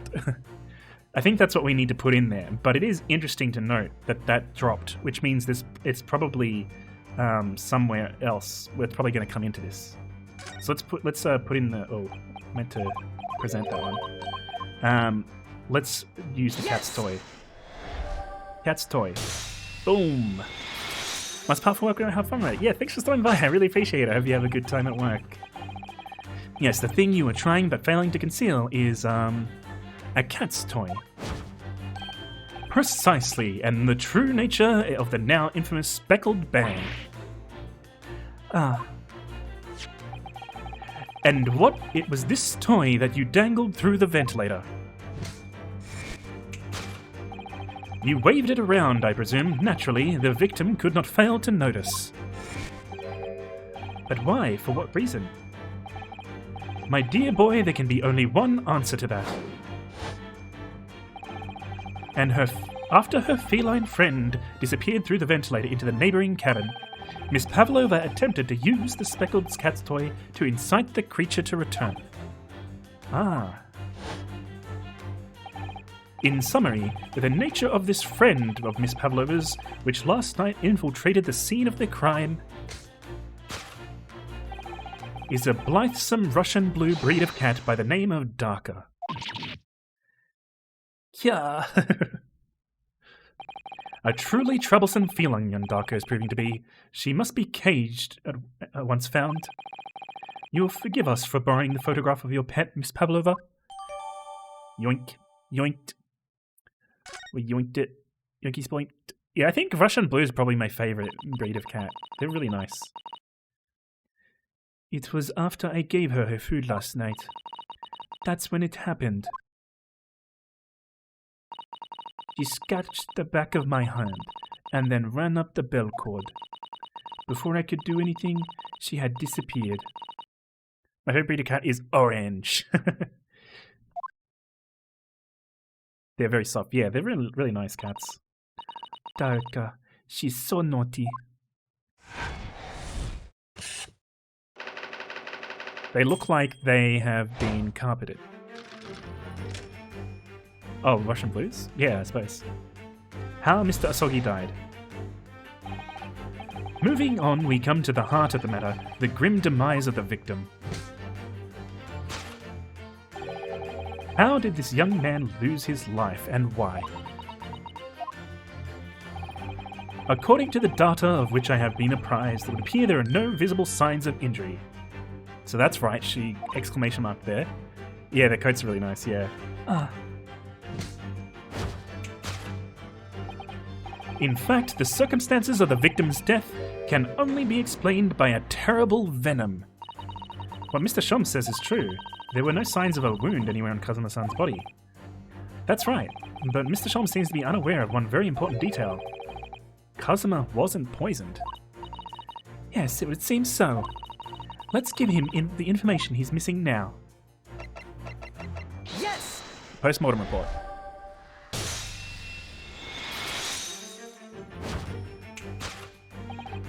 In fact, the circumstances of the victim's death can only be explained by the post-mortem report. Ah, yes, I knew it was one or the other. His neck was... Indeed, the breaking of the cervical vertebrae is fatal. Only that Goliath would be strong enough to survive that. Seaman Stroganoff isn't some immortal freak, you know. The jury is out. Anyway, we have it on good authority that the victim's neck was broken. Now, if we take that as fact, we can reasonably imagine that there remains evidence to affirm it at the scene of the crime. So we're right about that. Oh no, could there be... Yes, an examination of the deceased's body will prove the cause of death conclusively. Question mark. Kazuma died because his neck was broken. In other words, he was probably struck by something, or someone. Yes, that's a distinct possibility. As of yet, no weapon has been found, though. Presumably, Daka didn't silently creep up behind Kazuma and deal him a fatal blow. I suppose... It's possible he had a fall and hit the ground awkwardly. It could have been a terrible act of misfortune that he broke his neck completely by accident. Oh yes, a bad fall could explain it. Yes, cat. It's rather hard to believe of Kazuma-sama, though. He wasn't a clumsy man. Well, we need to fix this deduction somehow. Is there anything from the scene that could explain what happened? Well, there is the boot marks. Because he could have tripped, like, if he was tripped, then his boot mark, like, explains tripping. Hey, click on me, please. Thank you for the follow. How's it going? Welcome to the stream. Just playing some Ace Attorney here. I mean, the mark on... Yeah, so the scuff mark is from his shoes, so it's like evidence... Well, it could be from his shoes. Which is sort of evidence that he tripped. So I think that that's probably the thing to present it. Yes! This cat has a really nice coat. Let me have a look. Have a look here. Holy shit. That is a really nice coat. Assassin cat went for the kill. That's right. Yes, an examination of the mark on the floor will prove the cause of death conclusively. This particular mark, so prominently visible next to the victim's body is a deposit of shoe polish. Shoe polish?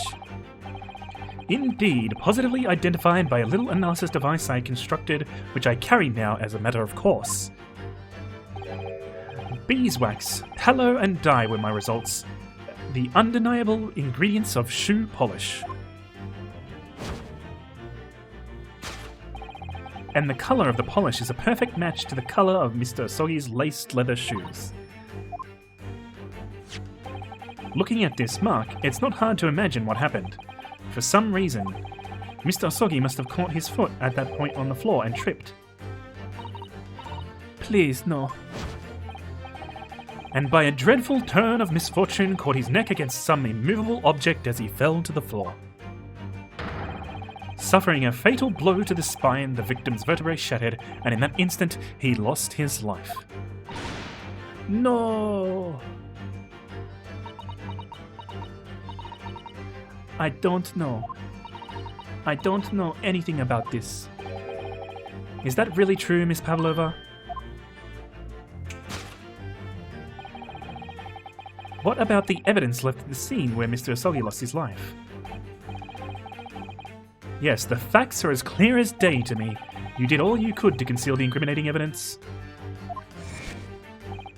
But now your involuntary glance betrays the hiding place you chose. That's right. You hid evidence that links you to the victim's death in the traveling case. That immovable object clearly isn't her testimony. Apparently. I don't believe it. Kazuma-sama merely tripped over and now he's no more? It can't be true. I refuse to accept it.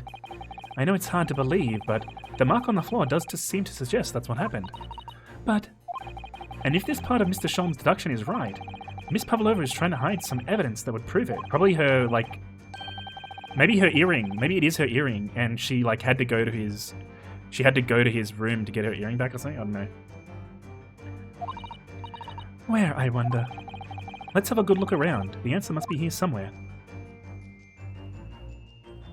So, I mean, there's the tiara, which could be related to that.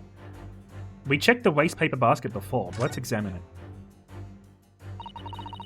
This is a waste paper basket. Perhaps all the first-class cabins have them. But Miss Pavlova only started occupying the cabin late last night. Presumably there's not much rubbish in there yet.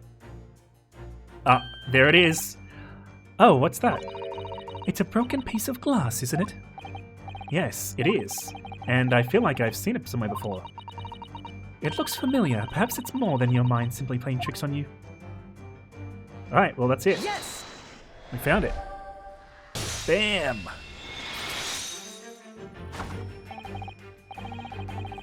That's right. You hid the evidence that links you to the victim's death in that waste paper basket. Ah. Here we have the fragment of some intricate glassed object. It would seem one that has a familiar air, in fact. Precisely, we found another piece of broken glass on the floor in Miss Osogi's cabin.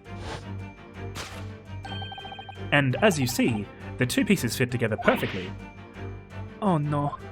Maybe her other earring was a bell? Such dramatic transitions, I love it. I know! The character animation and... Oh, Kitty Bell, that's a good point, yeah, Kitty Bell. The animation, the character animations and everything in all the Ace Attorney games is excellent. They're all amazing. So, Miss Pavlova, shall we consider what this tells us? Why would it be that part of this glass object, which was evidently broken at the scene of the victim's death, should be found in the waste paper basket in your cabin? Yeah...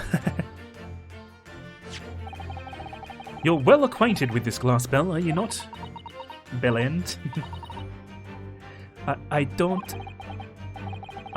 know, in that hushed Russian accent of yours. Won't save you this time, dear girl. Why? Because we have conclusive evidence linking you to the bell in question. What? Take it away, Mr. Naruhodo. Yes. The evidence linking Miss Pavlova and the little glass bell, that would be the photo of the kitty kit. Yes! Pokey learned about Belen thanks to me. Nice. If you look at this photograph, you can clearly see, hanging from Darka's collar, the very glass bell in question. The truth has caught up with you, Miss Pavlova. The young man who's lost his life last night did so after a truly inauspicious fall. And the cause of that fateful stumble? The kitty cat murderer. Your absent feline friend, Darka. So it turns out it's not even a murder at all. It was just an accident.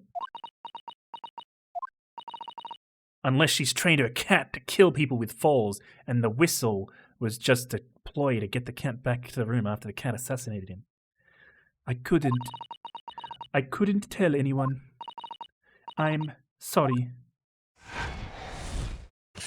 How Mr. Sawyer died? Death by tripping over a cat. Wow, what a way to fucking go. Deduction complete. Elementary. We did it.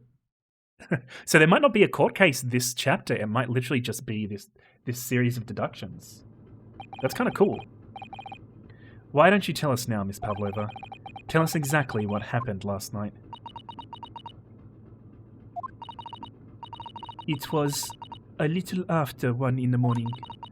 It was so late, but I hadn't had time to feed Darka, so I gave her some food. And then, all of a sudden, she scratched me and jumped up out of my hands. People do say that cats become very anxious and nervous in new environments. Also, it's on a fucking boat, so it's like rocking all around and shit.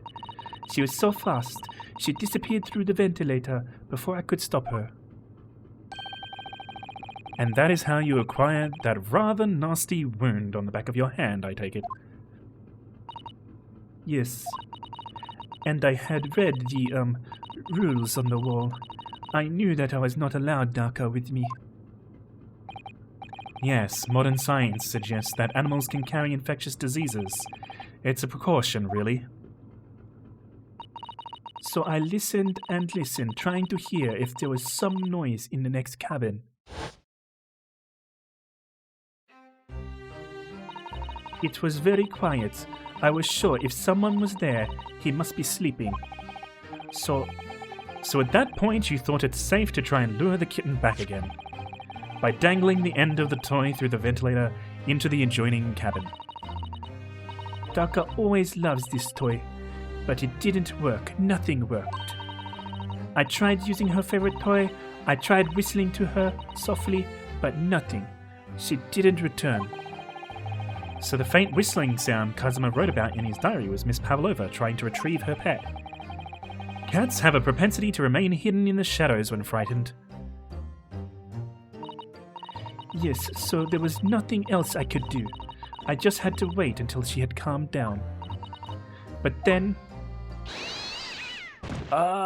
meow. But still, we haven't got an explanation for why everyone's feeling a headache.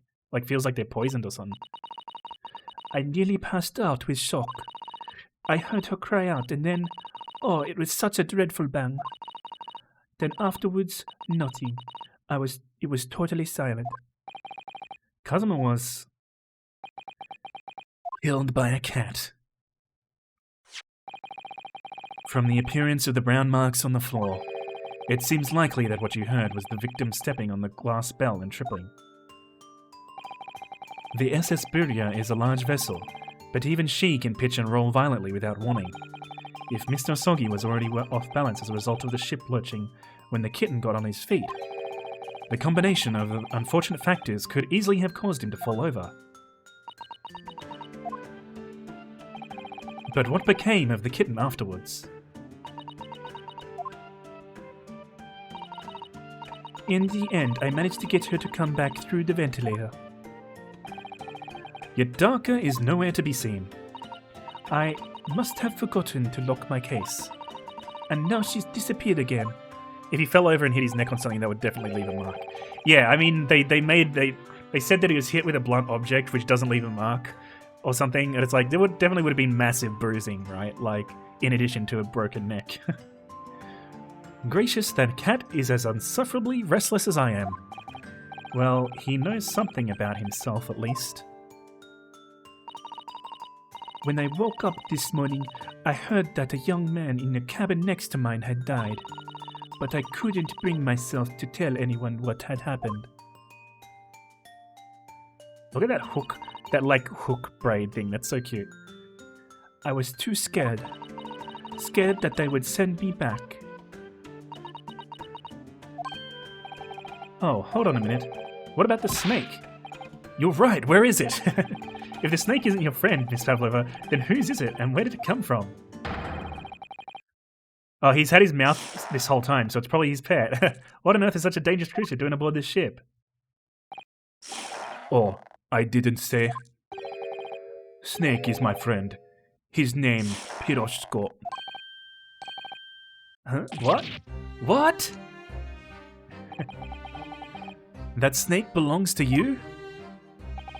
He escaped from cage when emergency alarm sounded. I was looking for him. I did not expect him to find him here. Yes, how did that snake get into this cabin? But animals are not permitted on board. Ha! We are at sea for 1 year. You want to be so long without close friend? Without someone who understands? Couldn't you find someone a little more human who understands you better? The only explanation as to why he's just letting it sit there. Yeah, exactly. And he could have just been a fucking badass, but yeah.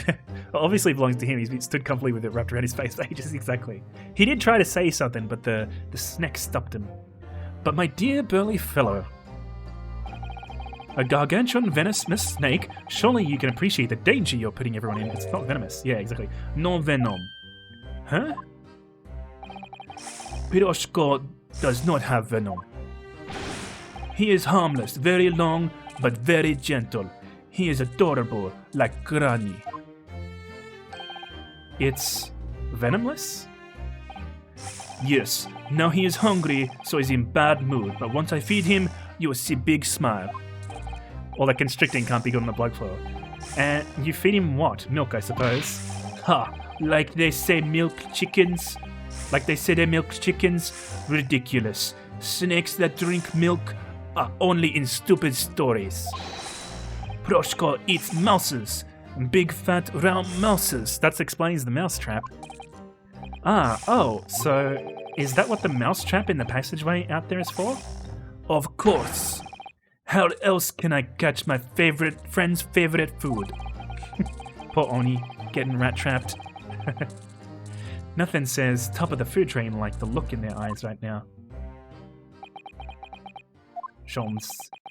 It refuses to drink milk, it can't hear a whistle, it can't climb up a bell cord, and it's not even venomous.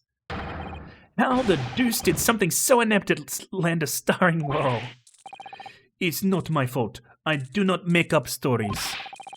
My Proshko is nothing to do with this incident. So that's what happened. That's the truth behind my best friend's tragic death. Damn.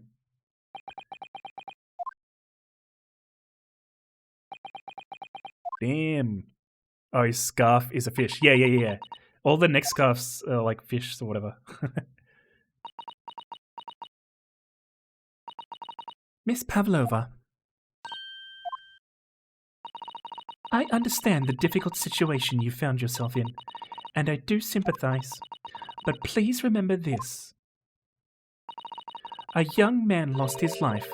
If you're going to attempt to cover up your guilt with lies, then... I mean, it was a fucking accident. No matter what the circumstances, I cannot forgive you. But... What are you talking about, Miss Mikotoba? What lies? Miss Pavlova just confessed everything. It was just a series of unfortunate events. An accident. Oh, maybe not. Pavlova's picked up on something. Mikotoba's picked up on something. I'm no great detective like Mr. Sholmes. I don't have a gift for knowing the truth. But even I can see that was not the truth. Don't you agree, Mr. Naruhodo? I mean, she got back the bell. We need to know how she got back the bell half. So she must have written the wardrobe thing there, or someone else did. To be perfectly honest, yes.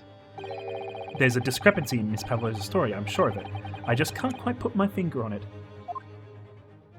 Because she must have gone in the room to pick up the bell, at the very least. And it would explain why there's a Russian word written in ink. What did the floor writing say? So the floor writing here is in Russian, and it says wardrobe, which is where you, as a stowaway, were hiding. Because you're in his room.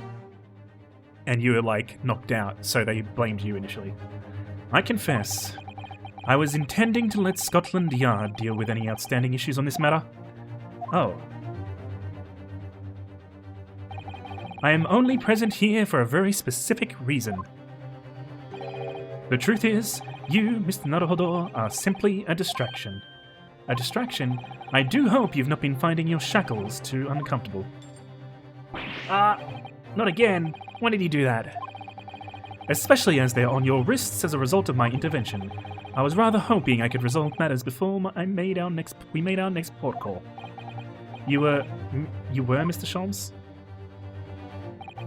Yes, but I overlooked one important detail. The deceased young man was a very close companion of yours, was he not?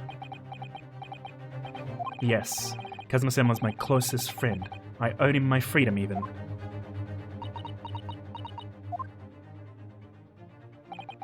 In that case, we must follow this to its conclusion.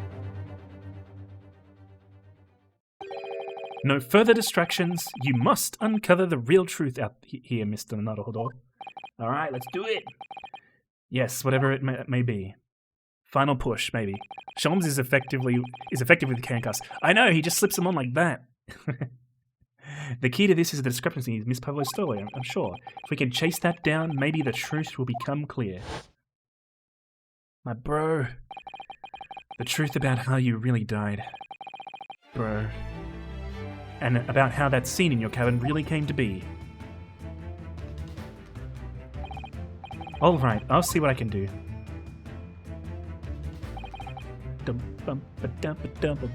Excellent. Thank you, Mr. Naruhodo. It's so weird she says son and summer sometimes, but she calls Naruhodo Mister.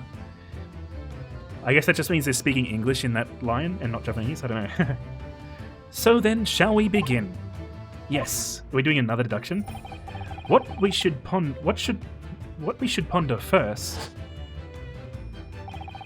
is the victim who lost his life in a cabin that was bolted shut from inside. Was this truly an unfortunate accident, or was it in fact no accident at all? That is what we must establish in the first instance. I mean, the fact that he tripped and fell and, you know, scuffed his boots on the floor doesn't mean he actually died there, so he could have died after that. But we already established it, haven't we? The man tripped over the kitten that had climbed into his cabin via the ventilator. Tragic, yes, but still an accident. Hold it! We haven't established that. There's no evidence. Wait, let's just take a step back. It doesn't make sense if that was really what happened, does it? I'm going to have to ask you to spell it out for me, I'm afraid. Yes, it's starting to take shape now. There's a clear contradiction between the facts and Miss Pavlov's story here. The evidence is right here in Kazuma's cabin. It's undeniable. His death couldn't possibly have been a mere accident, because someone wrote words on the ground. It's possible the vent is too high for the cats to reach. No, the cat probably did go in there. It's just that, like, the only explanation for the word is, like, I guess they're saying that it wasn't an accident, but, like, I guess she could have tried to get into his room later to retrieve the bell, and then when she saw that he was dead, she wrote this down to, like, put suspicion on you, but why she would know you were in the wardrobe, who would know? But I guess their theory is going to be that it's actually someone put that writing there. Really? Let us show our hand, Mr. Naruhodo. Time to present the evidence. The evidence that proves unequivocally that the victim's death was no mere accident. Yes! I'm pretty sure it's this.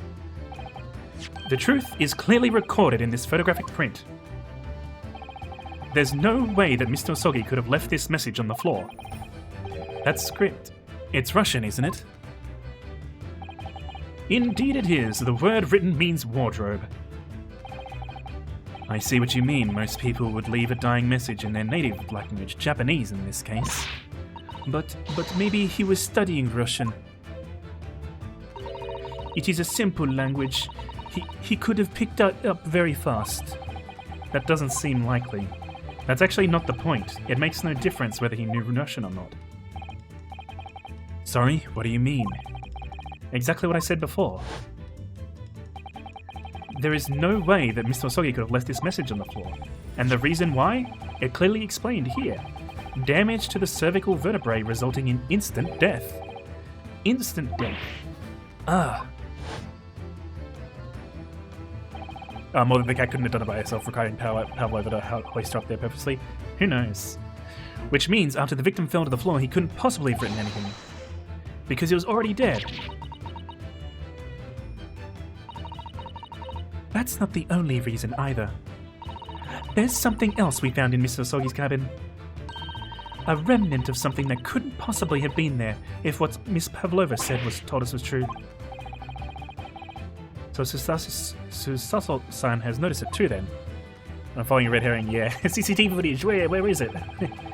Putting this message on the floor inside, there's something else that gave the truth away. Another piece of evidence that proves this was no accident. In other words... Well, I guess they want to say the bell? Yeah, it's gotta be the bell. Yes! This piece of broken glass next to the mark on the floor. But that's the glass bell the kitten had around its neck. We already know about that. It was broken in half when the victim tripped over and the cat fell. So we already have a satisfactory explanation. Where's the flaw in that logic? Unfortunately, there's a very big flaw. A fatal flaw. What? If that's really what happened, then how did one half of the bell end up back here in the cabin? Ah. Yes, remember that we found the other half of the glass bell in that wastepaper basket. Would you care to explain that, Miss Pavlova? I wonder if he would have, in theory, wrote right to left, even in Russian, if he was did it by himself. Yeah, who knows? Oh no. Both of these pieces of evidence clearly point to the same conclusion. That when Mr. Osogi died last night in his cabin, there was someone else in the room. And that same person deliberately arranged the scene to disguise the truth, in order to cover up his or her own guilt. Yeah. Yes, there was someone else present in Mr. Osogi's. Who's this? You're wasting time. Someone else was there? Duh, of course we know this. What are you talking about? Bulkhead was bolted shut from inside. There was no way in or out. Oh, yes. The force of accusation is enough to slap people about. That's right. That's what's great about this game. If you've never seen this game series, you really should, because it's fucking amazing. And like the writing and the character design and the character animation, everything's so good about this game series. I love it. And the only other person in the cabin when young student died was you. Yes! It's true, I was in the cabin when it happened. You were shut inside the cabin wardrobe, to be precise about the details. But I don't know Russian, there's no way I could have left that message. Not would have, there's no way you could have left that message, to be precise about the details. Would you mind? Forgive me, my dear fellow. As I was saying, the person in question wrote the word wardrobe in Russian on the floor, in an attempt to incriminate me for the crime, even though I had been asleep in there the entire time. And then, the same person picked up the broken glass bell that had fallen to the floor, for fear of becoming evidence that would show how Mr. Sogi really died. Hey, organists, how's it going? Welcome to the stream. What's the uptime? I don't have an uptime command, but it's been 4 hours and 40 minutes. But why would this person have taken all the pieces of the bell away? Leaving half behind was always going to raise questions. Yes, well, it was past 1 o'clock in the early hours of the morning. The cabin would have been quite dark. The single small lamp suspended from the ceiling would barely have cast any light to the floor there. Little wonder then that the culprit failed to notice a fragment of a tiny item. You all suspect me, don't you? This guy is a bro to Pavel over here. Seaman Stroganov. Nina is woman of sea. She is daughter of strong sailor. 2 years ago, they noticed her dancing skills and she went away to join ballet company.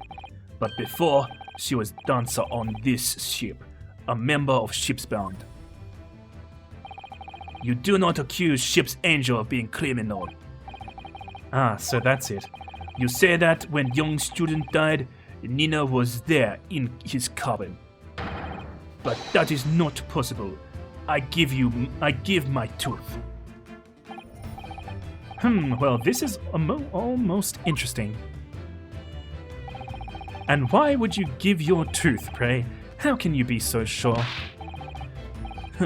You a great detective, you should know. Look truth in eyes. Cabin bulkhead was bolted shut from inside. Nobody could go into cabin, not Nina, not anyone. Would he give his canines over this feline matter? Apparently so. Or you want to tell me that killer can walk through locked doors? Nyet, it's impossible. Ah, he's right. But we know that they can get locked now. But wait, I've read about this in detective stories. People often tie thread around the door latches so they can open and close them from the outside. Thread? Are you stupid? These bulkheads are not barn doors. Certainly not. These are watertight doors, as one would expect to find on any modern steamship. Constructed of heavy steel with not a gap inside, no threads or needles or magnets could have been used. No, of course not. I thought so too. But Mr. Naruhodo suggested it earlier, so... Susato-san, how could you shift it onto me like this? So Seaman Stroganoff has a valid point. The cabin doors couldn't have been bolted from the outside. Not necessarily. What? I put it to you that I could bolt this cabin door without laying a finger on it.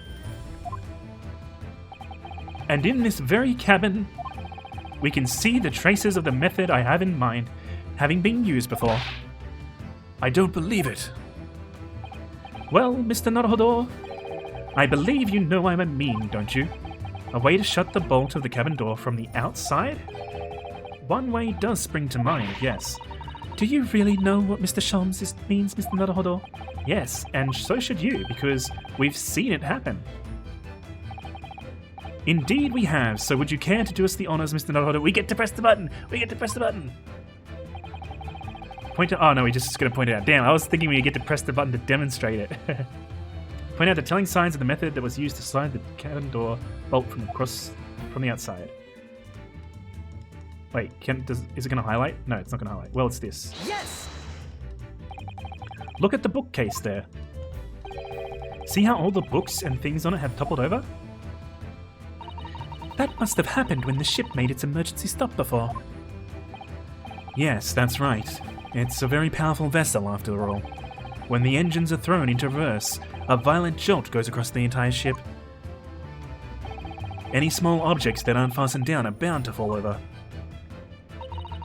I believe, yes, it's what's known as the force of inertia, acting on the objects. Is there nothing Susato-san doesn't know? Or that isn't in her book, at least? Well, whatever it's called, the same force that pushed over those books on the bookcase also made something else in this cabin move. The bolt on the cabin door. Ah! It was very obvious just after the emergency stop that the ship made earlier. We had come into this cabin not long before, and we hadn't bolted the door. But then... Hello, is anybody in there? Shout if you need assistance. Oh, that sounds like... Inspector Hosonaga. Oh, yes. That's it. When the ship stopped suddenly, the bolt flew across and locked the door. Yes, it's made of metal, but it's small and light enough to be moved by the ship's sudden change of speed, or the force of inertia, as you want to call it. Are you trying to say that last night, after Mr. Asogi was killed,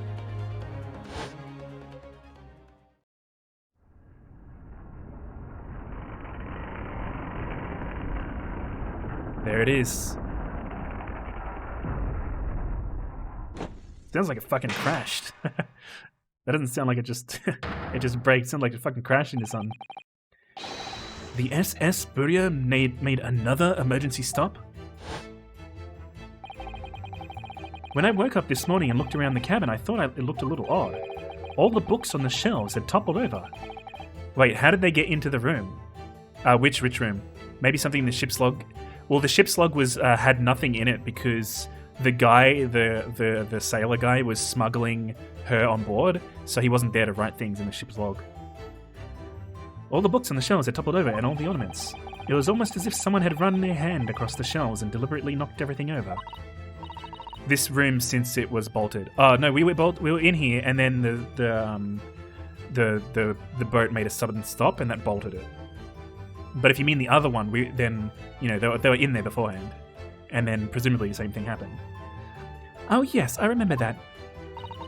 And I stood them all up again, didn't I? Then when we came into this cabin, we were surprised to see the same thing in here. All the books and everything had toppled over, just like Mr. Asoki's cabin. Oh my. Do you have anything to say about this, Miss Pavlova? Are you out of your mind? You say Burya made emergency stop? It does seem a little far-fetched. How could that possibly have happened? Unless you're saying that the culprit is actually someone from the engine room.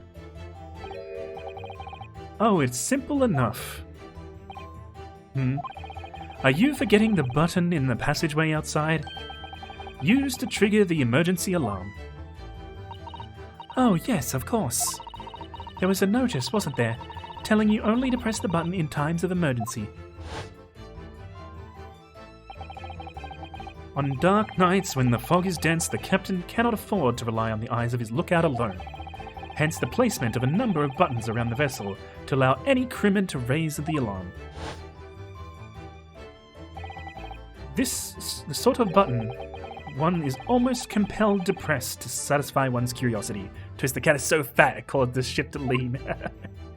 Maybe. Wait, it was you? When the button is pressed, two things happen in the interest of safety.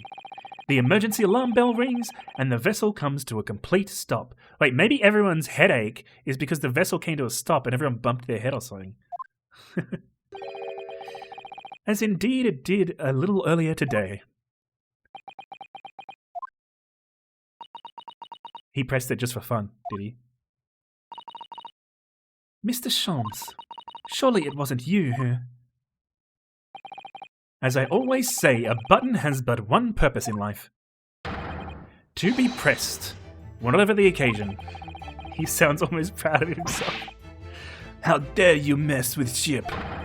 I report you to Captain. You're in much trouble now. Now, I'm sure all that can wait until later. Let us not overlook the fact that we have now learnt a valuable lesson. When the vessel makes an emergency stop, the bolts on the cabin doors slide closed. That's pretty fucking dangerous. So what we must now consider... Yes, it all comes down to one thing now. Last night, after what had happened to Mr. Osogi, did this ship make an emergency stop, or did it not? You are idiots. Burya is huge ship with many passengers. If we make emergency stop, even in middle of night, there would be chaos everywhere. What are your thoughts, Mr. Naruhodo? Well, it's certainly possible that some kind of emergency happened last night. We have evidence to support that idea. Really? What evidence, Mr. Naruhodo? Unless they're all drugged. Yeah, that could be it as well. Fascinating. Do show us, my good man. What evidence promotes the theory that some emergency gripped this vessel last night? Well, let's have a look what we've got. I mean, we've got this. There are virtually no entries from 2 a.m. until early this morning. That could have been some emergency that stopped him from putting the entries in. But why he would not put an entry in there saying some crazy shit happened, who knows? Yes! Seaman Stroganov, it's your duty to patrol the first-class area of the ship, isn't that right? That is correct. Why? And the ship's log here, this would be where you record the details of your duties. What are you doing with that? That is mine. Ah, you rather carelessly left it atop the little makeshift bureau in the passageway out there. But as responsible passengers, we took it into our care with a mind to return to you later. I left it there on purpose. That's where I always put it. The point is, looking at what you usually record, it's clear that under normal circumstances, you write the phrase, nothing to report every 30 minutes. But from 2 o'clock last night until first light this morning, nothing was recorded at all. Nothing recorded in the log? That is... duh, because nothing happened. But if nothing happened, you would normally write nothing to report, wouldn't you? Gulp. Indeed so, which tells us that shortly after 2 a.m., something happened. Here aboard the SS Burya. Something sufficiently significant to make you forget to fill in the ship's log, in fact. Are you suggesting that the ship really did make an emergency stop in the middle of the night? Stop talking rubbish. If I'm perfectly honest, I find that a little hard to believe myself. Oh, why? Well, because if something as major as an emergency stop really had happened, surely all of us would have been noticed. Unless we were all drugged. Because I think that the emergency stop happened to get her on board, because that's his daughter, presumably, and he snuck her on board. He snuck her into this room as well, which is how she was able to get this first class cabin. And also how, yeah, and all that sort of stuff. So he potentially drugged people or set it up so that the emergency stop would happen without an alarm or something like that.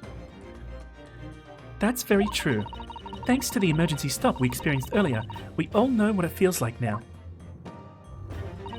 The ship lurched so violently, and the alarm bell was so loud. I can't imagine that anybody would sleep through that, even if it had happened in the dead of night. Well, no, that's a good point. What of the throbbing? Yep, here we go.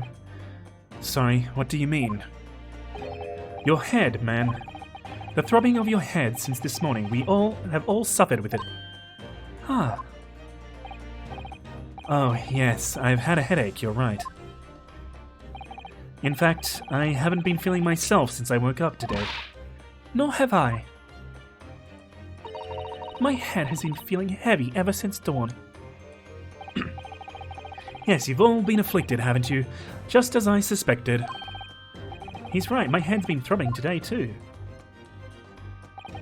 And since eating dinner yesterday evening, everything has felt sort of hazy. I can't really remember anything that happened after I climbed back inside the wardrobe. Yep, they're all drugged. Then the first thing I noticed this morning was the throbbing pain in my head. I had already been dragged out of the wardrobe and had those handcuffs put on me by that point. Why did I wake up when all that was happening to me? Tell me, Mr. Naruhodo, you boarded this vessel as a stowaway, didn't you? Oh, well, yes. Oh, wait. So I wonder... It's another potential here is that actually it was a murder. Like, it could have been a fall. It could have been a fall, and maybe he was involved in covering it up. But it could have been a murder because Asogi didn't eat the chicken because he doesn't like chicken. Ryunosuke Naruhodo here ate all the chicken, which means that Asogi wasn't drugged, which means he wasn't asleep. Which means that he was awake when the emergency stop would have happened, and also awake to sort of go and investigate and find out what was going on with the emergency stop, which means he would have discovered Stroganov bringing Pavlova, like smuggling Pavlova into the thing, which means potentially it's possible that Stroganov actually killed Asogi here to hide the fact that that she was smuggled on board. So let's see, maybe that's the possibility, who knows. The stowaway class of accommodation doesn't usually include meals, so what did you survive on? Ah, well, Kazuma looked after me. He was always happy to share his meals. So you enjoyed some of the whole roast chicken dish that was served yesterday evening, I take it? Presumably the body would have shifted as well, even slightly. Yeah, true. Yes, in fact, I had all of that. Kazuma wasn't fond of chicken. Oh, really? So the victim didn't eat any of the chicken at all? That's right, he didn't touch it. Is that relevant? My dear fellow, does that not strike you? There it is. Oh. Mr. Sholmes, do you mean to say that there was something wrong with the chicken? I do. No, really? Is that really true? The meal prepared for the passengers last night had been tampered with. Tampered with by the addition of a soporific designed to induce a very deep slumber in those who consumed it. A sleeping drug? Do you mean whoever did this laced every meal with a sleeping drug so no one would notice the ship's emergency stop? Mr. Naruhodo, of course that's not what Mr. Sholmes means. What a far-fetched idea. Precisely. Lacing every meal of every passenger on board with a soporific drug would certainly be impossible, but he would just put it in the fucking chef stuff, right? Unless, that is, every single member of the crew was a conspirator. That's right. Because they would have all been into her getting back on, since he did say that she was like the angel of the ship. Well, Seaman,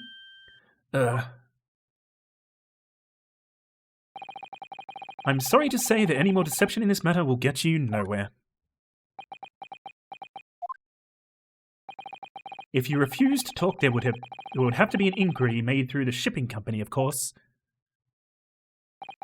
And were that to happen, every member of the crew and the captain himself would be hauled over the coals.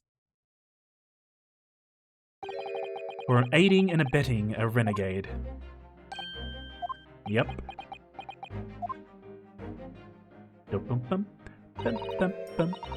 Please, no more. I will tell everything. I cannot make problems like this for everyone anymore. These crewmen are your former comrades, I believe. Yes, so when I decided to run away... Ah, fuck, I missed the message. What'd you say? I asked them to help me. We all agreed to help, everyone together. She threw away everything, her fame in the ballet, Mother Russia. We wanted to help out Angel. I don't believe it. You are right. We put sleeping drug in chicken last night. Yes, I remember now. I did notice chewing on a lump of something strange and bitter at one point. Duh, we could not make all drug. How did you say? Dissolve. Talk about heavy seasoning. At midnight, in waters near Shanghai, we brought our Angel on board. He was helped by comrade on shore with small fishing boat. While all the passengers of the SS Burya slept soundly. Thanks to the almost magical effects of the slumber-inducing potion their evening meals had contained. So if that's what happened, the only people awake on the ship last night were the crew, people who disliked chicken, and the newly boarded passenger, Miss Pavlova. And that means it would have been possible for you. You could have used the emergency stop to stop trick to lock Kazuma's cabin door. But how does that make sense? Surely every cabin door would have been ended up locked in that case, and there would have been complete chaos. Oh, I wouldn't say so. What? Ah, of course. Just like us, all the other passengers would have been eating their evening meals of chicken in their cabins, after which they would have been overwhelmed by their tiredness because of the sleeping drug. Quite. And accordingly, all passengers were already in their cabins for the night. Yes. The overwhelming majority of passengers would habitually sleep with their cabin doors bolted anyway, and so not one of them would have found it remarkable to find the door locked in the morning. In summary, in order to fasten the bolt of a single cabin door on a ship, the culprit brought the entire vessel to an emergency stop in the early hours of the morning. So it could have been this guy, Stroganoff, because he's the only character that really could have done it. You have talked long time and said many things. What is point? The point is what I said earlier. There was somebody else present on the scene when the victim lost his life last night.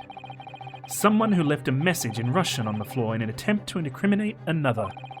Someone who tried desperately to hide the broken fragments of glass that would reveal the culprit's identity.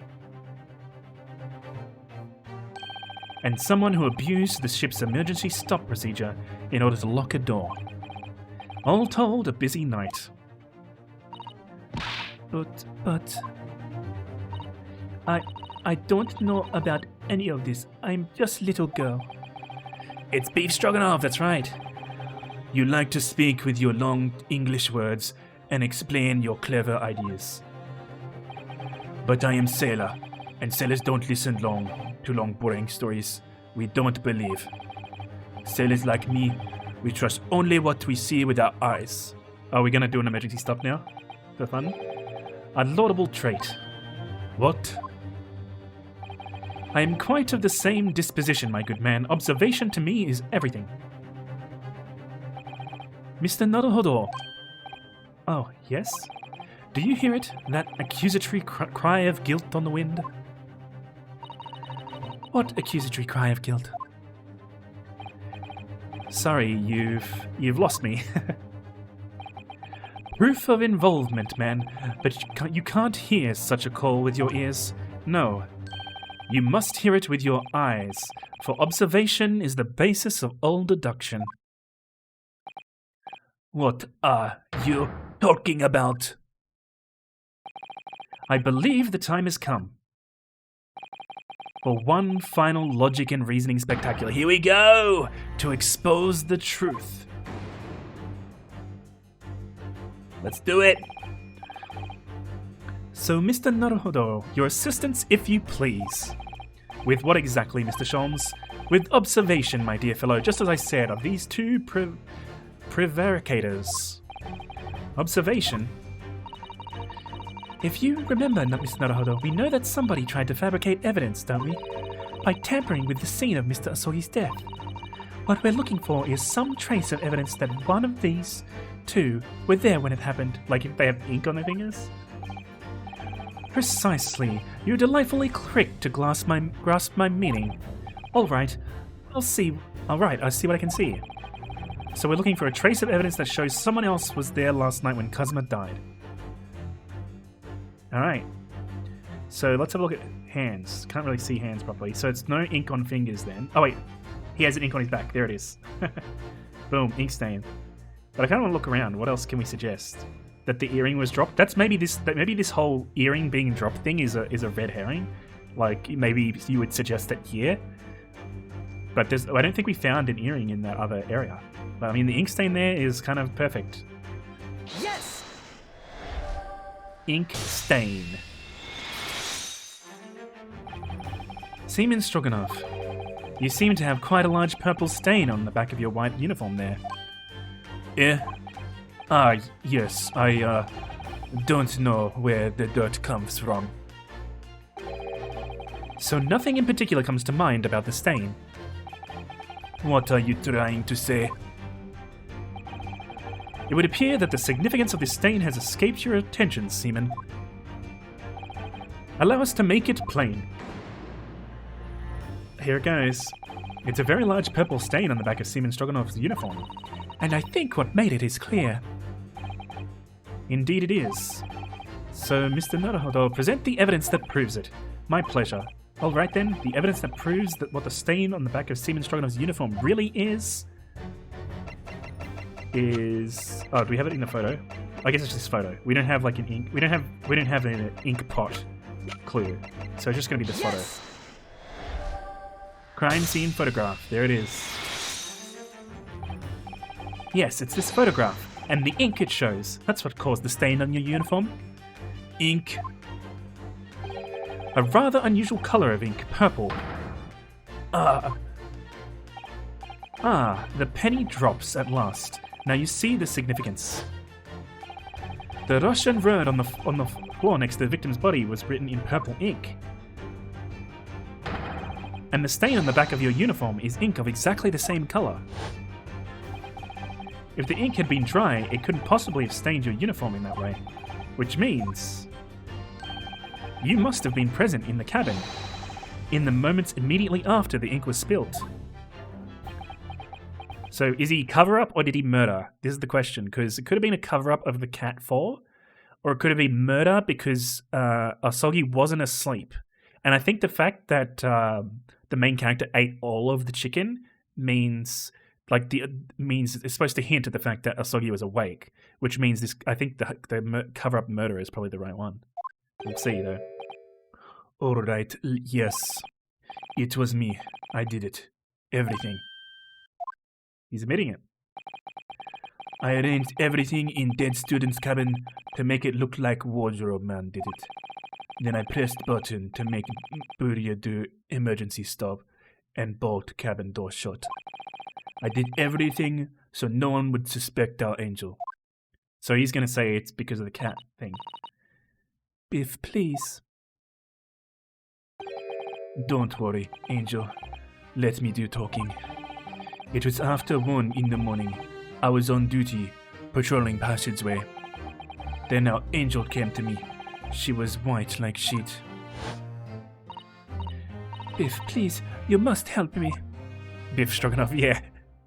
His name is literally Beef Stroganoff. I went with her. The door to cabin number 1 was open. When I looked inside, I saw student boy on floor. So so they're gonna say it's cover up. It's probably right, I suppose. But what happened here? Cat murder. Please don't tell anyone. My little one, my little furry friend. Everything that happened in cabin is like Angel told you. The kitten escaped through the ventilator into Mr. Asogi's cabin. Then he tripped over it and broke his neck when he fell to the floor. Yes, that is right. So, after the incident when the cat ran away, Miss Pavlova then visited the cabin next to hers. Only to find its occupant lying lifeless on the floor. She said she was worried when she heard sound of something falling on floor. That's when she went to look. No, Angel?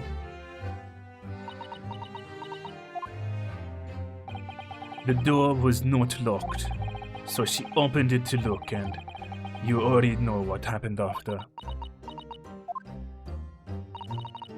There's just one thing, if you wouldn't mind. What? When you went to Mr. Asogi's cabin, Miss Pavlova, was he already dead? Why? I already told you. When Nina opened the door of student's cabin and looked inside, I was asking Miss Pavlova. Well, Miss Pavlova? Oh. Yes, that is right. I saw him. It was dark and he was wearing black, but he was on the floor, not moving. I was scared.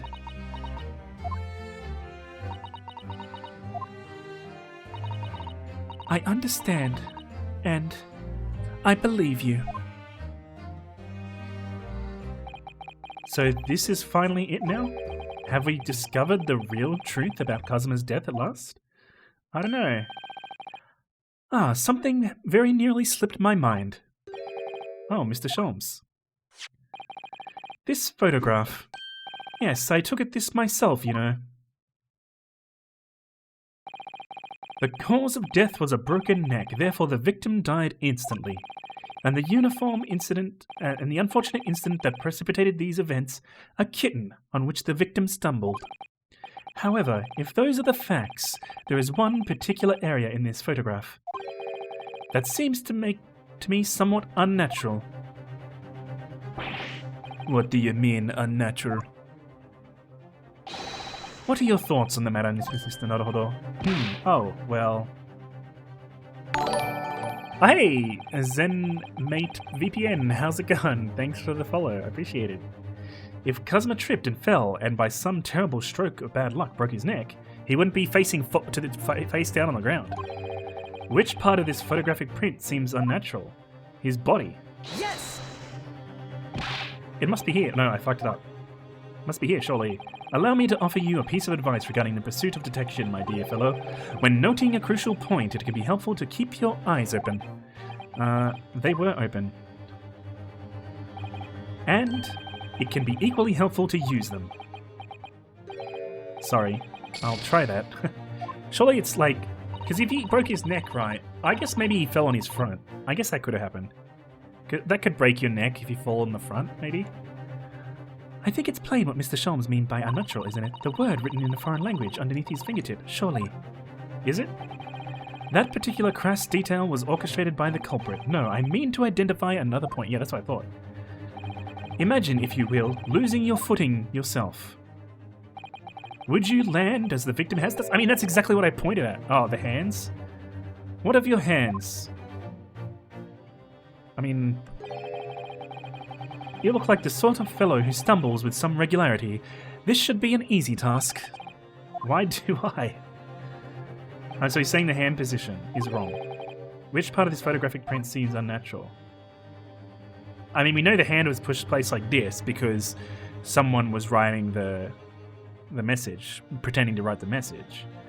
This one is in a fist. Is he saying that it's weird that it's in a fist? Was he gonna like punch someone and then he fell? And then he got hit? I mean... yeah, I guess it's the fist. I guess it's the fist. Alright, if he really did fall during an unfortunate accident, then this fist doesn't seem quite right. The exact same thought occurred to me. In a fall, one's instinct is to open the palms flat. Yet here we see the victim with his left hand tightly balled into a fist. Almost, you might say, as though he were gripping something. What do you mean? Simply that I took the liberty of investigating the victim's fist a short while ago. Oh shit. You did? And what, pray, do you imagine I found there, my dear fellow? Mr. Sholmes, show us, please. Why, of course, my dear madam. Why would I keep you in suspense? You've been doing it this whole fucking time. Up, there it is. So that there comes the earring. This is what I found. Oh, a crescent moon with a little gemstone in the middle. He was holding a gun. Yes, you're right, a crescent moon. It's very pretty, but what does it tell us? It tells us nothing. I'm not so sure. That crescent moon looks familiar somehow. We know what it's about. I'm sorry, I've seen it somewhere before. Dome. Observation, Mr. Naruhodo. That is the key. What? The truth is now tantalizingly close. How did that crescent moon come to be in Kazuma's clenched fists? This is the final clue, the last piece of the puzzle. Ask yourself, what does this little crescent moon mean? What significance has it? And observe the final answer. Find the answer with your own eyes. Dum-ba-da-dum. Yes! Boom. Right ear. Boom. Shattered. Miss Pavlova, I noticed that on your ear. Even though you have a metal earring, the decorative part of it seems to be missing. The little link holding onto it must have broken, I suppose. What?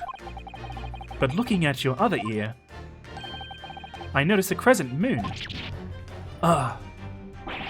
I don't believe it. Wait, she was guilty all along? It wasn't Shogunov? Now, the missing crescent moon was found in the victim's clenched fist. Clearly, there is only one logical conclusion. Wouldn't you agree, Mr. Naruhodo? Yes. Miss Pavlova, Mr. Sogi must have grasped that crescent moon and pulled it from your ear, perhaps just moments before he fell to the floor. In other words, last night, Mr. Sogi's cabin, you witnessed the moment when the victim fell with your own eyes. Poor Biff. In fact, you were quite literally at arm's length from him. But then the question is, why did Mr. Sogi do that? Why did he pull your earring from your ear and hold it in his clenched fist during his final moments? Oh no. Angel. No one can protect you now. Please, Miss Pavlova, tell us the truth. Last night, what did you do to Kazuma? Yeah. I love the breakdown animations. It's so good. We almost finished this case. When I think about everything that happened yesterday, it was too much. Running away, the fishing boat in the middle of the night, trying to climb onto this huge ship, and then... Oh, this is her saying it. And when I was at last in this cabin, I could relax after this horrible long day. Meow. Darka, wait. You really gotta stop sucker punching people in the gut when you figure it all out. She doesn't have a swan on her head. Yeah, not quite. I couldn't believe it when she disappeared through the ventilator. I tried to call her with a little whistle. I tried waving at her favorite toy, but nothing worked. Darka would not come back.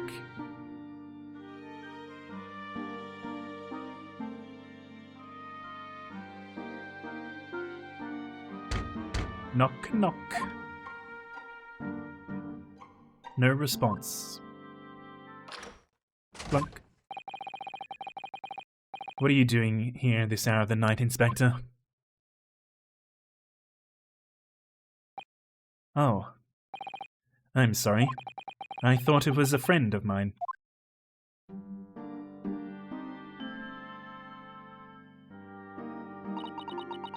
The young man from your country. He was very polite and kind. He helped me find Darka, and he promised not to tell anyone. But then, when I had my friend in my arms again, and I was going to leave the man's cabin... It scratched you? Just a moment, sorry, but... Oh, yes? I'm sure I know your face. I've seen you somewhere before. Ah, of course. You're Nikolina Pavlova, aren't you? The Russian ballerina. Huh? No, I don't know that name. My heart nearly stopped when he said that. He knew who I was. How could this man from a land in far away east know a Russian ballerina? It's cause, oh, you saw your performance in Japan. Yes, I saw your performance in Japan. The beauty of the ballet made a deep impression on me. But what are you doing on this ship? I'm sure I read that your ballet company was performing in Shanghai at the moment. I can't fool him. I have to tell him the truth and hope he doesn't tell anyone. I have no other choice. I see. So you've run away. Please keep my secret. Don't tell anyone. Give me a moment. I could use another opinion here.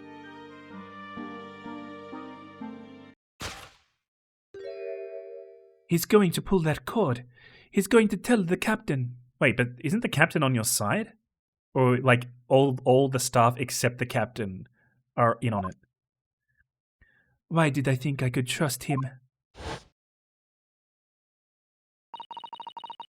Then it happened, everything at once.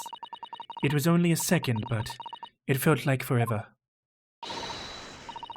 Wait, I shouted, and then... Meow! He tripped because she called out him.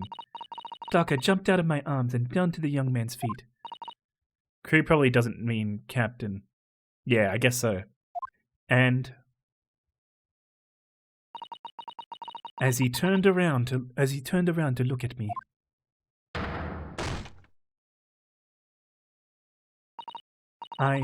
I pushed him. Oh, shit. I don't even know why. I don't know why I did it. I was just so scared. And I had to stop him from telling anyone about me.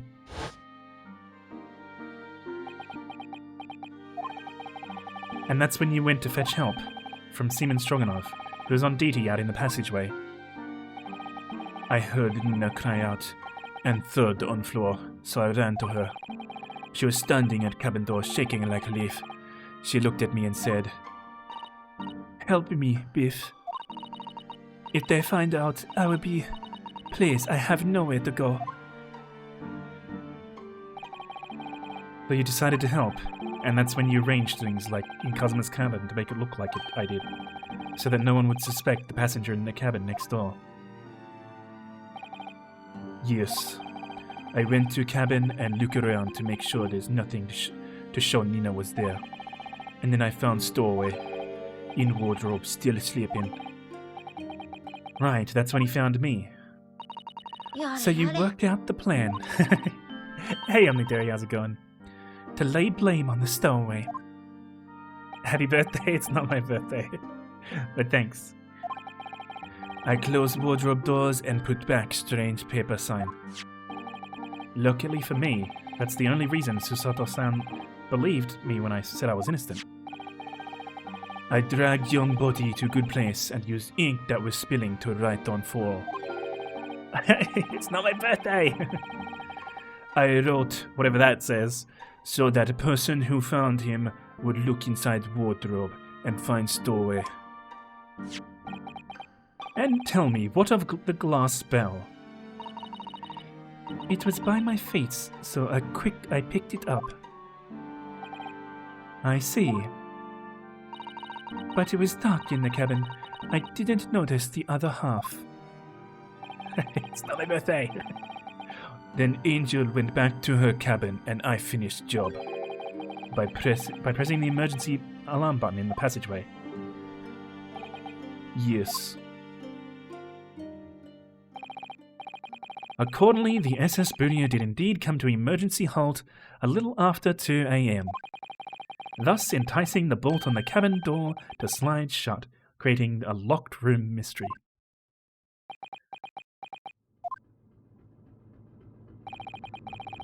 There's still one thing I don't understand, Miss Pavlova. What? Well, you said that you told Kazuma about the fact you'd run away from your homeland, and it's because you were worried he was going to tell the captain that you pushed him. Isn't that right? Yes. But even if he had pulled the bell cord and called for the captain of the ship, aren't you friends with every member of the crew? Why would that have been a problem? Here we go. It was what he said first that made me scared. What he said first? A second opinion from a friend. Oh, what are you doing? Oh, Inspector. What are you doing at this time of night, Inspector? Oh. I'm sorry. I thought it was a friend of mine. Yeah, so she thought he was going to call the inspector. He said an inspector was his friend. Ah, yes, meaning me, who was supposed to be acting as his bodyguard. I thought that if police knew about me, they would arrest me. So before he could pull bell cord, I... May I stop you a moment, please, Miss Pavlova? Is there another secret? It just doesn't seem to make sense. I mean, was Mr. Asogi really going to pull the bell cord? I don't know. What? He was going to go for the cupboard, obviously. What do you think, Mr. Naruhodo? Well, I'm not Kazuma, so I can't know for certain, but... He was a man of his word. If he told you he wouldn't give your secret away, then he wouldn't have done. No, he was walking over to it. He was going to pull the cord. He was going to make them send me back. Well, Mr. Naruhodo, the day's work is not yet done, it seems. There is one more deduction to make. What? Another deduction? Damn, we're going over time here. I want to finish this episode because it was so fucking close to the end. Yes, what action was the victim really about to take at that moment? He was going to talk to you to get a second opinion. Talk to his bro. Can we determine whether the young man's gaze, whither the young man's gaze was directed? We get to do this scene now. First, consider the victim's location within his cabin. That's easy. I remember every detail of that room. I mean, yes, I spent quite a lot of time in the wardrobe, but still. That cabin has been my home for the entire voyage. So this is how the cabin looked last night when Miss Pavlova visited Kazuma-san. Sama. Yes, that's exactly how it was. Are you ready then, Mr. Naruhodo? Yes. If there's one thing I learned today, it's that a simple gaze can reveal all manner of truths. He was about to pull out a piece and shoot me in the wardrobe. That's what it's going to do. And not only that, in order to draw the right conclusion, you can't afford to be out by even a little bit when you're following the gaze to where it lands. So, when he turned away from Miss Pavlova, what exactly was Kazuma looking at? He was looking at you, bro. He was looking at you in the wardrobe. Best friend. Considering everything that happened last night, Certainly it may have looked as though Kazuma was going to ring the bell cord. Yes, however... what is directly beside the bell cord? The wardrobe. Damn, this emotional music. The wardrobe. And more importantly, what was inside the wardrobe. The man's great friend, sleeping soundly. Ah. Miss Pavlova, please, think back very carefully. What were Mr. Asogi's exact words last night? Give me a moment. I could use another opinion here. Another opinion? Yes, but not from a member of the crew. No, Mr. Asogi intended to consult his close friend on the matter. See if between them they might be able to help in some way, no doubt. Yeah, she wouldn't have known, of course. It's sort of our fault for stowing away, really. Oh no. Sadly, we can't know the truth for certain now. It's too late for that. But I wish you had made sure of what Mr. Asogi was looking at. Things may have ended very differently if you had. Yeah. Poor Pavlova. Miss Pavlova. I want to thank you for finally admitting the truth. But unfortunately, the truth is, a man lost his life because of what you did. And that will never change. I hope you'll never forget that. I'm sorry. Really. I'm so sorry. We still haven't found the cat yet. The cat's still out and about. What have I done? Poor girl. Poor girl, poor Mr. Asogi, our bro. No, our bro. And so, long at last, the mystery surrounding the tragic accident on the SS Buria. Another man lost his life because of you. Another one for the list, that's right. Was finally laid to rest.